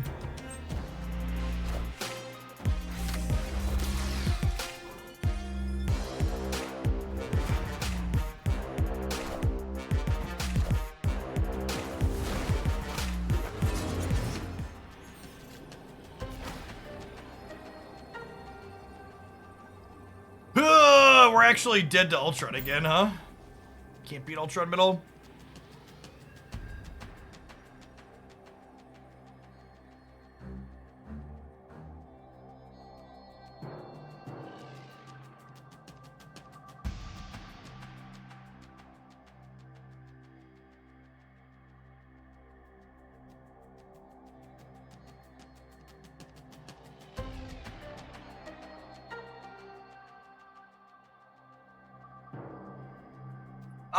I think if you want to cut Silk from this deck, you should probably play Nightcrawler. I think having 4 things that cost less than 3 is important.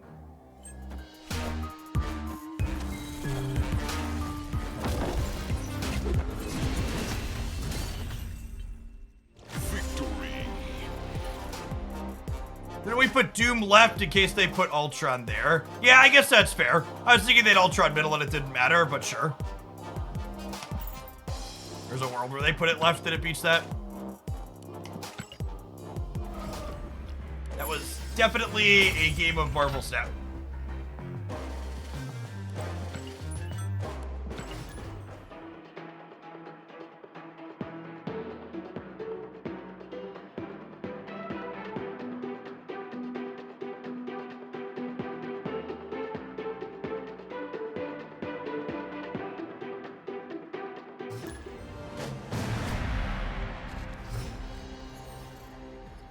Yeah, but it's a little fucking weird and cringe, Wootsy. Let's not. I think it was intended to be a compliment, but still weird at best, cringy.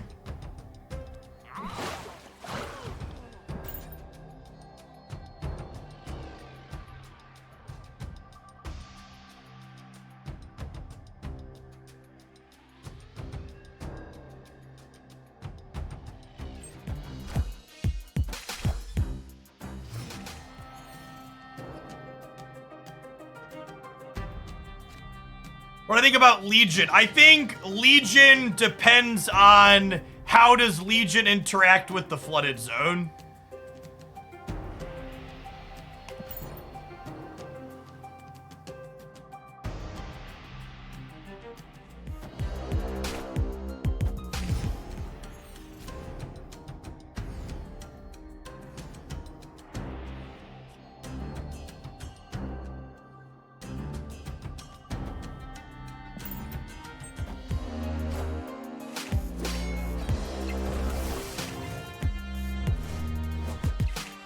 Oh, I fucked up. I should have moved Jeff.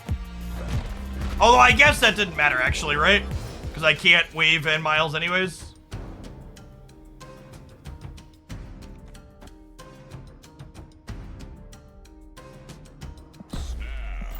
Grab them before Wayne flips up.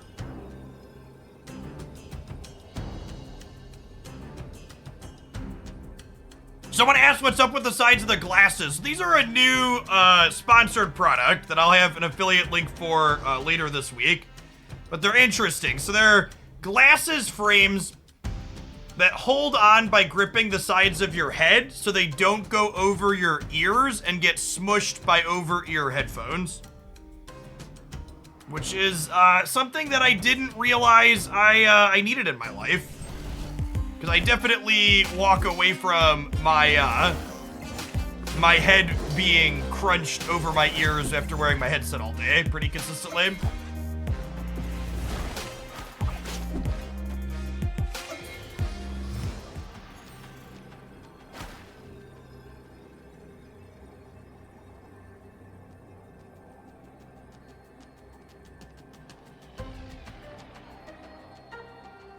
I'll have a name and a link for the glasses tomorrow when they have an affiliate link set up for me.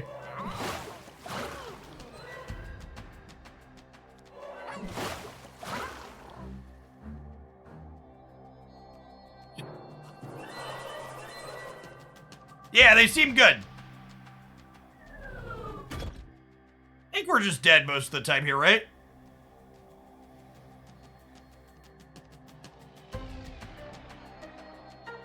It's like Dino and Chavez. We just Shang-Chi mid. Shang-Chi mid's kind of funny. We hope Silk goes left. I have priority though, so she could jump back.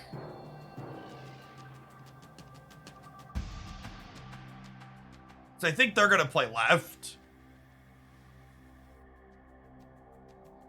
I think we're supposed to leave.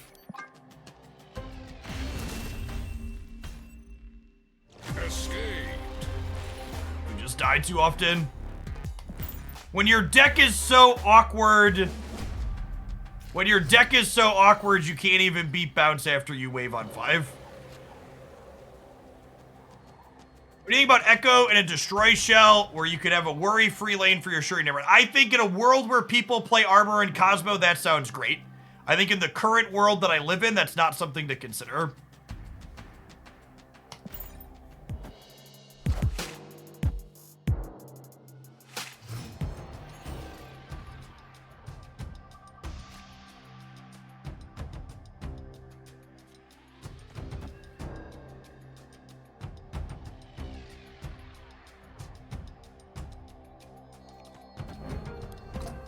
To the person whose message I just removed, I assume part of the reason I wasn't mentioned in that thing was because they wanted me to get mad about not being mentioned in their little cliquish group to give them free publicity. So I removed your message to not give that group free promo for their thing that elected to exclude me. So let's not bring that up in my channels. Thanks.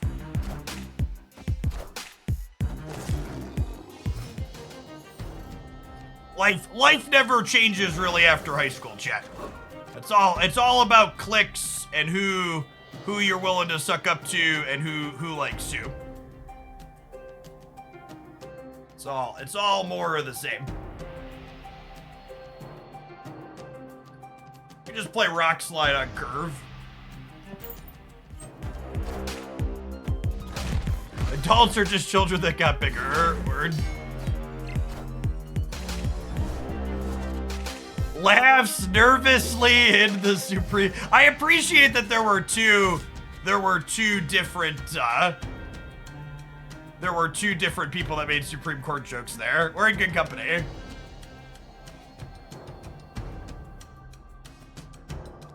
All right, I think this is a hand where we're gonna be able to beat them with our waves. So I'm gonna snap them. And then we'll have Jeff into wave next turn, and then one play on the final turn.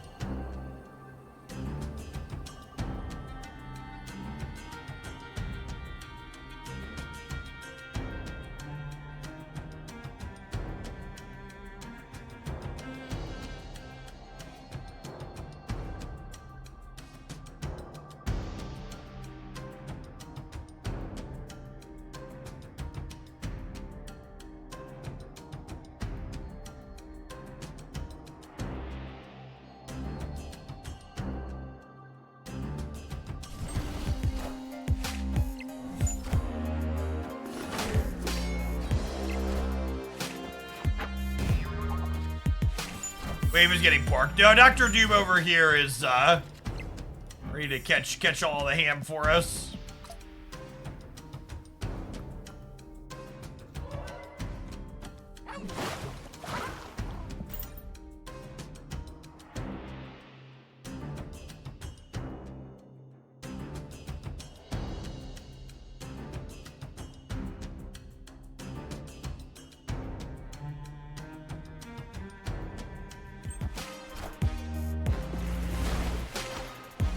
All right, Silk's gonna go around the world here.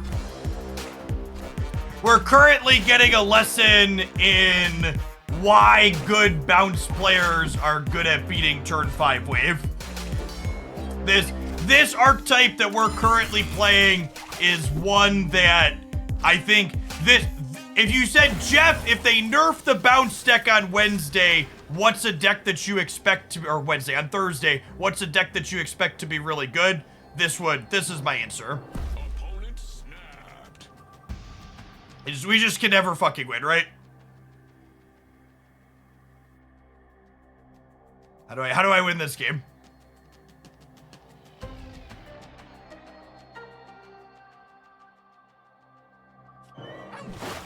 This is my best line, and I hope that they have Chavez, right? Oh, they haven't showed us Chavez?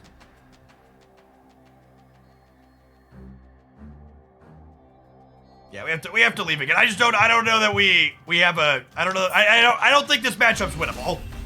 I think any competent bounce player wins this matchup in Conquest a very large percentage of the time. I don't think this deck is bad. I think this deck is fine, reasonable, maybe even good while being 0% into the bounce deck. This is one of the archetypes that I expect to be very reasonable and strong if bounce gets an appropriate adjustment on Thursday.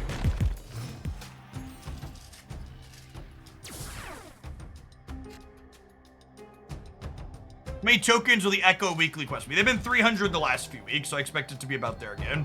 Daddy, do you know where Declan is? What's up, dude? Do you know where Declan is? I do not know where Declan is.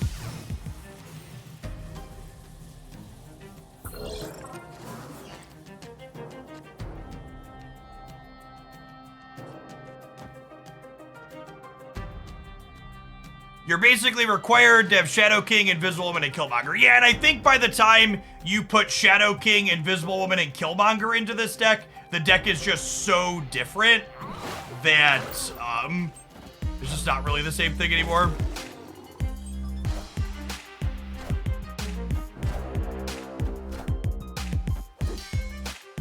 I mean, the bounce deck being good is like so many factors played into that, right? Like the bounce deck had Galactus, it had its bad matchups get nerfed, and it had 3 new good cards get added to the game that are good for it. Hitmonkey, Spider Ham, and Kitty Pryde were all added to the game after the fact. And its worst matchup, Galactus, got removed.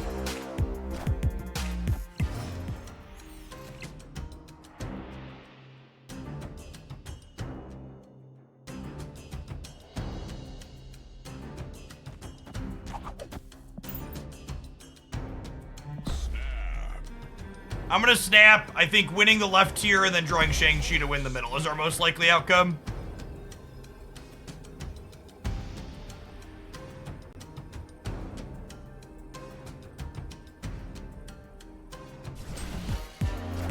Hitmonkey is the one that really put it over the top. I definitely think Kitty Pryde's the one that really puts it over the top.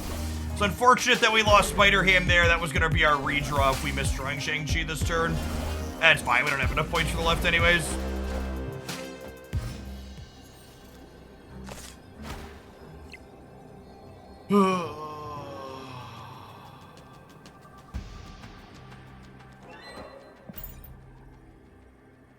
This deck run Wave and Odin. At that point, you're a different deck.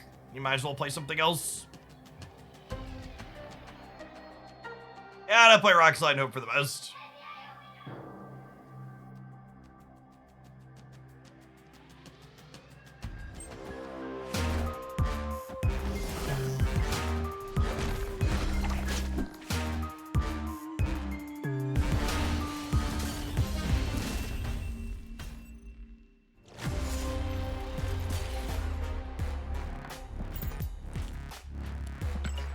Play Jean and Electra to catch Kitty. That doesn't work because the Kitty player, generally speaking, doesn't have priority.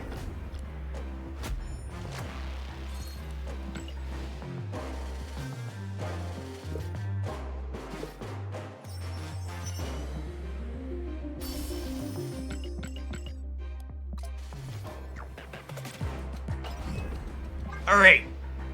Our last viewer submission waiting to be played is for me to play a Silk deck of my choosing. I think this build is my favorite Silk deck at the moment. I also think this deck has a kind of bad bounce matchup, but Spider-Man can let you steal some games, and not everybody's playing bounce, so hook you up with this. I'll be maybe close to the end. We'll see where we're at. Probably run a little bit past 3. Usually 3 o'clock central's when the viewer count falls off as people start leaving work.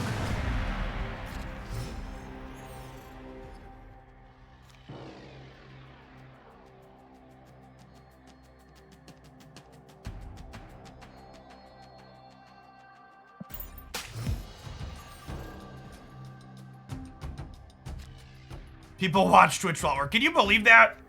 People watch twitch.tv while they're working. The audacity. Do we win the coin flip here? I would like to win the priority coin flip. Okay, we won the priority coin flip. So I get Polaris, there Angela into the center. And then actually we'll get to Jean Grey the left, which is pretty solid. Snap. Also, can we appreciate this artwork for a moment? The gold border too, just like a phenomenal piece of art. Not an amazing card, but an amazing piece of art for sure. Step into my office, Angela. Was that the spotlight variant? It was not. That's a 1200 gold variant. Ooh, that's such a good draw here too. And then next turn I get to go Silk into Kitty, move the Silk to have a cheap Miles in the last turn. This current deck that I'm playing, I think, is my favorite deck in Marvel Snap right now. It's definitely not the most powerful by any means, but it just plays the style of game that I really enjoy.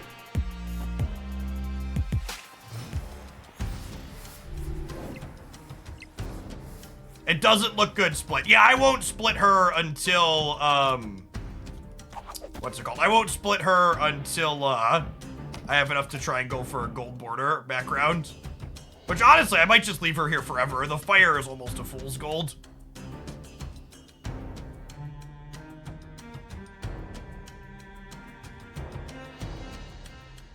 I do not think Jean Grey is integral to this deck. You can replace her with anything you would like to replace her with.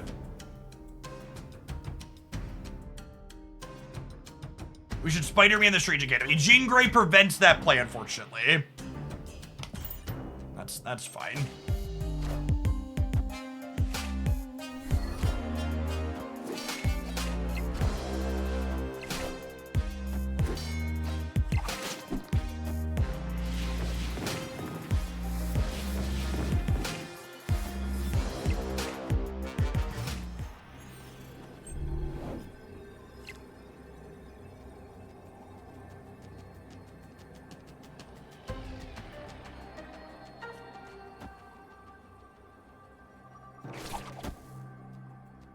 I think I'm just doing this. Just playing hard for the left. Is that it? Or do I just play hard for the right? This, like, they have to play here, so they're gonna get some amount of points. They could, like, play a little thing here, and then a big thing here, and then I lose. Okay, I think I like this. This gives me plus 12 on the left, up to... They have stature. I mean, they have stature in their deck. They're not guaranteed to have stature in their hand.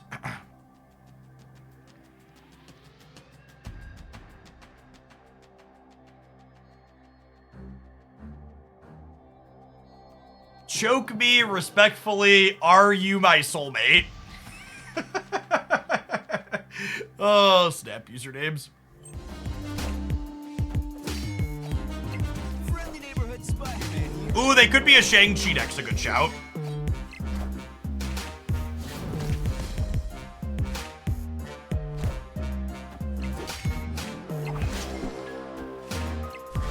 Ah, so close.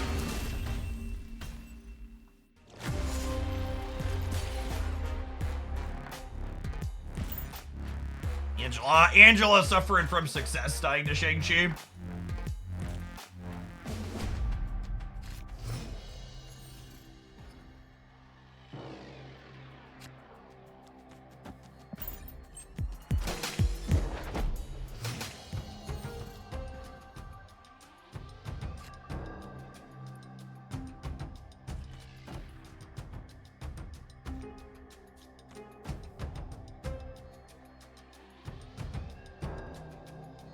Might have a Jeff to get into here. Like, I have Jeff and Crawler. Oh, snap. I'll snap on altar.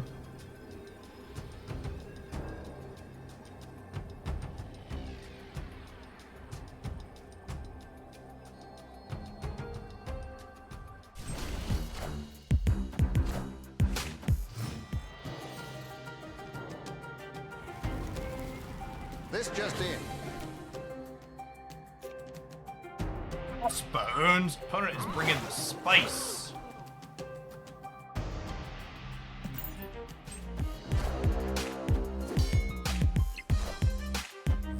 Do you think any high Evo decks are currently competitively viable? I think all of the high Evo decks that were good before they changed him are still good now.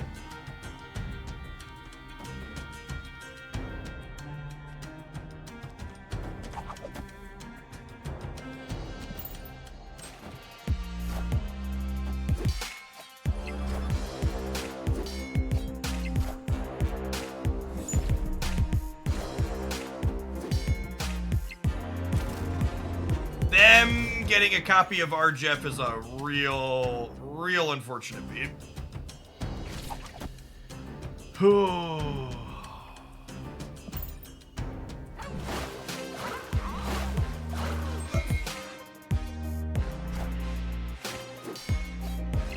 Friendly neighborhood Spider-Man here.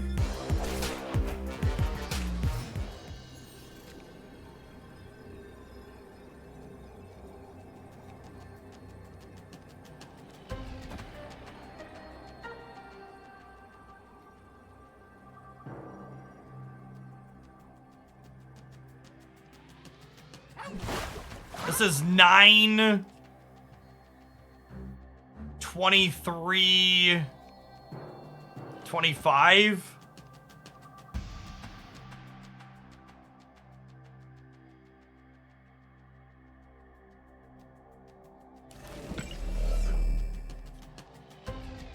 Question is, do they play around Shang?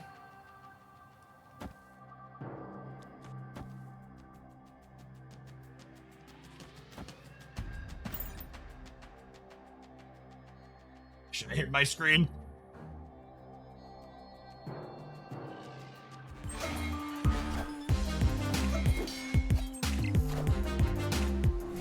Oh, do they get us either way? We're still at 18, right? We're short.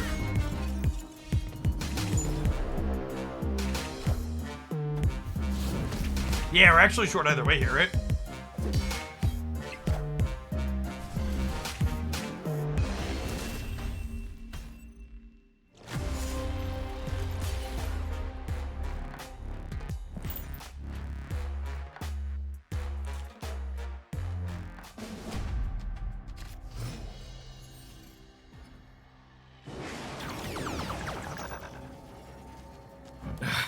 Unlucky.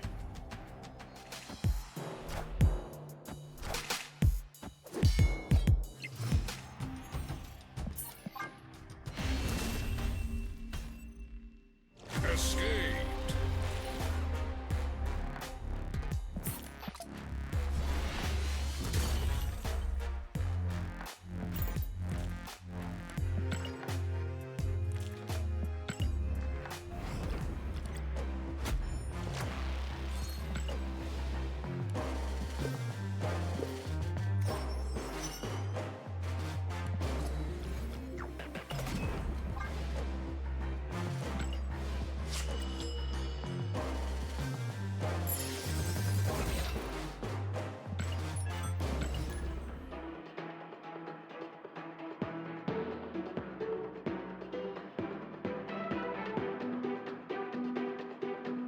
Hey, Codspeak, as an FYI, I am not, Yeah, we can queue next time. I'm gonna play a gold conquest here with some decks of my choosing, and then I'm probably gonna be popping off for the day in a little bit.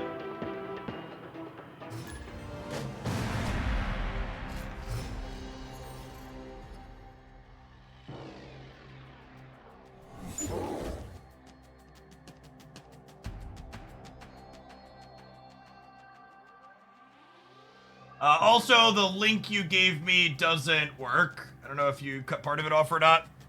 The shortener says it's not found. He's either adding Vendilion, Click, and Primeval Titan to Historic and Magic Arena. I assume with Snapcaster Mage not being playable in that format that most old cards I used to like won't be playable, so no real strong interest there.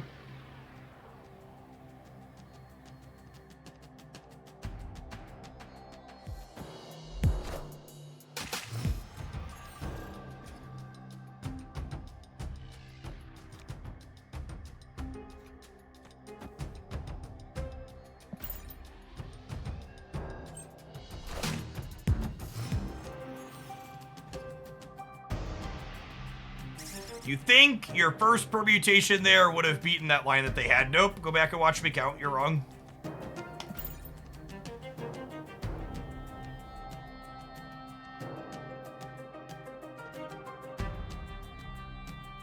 They are, Hendro. They're a new sponsored product. I'll have an affiliate link for tomorrow or later this week. Waiting on an email back.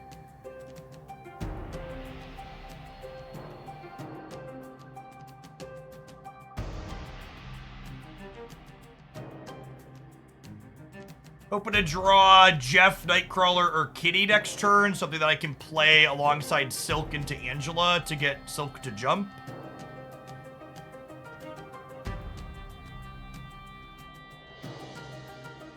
Oh, roping. Gamers.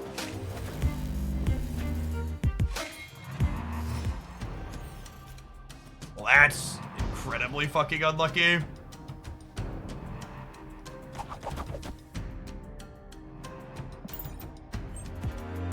Some brood.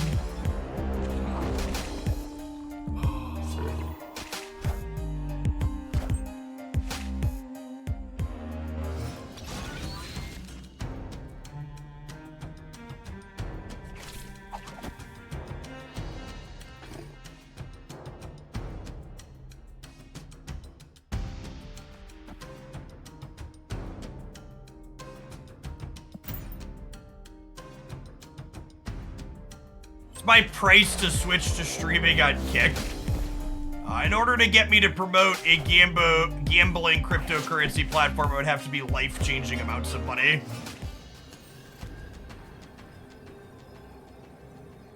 I wouldn't say never because everybody has a price, but would have to be life-changing amounts of money.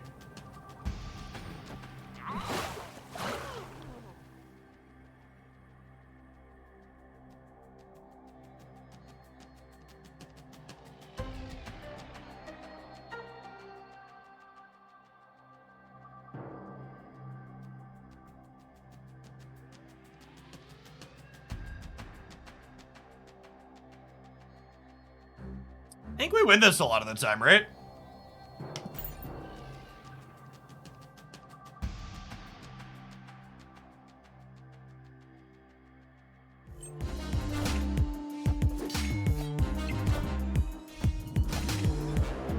Wind, aid my hand.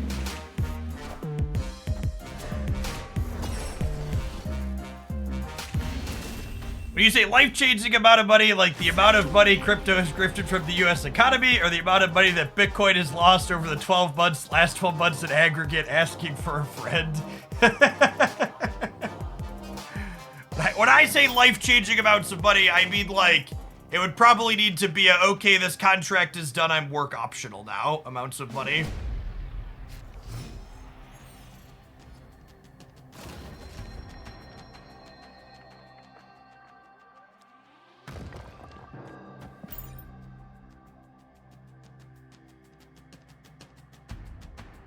Everybody has a number. Some of us are just more honest about what that number is than others.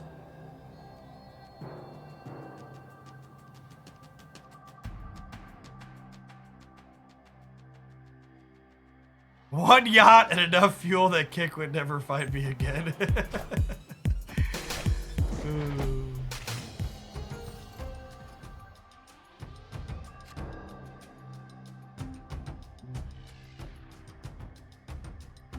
That's pretty unfortunate.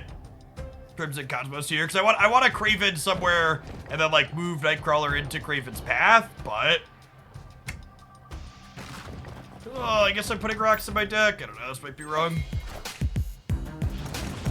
Today I learned that Kick has some type of crypto element in it. So, history lesson, people that are familiar with what I'm talking about with the Kick streaming platform. Kick is owned by the company Stake, which is an online crypto gambling casino. The only reason Kick exists as a platform is because Twitch banned crypto gambling from being streamed on this platform, and Stake was making so much fucking money from having streamers advertise their crypto gambling to young people that it was profitable and reasonable for them to stand up their own platform and pay XQC $100 million to get him to move over and stream on it periodically. Online crypto gambling is a billion-dollar industry. Billion with a B.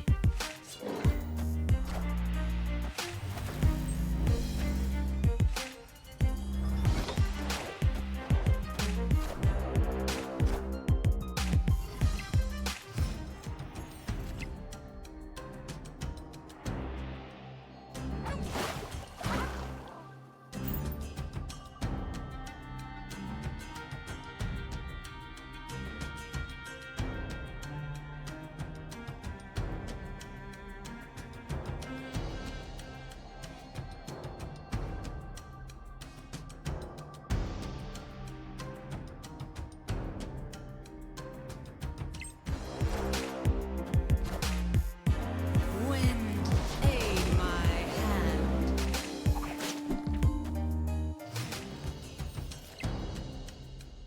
They definitely play Killmonger, certainly. Certainly are a Killmonger deck. I'm emptying the rocks out of my hand so that way Ronin gets real tiny.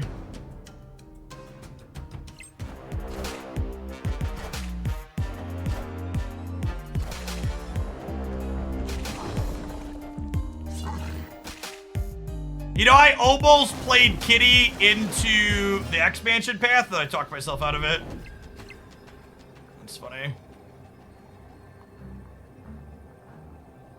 Yikes.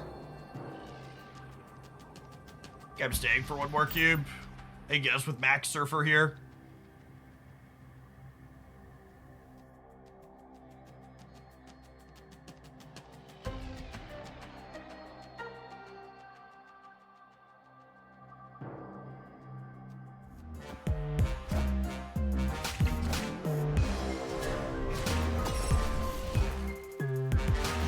Little bit of an expansion diff.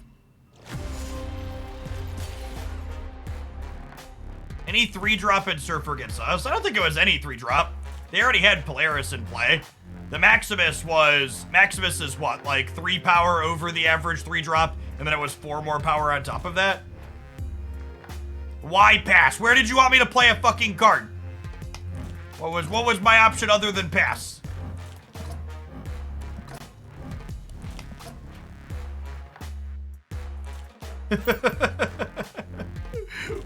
What was the line?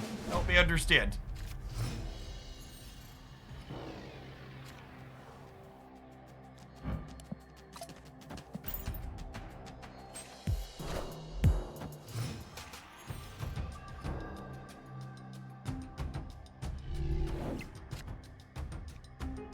I think with Killmonger being a thing, I'm going to not focus on Kitty this game. We'll use her as a way to play around our Jean Grey, but other than that, she's not going to be our focal point.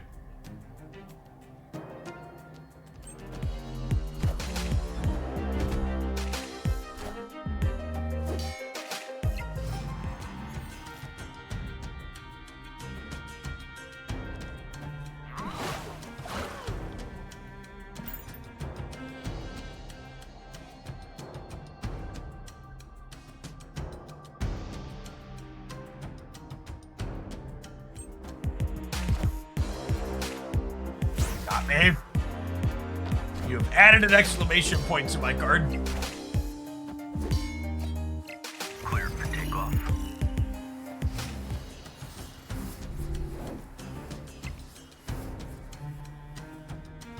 In a triangle, yeah.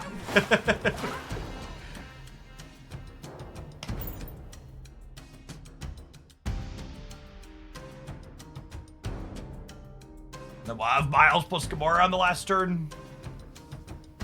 Fucking so annoying. Wind, aid my hand. That's fine, they're retreating. I wanted to snap before the card slipped up here, obviously. Next week is Legion.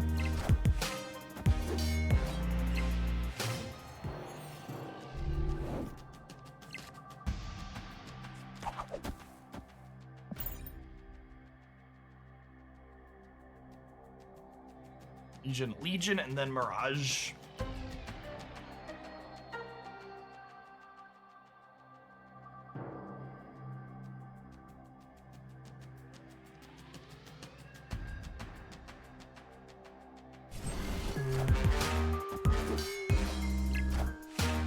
We beat Killmonger Surfer here, right? They were counting on us playing Kitty Pride, and not Miles.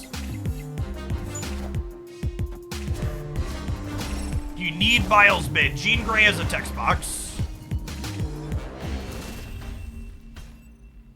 Victory.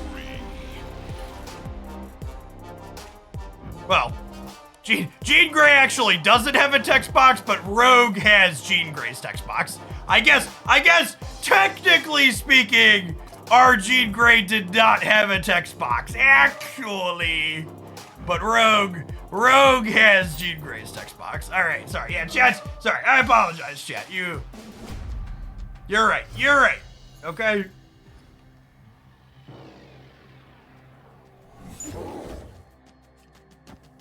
When you're right, you're right.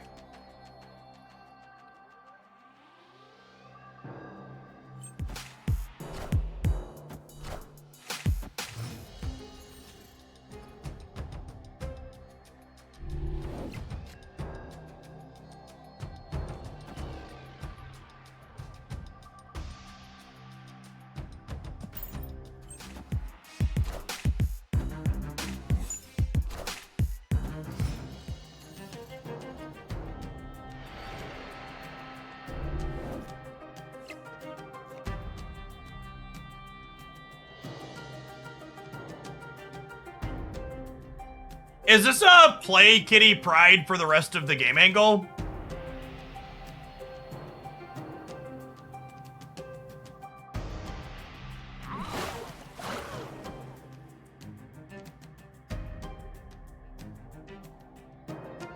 I think I start doubling her this turn.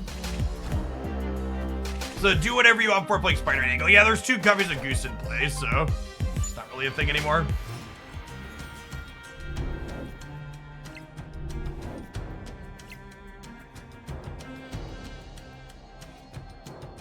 If it feels good, go for it. That's how you end up teen pregnant, is all I'm saying.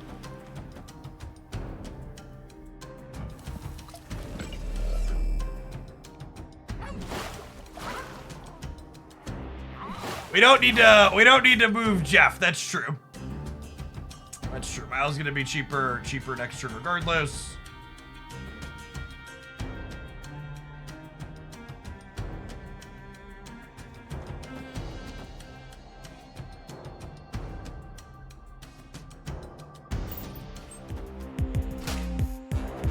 Wind, aid my hand. You don't need to move Jeff, Hogland. There's a Bifrost, Hogland.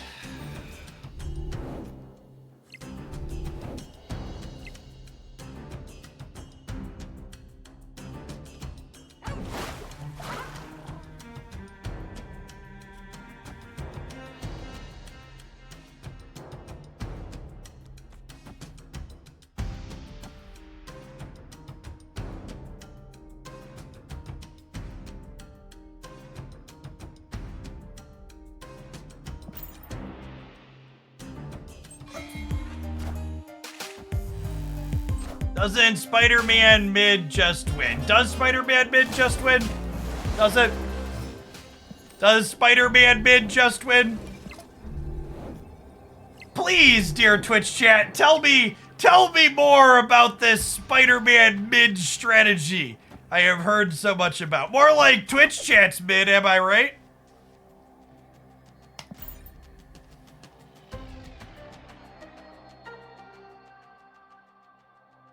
Got him.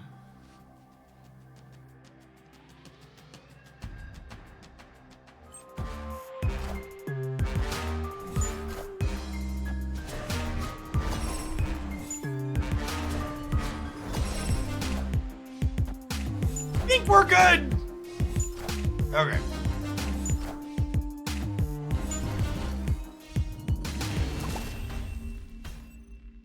Victory.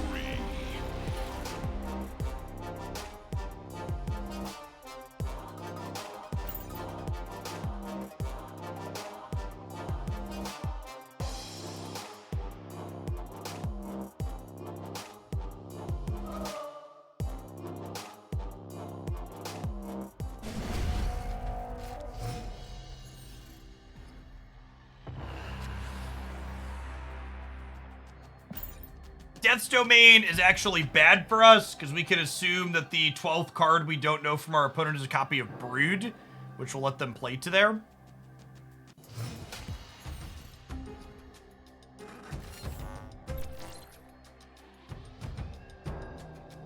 Ooh, Jean Grey off of Mojo World could be a fun one. I do not think Jeff is replaceable in this particular deck list. He's pretty important at enabling Miles and Craven and Angela.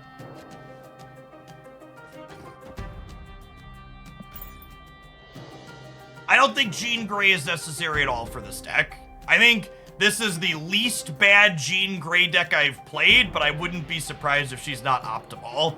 I'm just saying, I spent 1,200 gold on this variant, and I'm gonna fucking play it a little bit, okay, chat? Aid my hand. That's all I'm saying.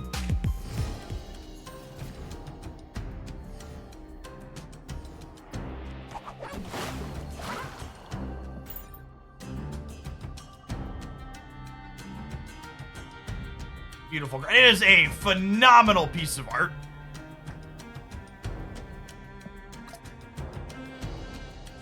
The variant is literally fire.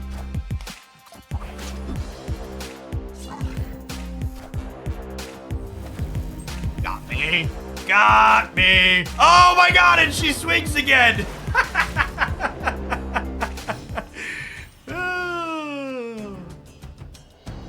Oh, that's the good stuff right there, chat. That's the good stuff right there.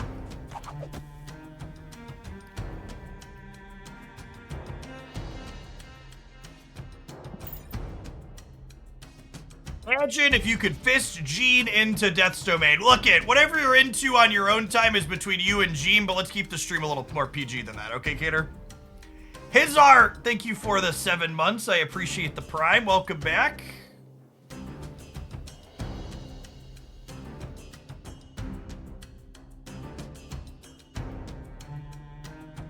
We should be good to go here, right? Jeff slides into the Flooded with Craven. We slam Gamora on Jean Grey. We have a chance to win all 3 next turn.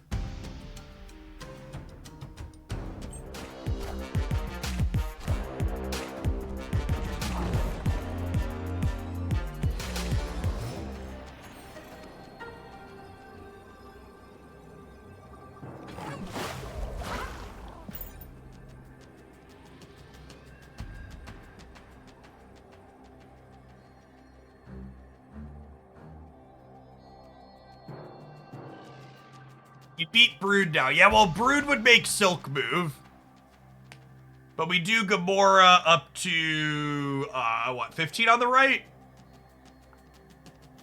Which beats Surfer's, right? Because Surfer's only so much there. Victory. Hey, Conspeak, are you still hanging out in chat?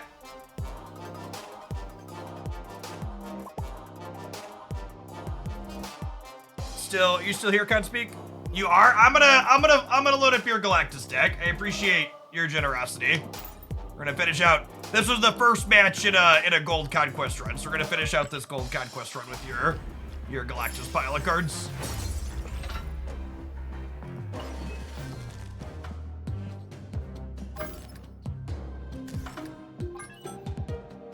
Oh no, the pressure, under pressure.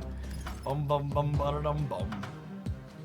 What is the only card I don't understand here is what is the Invisible Woman doing? I understand like Iron Fist, Shuri, and Hobgoblin, like that's cute. That's fine. What's Invisible Woman doing? Help me understand. Exumi, thank you for the 2 months. Appreciate that.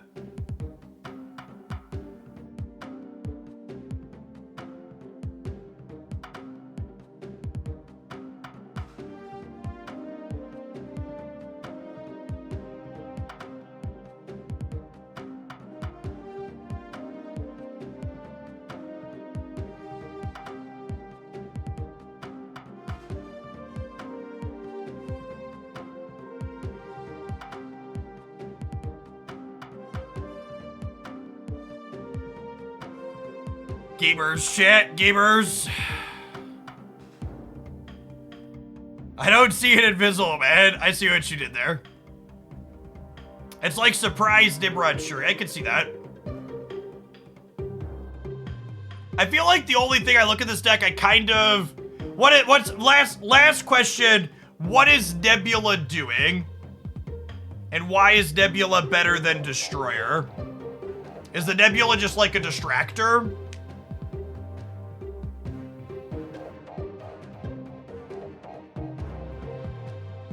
It's just a distractor.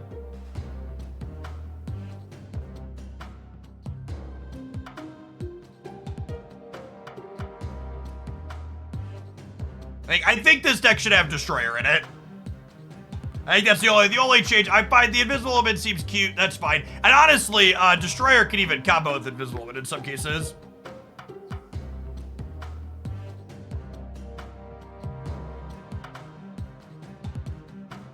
I do want that one. Godspeak, it's your submission. I'll let you pick. Would you swap Nebula or Invisible Woman if I wanted to fit Destroyer in? I think either of those two would be the cut. The rest of this core is solid. I think this variation of Galactus is actually my favorite variation of Galactus right now. I think the Nimrod Shuri plan is solid, and Iron Fist with Shuri for goblins is kind of sweet. Let's do it.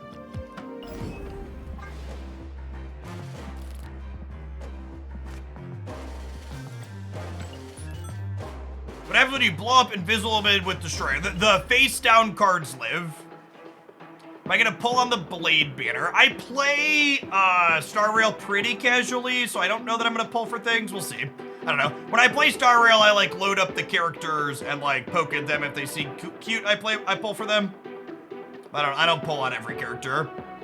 The only 5-star banners I pulled on in Star Rail, I have the hacker character, Star Fox or Star Wolf or whatever her name is, and then I have the Lightning General. Jing something or other, I think.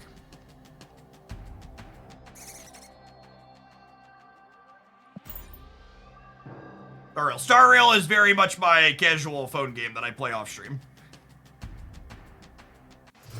I do more Genshining than Star Rail, but Star Rail is a quality mobile game. Snap's a good mobile game too. It's just sometimes I want to play a mobile game where I'm not playing against other people. I want to turn my brain off and play more casually. I think X23 will help destroy. I think X23 is a sweet card, and I have no idea how it's going to impact things, but I'm excited to find out. I think this is just like a Ghost Spider for the sake of not having my hand get over full. Actually, maybe I play Invisible Woman.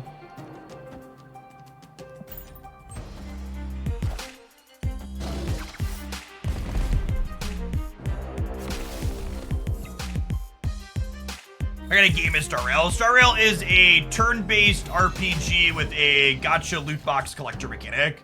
It's made by the same people that make Genshin Impact.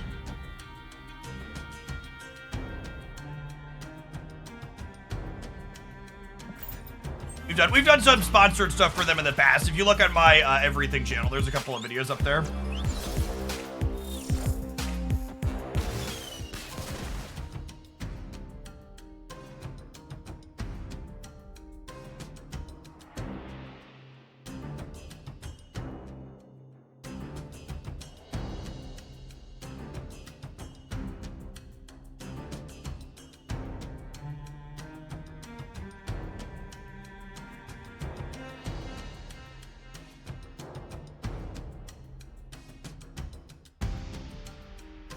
Carnage into Ghost to clear the left for Galactus. That could be the line. That's kind of fun.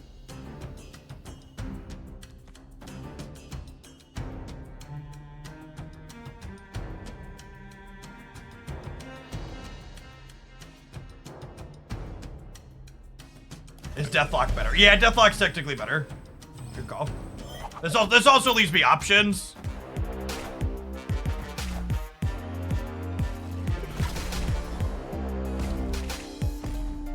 Enough said. Honkai Star Rail.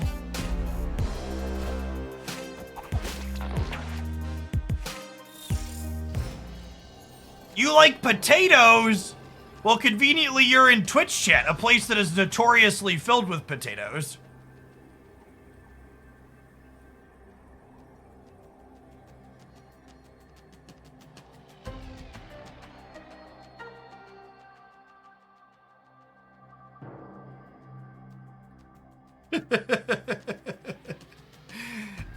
I think we have to leave here, right? I don't think I want to show them that I have Galactus while also losing the game. I don't think I could win right, and I don't think they're going to play for center.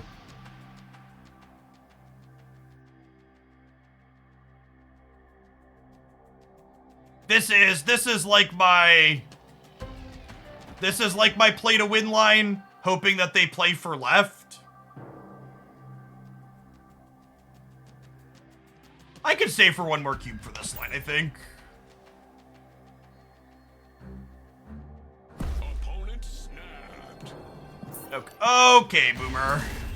Calm down. Escaped. Calm down, Boomer.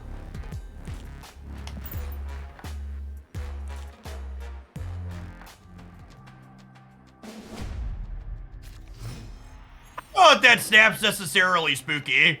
Because if they're sniping and they have us beat there, they just like take one more cube, right? I think it was just a bad snap. Well, I don't really think there's anything suspect about that snap. I think it's just bad snapping. If they're ghosting, it's also a bad snap. They should just like win one more cube.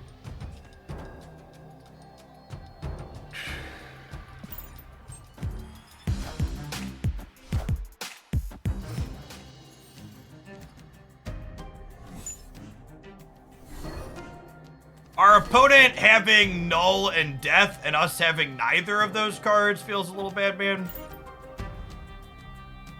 Yeah, I think this matchup's pretty atrocious for us.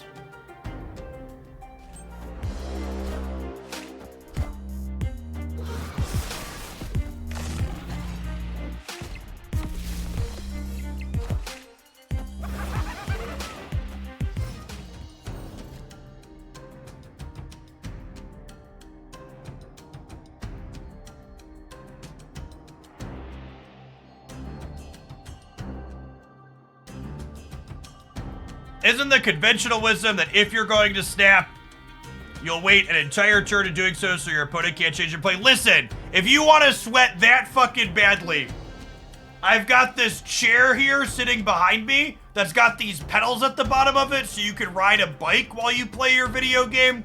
And if you really want to sweat that bad, that's a much better choice to sweat with rather than using your snaps at the very last possible second.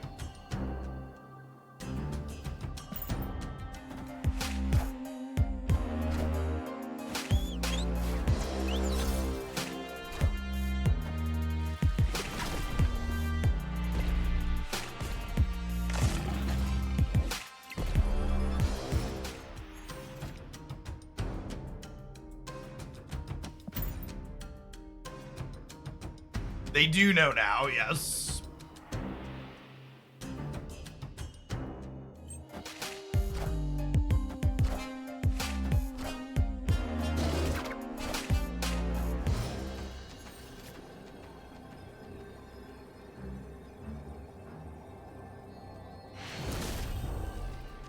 Victory.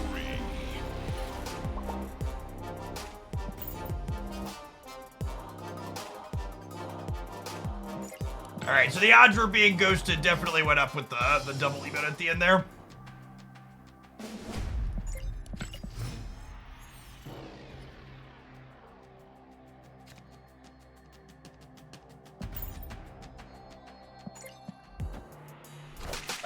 My favorite thing about Conquest is having to mute my opponent every single game for multiple games of the match. It's definitely the format's best feature.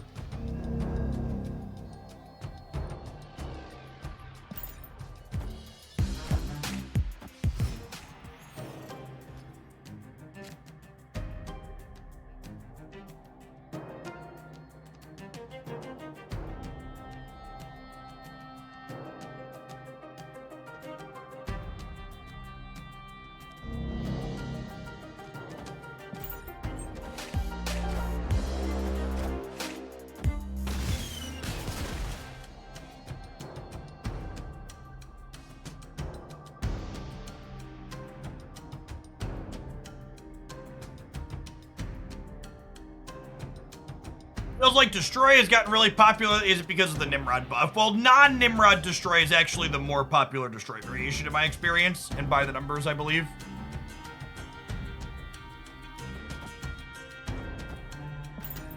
We're gonna try for Hobgoblin into Galactus on the right.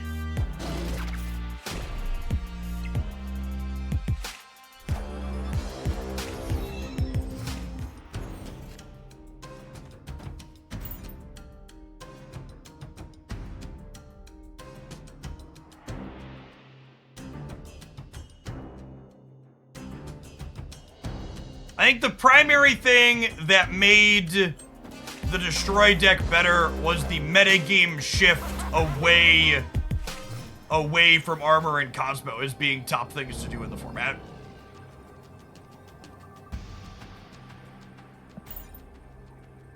It got by a Carnage here, I guess. All is 18, yeah. Played the Jean Grey Galactus. I think the Jean Grey Galactus deck is quite bad. I think this matchup's also atrocious for us. Invisible Win so far has been nothing but awkward, but definitely locked in here with a pretty atrocious matchup. And that's just the tough part about Conquest. It's not multi-deck. There's no sideboards. You queue up with a deck like this is like fine into plenty of things. You had a matchup that's polarized against you and your run immediately ends. It's why decks like High Evolutionary and Bounce, that generically speaking don't have bad matchups, they just have 50% matchups, they don't lose to singular cards, are basically always going to be the best choice into this format. I think on average, Conquest is just a lot more narrow than what playing on the ladder is.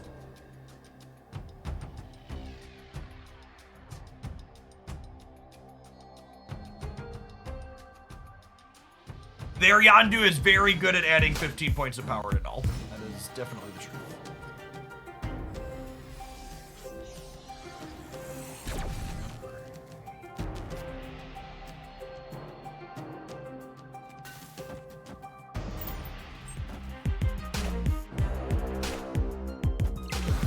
We expect this week from the OTA, nerfs to bounce and then buffs to underplay cards.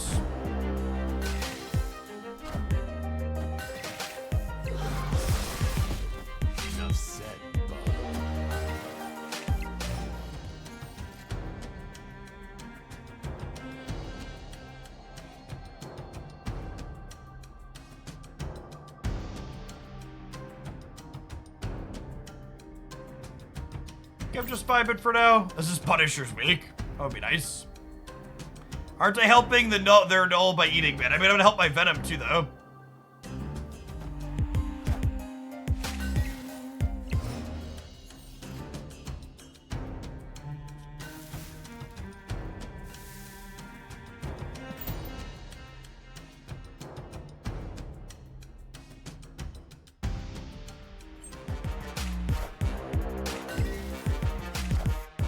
draw Deathlock here. Pre-recorded, etc., etc. Dead to a null, but when aren't we? Howard Langston, thank you for the 11 months. I appreciate that. Welcome back.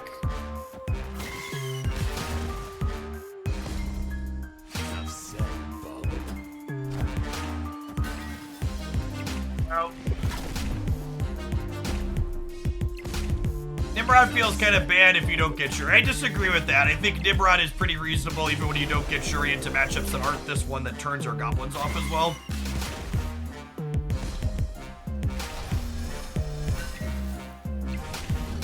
I mean, like, we're basically playing like a 7 or 8 card deck in this matchup. Victory. And even our cards that work are still really bad when they have Death and Null.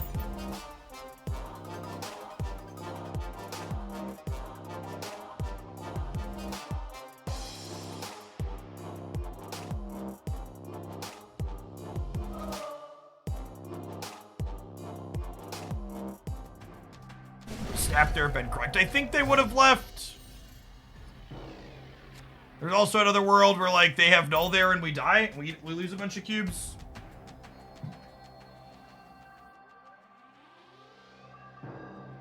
I mean, saying Nimrod's bad in this matchup, like, our entire deck's bad in the matchup.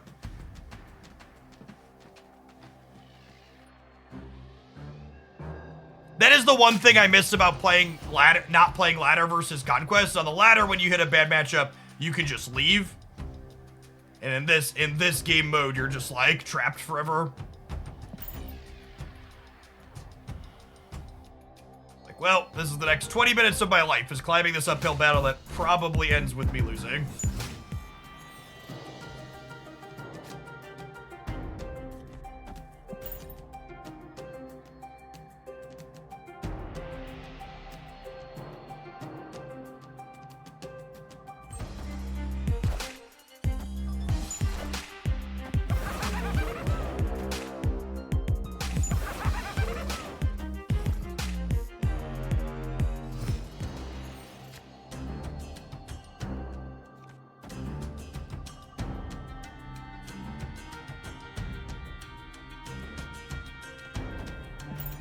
Are there competitive Marvel Staff tournaments for prizes and money? Not really.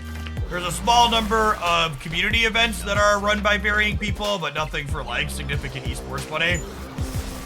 Or, like, little $100 first place tournaments here and there.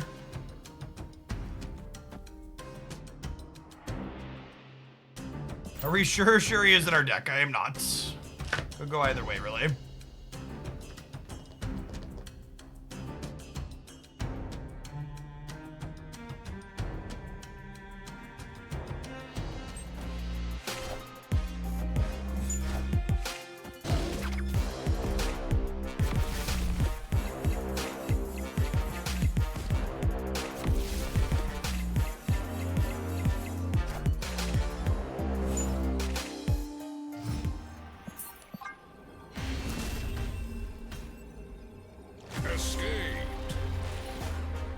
Retreating is the play.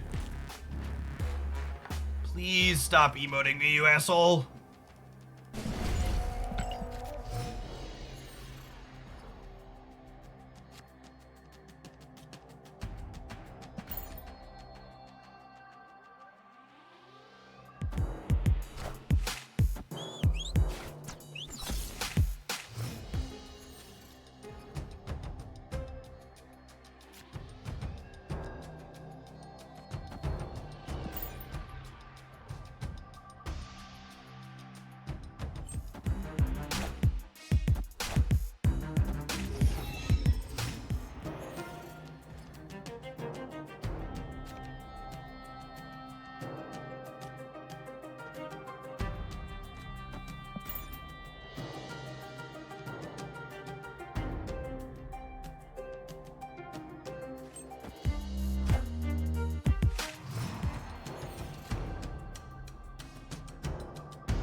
Boo.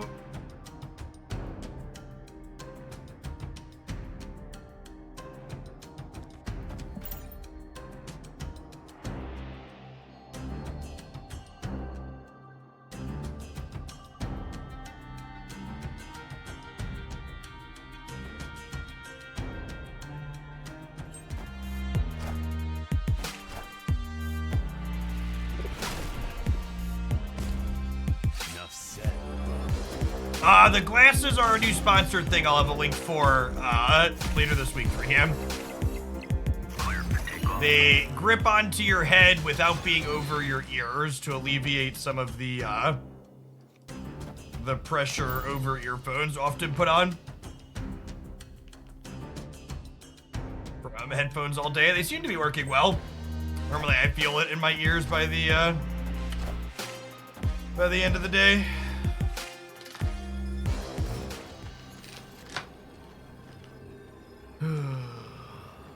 Alright, I got that's enough of this set. Escaped. Oh my god, I clicked the wrong fucking button.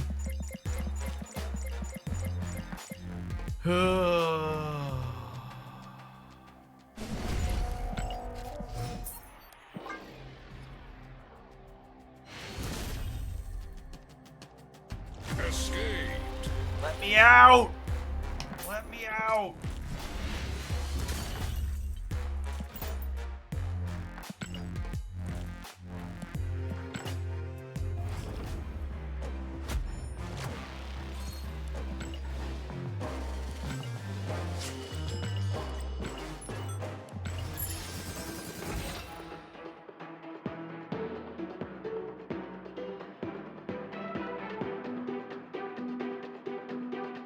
Eventually, Conquest deals more emotional damage than you have cubes. Yeah.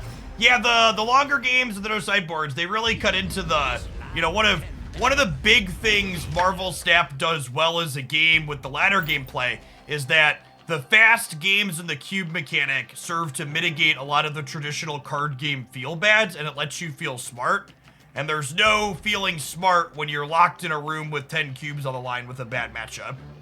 You don't get to feel like, oh, I mitigated my loss. You're like, oh, I'm gonna sit here and mitigate my losses. 1 and 2 cube losses at a time until we just get fucking ground into the dirt.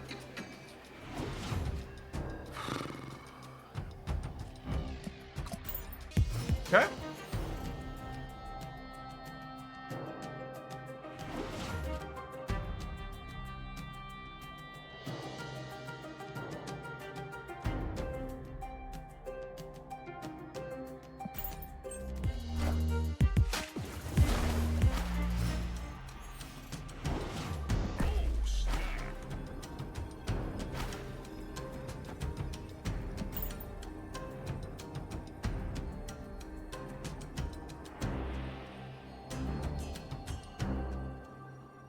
I no longer have room in my life for feels bad gaming, and I generally just don't play Conquest for that reason. And yeah, I don't blame you.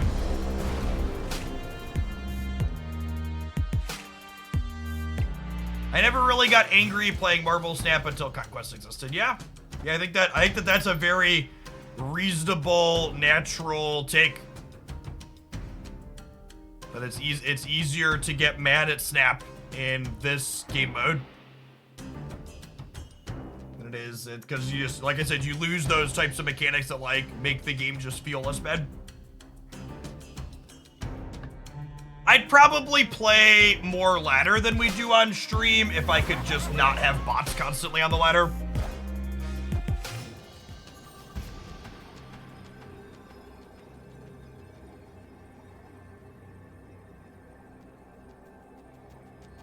I have my Carnage and my Deathlocks. The only one they could have is Venom. Do I just lead her? I think I just lead her, right?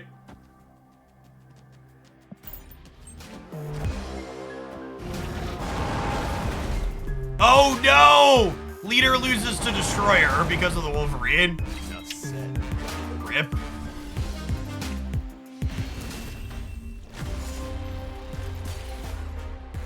Did I have any lines that beat this? I had Galactus. I was only going to 15, right? We were just dead. Yeah, we were just dead. That's fine. I think this matchup is good for us at average. Our deck doesn't need to play more than 1 card per turn. We make big numbers go burr.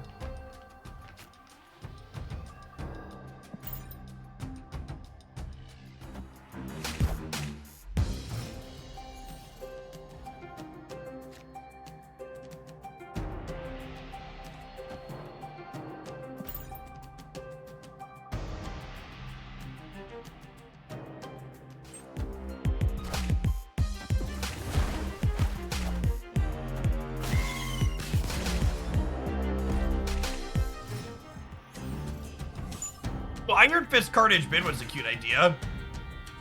I didn't think of that one.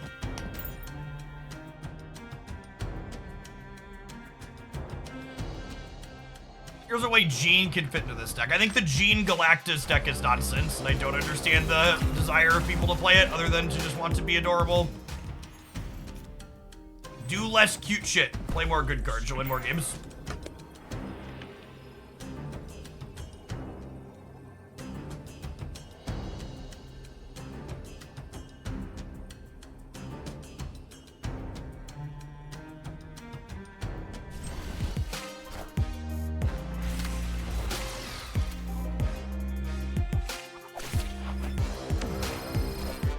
That one does not matter. Interesting to note that they are playing Spider-Man in their, what's it called deck, though?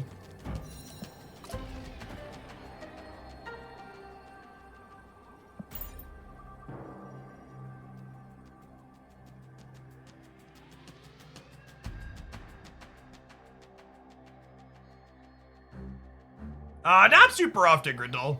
It's still weird when it happens, though.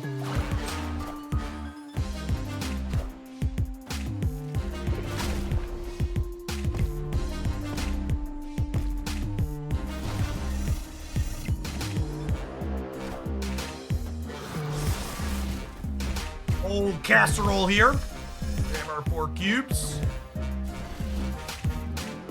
The Iron Fist, for people that keep asking, Iron Fist lets you Iron Fist Shuri on turn 4, so you could play a big Hobgoblin in a path that Shuri is no longer in, and then Galactus it on turn 6.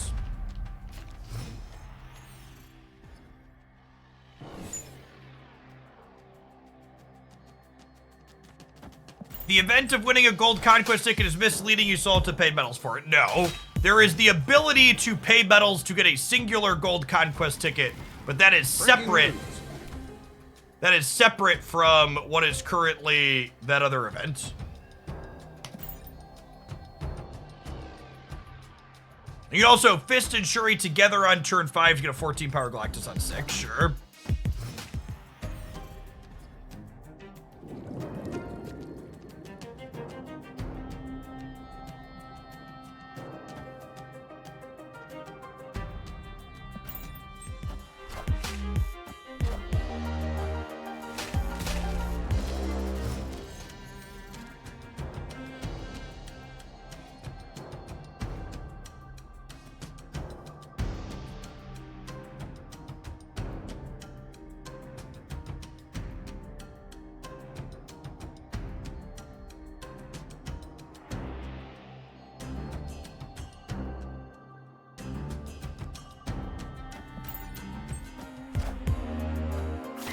Do this. Enough said, Bob.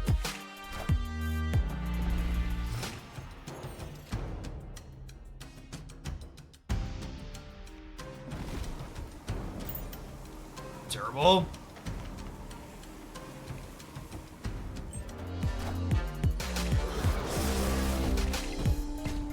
Enough said, Bob. Damn it, Wolverine.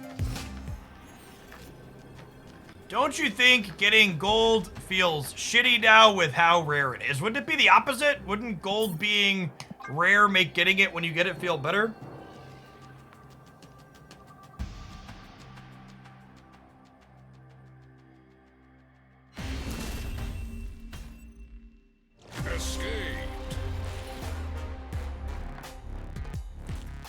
Galactus Middle wins this game basically 0% of the time. We don't have priority. Galactusing Middle is one of the worst plays we can make.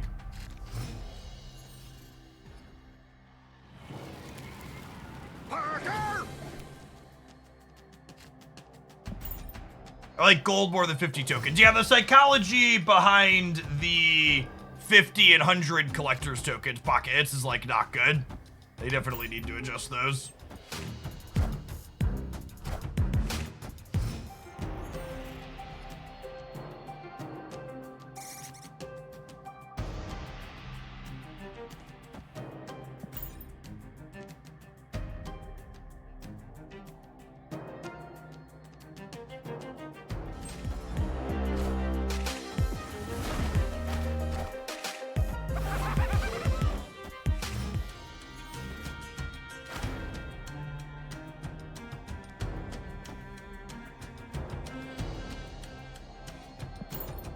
We get leadered here. Sure. It's not really a big deal because we can clean it out. Honestly, getting Odin used on our green goblins instead of our hobgoblins kind of a win for us, right? All right, and then Deathlock will kill Wolverine, which will go here, and then Carnage will eat the Wolverine and send it back middle. That's perfect. Friendly neighborhood Spider-Man here.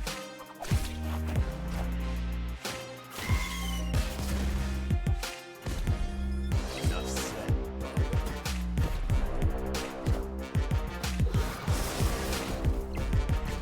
Enough said. All systems go. Quite how he drew it up, but, you know, close.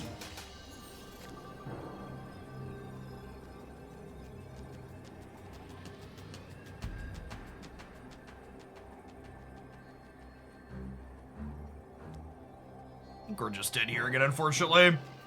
It's the average conversion rate of gold to tokens. I believe that number is different. It's different now with the collection track, Lucas. Leader rate dies to Jeff is the problem. The shark hasn't moved. It's one more cube, I guess. Yeah.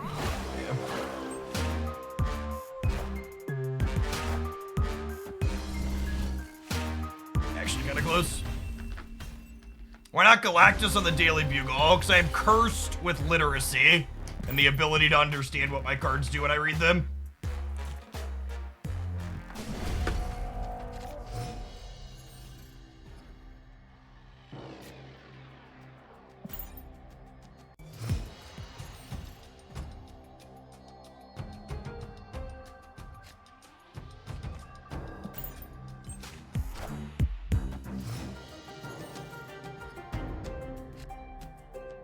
We're like the birds trying to find Nemo. How's Echo? Echo is a narrow tech card that's not good in the current Marvel stat metagame. She's a fine card to pick up if you want to just have tech cards in your collection that might be good someday, but she's very likely not good at the moment.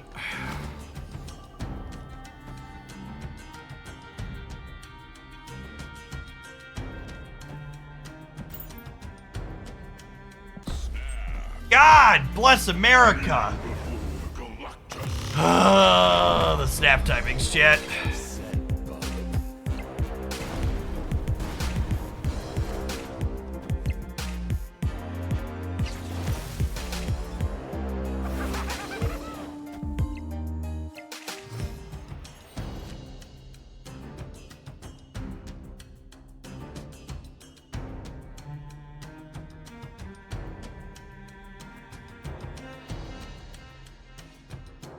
Snap before you end turn. Yeah, but sometimes I'm going quickly. That doesn't always happen. Yeah, we're just hobgoblining them, and then we're carnaging next turn, I think is the play. We also draw Destroyer. Friendly neighborhood Spider-Man here. Oh, we deserve that. We deserve that.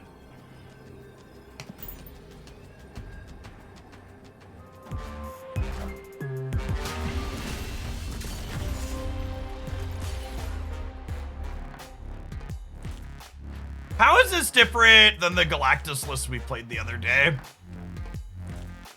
Could just be variants. We played Galactus the other day and it didn't feel this shitty. The Invisible Woman is definitely just like the hottest fucking nonsense in the world. We're playing Wave. We were playing Shuri. Yeah, I think we had Electro. Was this the list we played the other day? Oh, yeah. We had Bucky in the deck too. We had Bucky and Electro. Yeah, those are solid changes. Because the Bucky makes your non-Galactus games a lot more consistent. And Electro means you could go like Electro Hobgoblin Galactus or Electro Nimrod Destroyer. Yeah, this build. We played this build the other day and it felt really solid. This one was just unfortunately doing some cute things. It's just like weren't particularly good. I think those two slots matter a lot. All right, chat. I am off for today. I'll be back tomorrow at 10 a.m. Central, like I am every morning. I appreciate the subs and the resubs, and welcome out into the new followers. Hopefully you stop back again sometime. If you want to see some peak Marvel Snap YouTube content, we had a Conquest match last week. That's today's highlight. That Agatha started off down 2 cubes to 10. But then she decided to cook and she baked us some yummy, yummy food. So if you haven't checked that out, give it a watch. Give it a thumbs up. I appreciate everyone that does that, and I will see you around tomorrow for some more live stuff.